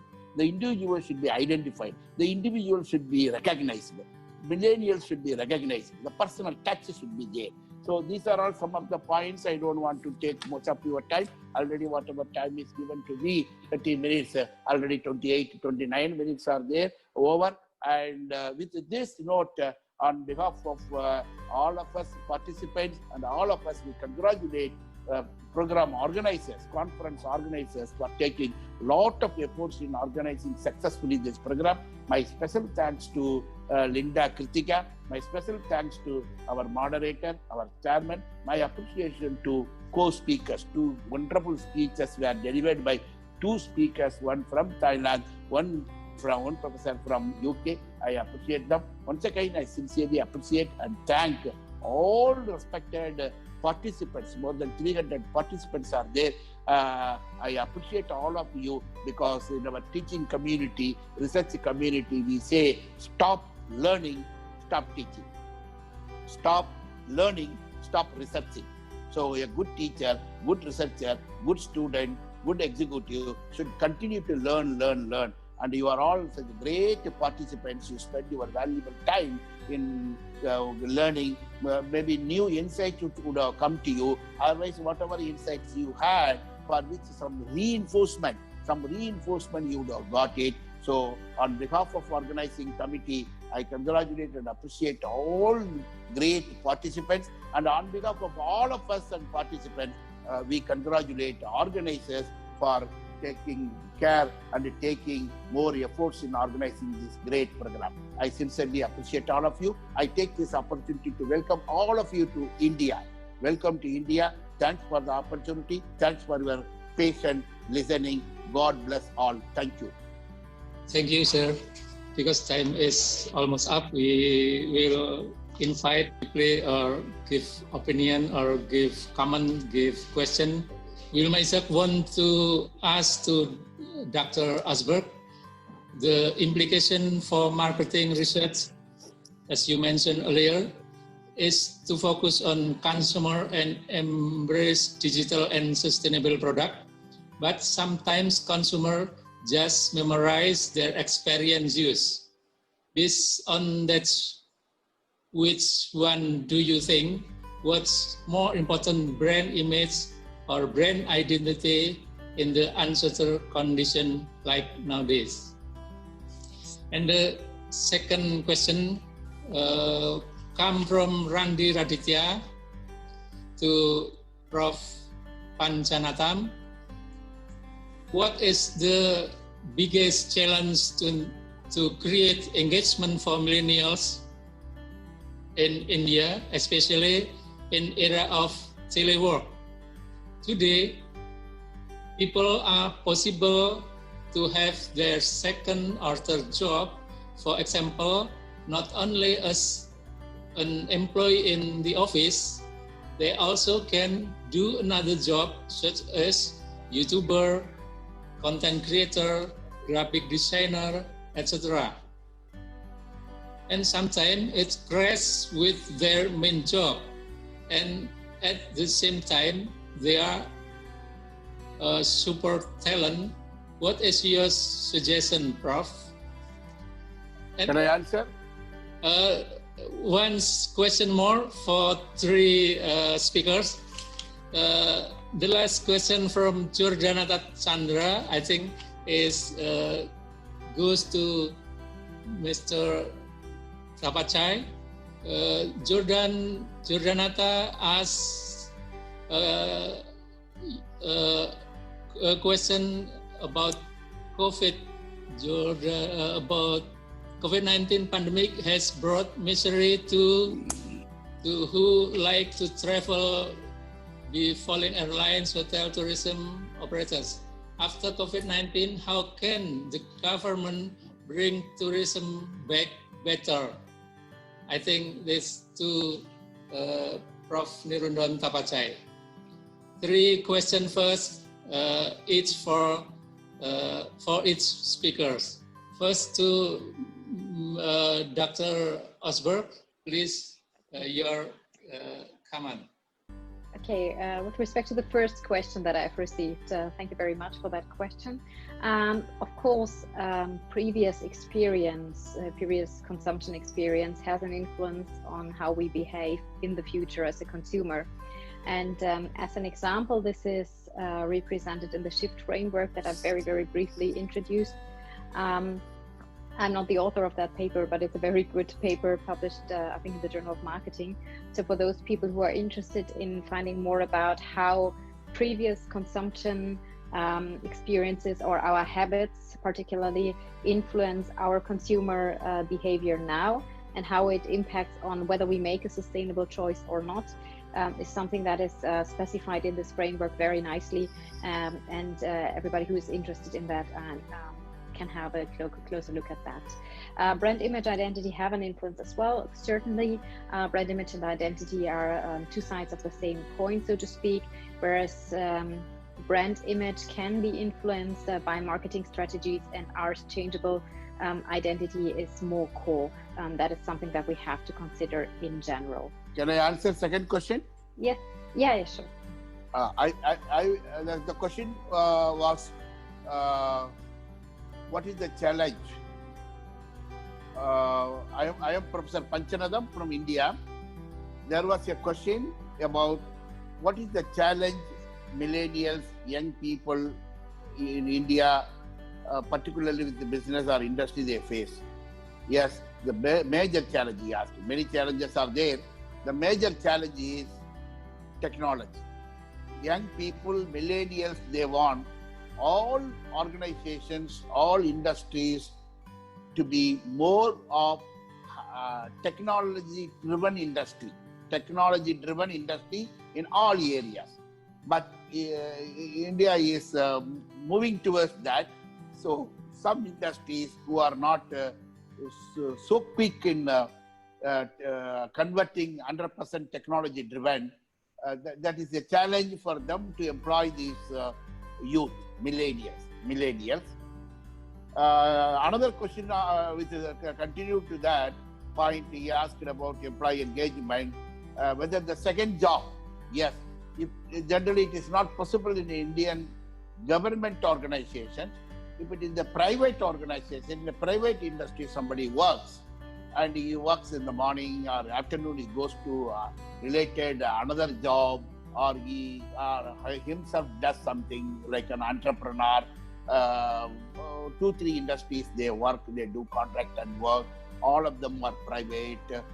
Generally there, of course, there will be some employers may not allow, but generally there are no problem. But if it is a government industry, somebody work for the government, generally they are not encouraged to go and do all these things. But in private sector, it is possible. Thank you.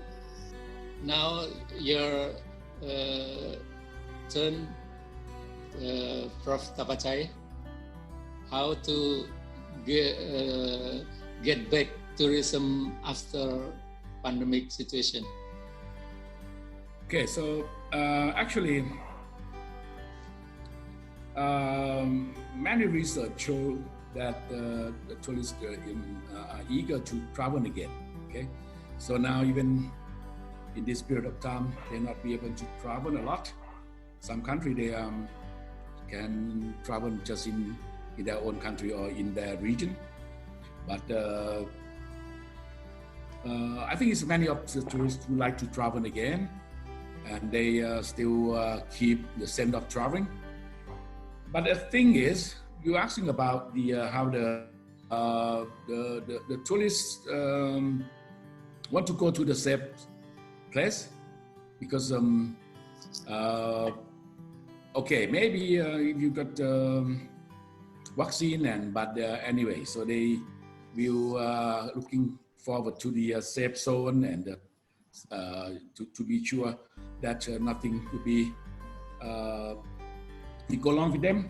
So in this case, like I mentioned earlier, so probably the government have to promote the business to or support business to keep the protocol of safe travel, and also many of the business setting like a hotel, like a restaurant, have to have very right protocol to reduce the perception of risks of the tourists. But the most important, what the government have to do now, especially for the Southeast Asian country that get very negative impact from tourism, like Thailand. Okay, so the government have to give their, especially the small business in tourism, the life jacket to let them survive. Because if they cannot get through this year, many of the business will collapse. So that's why the firstly and immediately the life jacket, otherwise they will be dawning. Okay, so probably some kind of the support, soft loan, and many kind of incentive, to let them survive. So that is an important thing. And that another thing is for a longer term, to prepare themselves for the newcomer, the returning tourists, international tourists. So the business have to have this new skill. To be, for example, to be able to improvise. To be flexible. So that means they have to know how to reconfigure their resources to create the new value for the new coming the tourists after the COVID. Okay, so that means probably the traditional method they use pre-COVID maybe need to be adapted. Okay, so that's why. So that is what government should do, to give them some, educate them with training or something like that to improve the new skill, especially to help them how can they improve their capabilities and use the existing resource, but in a new way. So I think it's that what the government should do at the moment, because I think it's especially the international tourists. For example, like many countries in Southeast Asia, they will come back, but maybe it's the next 2 years will be the same level like a pre-COVID period. I completely agree. And as this question was addressed to us all, I would like to add that from a consumer psychology perspective, so to speak, I think it's important that we have clear rules and guidelines for the consumers as well. So let's say if you travel within one country, that you have the same rules and regulations within different regions, because consumers can get confused quite quickly, because in some countries we have the situation that there are different rules and regulations where you have to wear a face mask, what you have to do here and there, and it's just can be quite confusing. So if we have some more or the similar rules in different regions, it might help the consumers. And also we need of course the support of the travelers to stick to these rules and regulations. So we need a lot of campaigns, like social marketing campaigns, to ensure that travelers really follow the guidelines, because what we can't afford is another lockdown and then another lockdown and so on. So businesses won't survive. So we need to make sure that the travelers really follow the rules and regulations that we have. Okay, thank you, Mr. Tapachai and Dr. Osberg.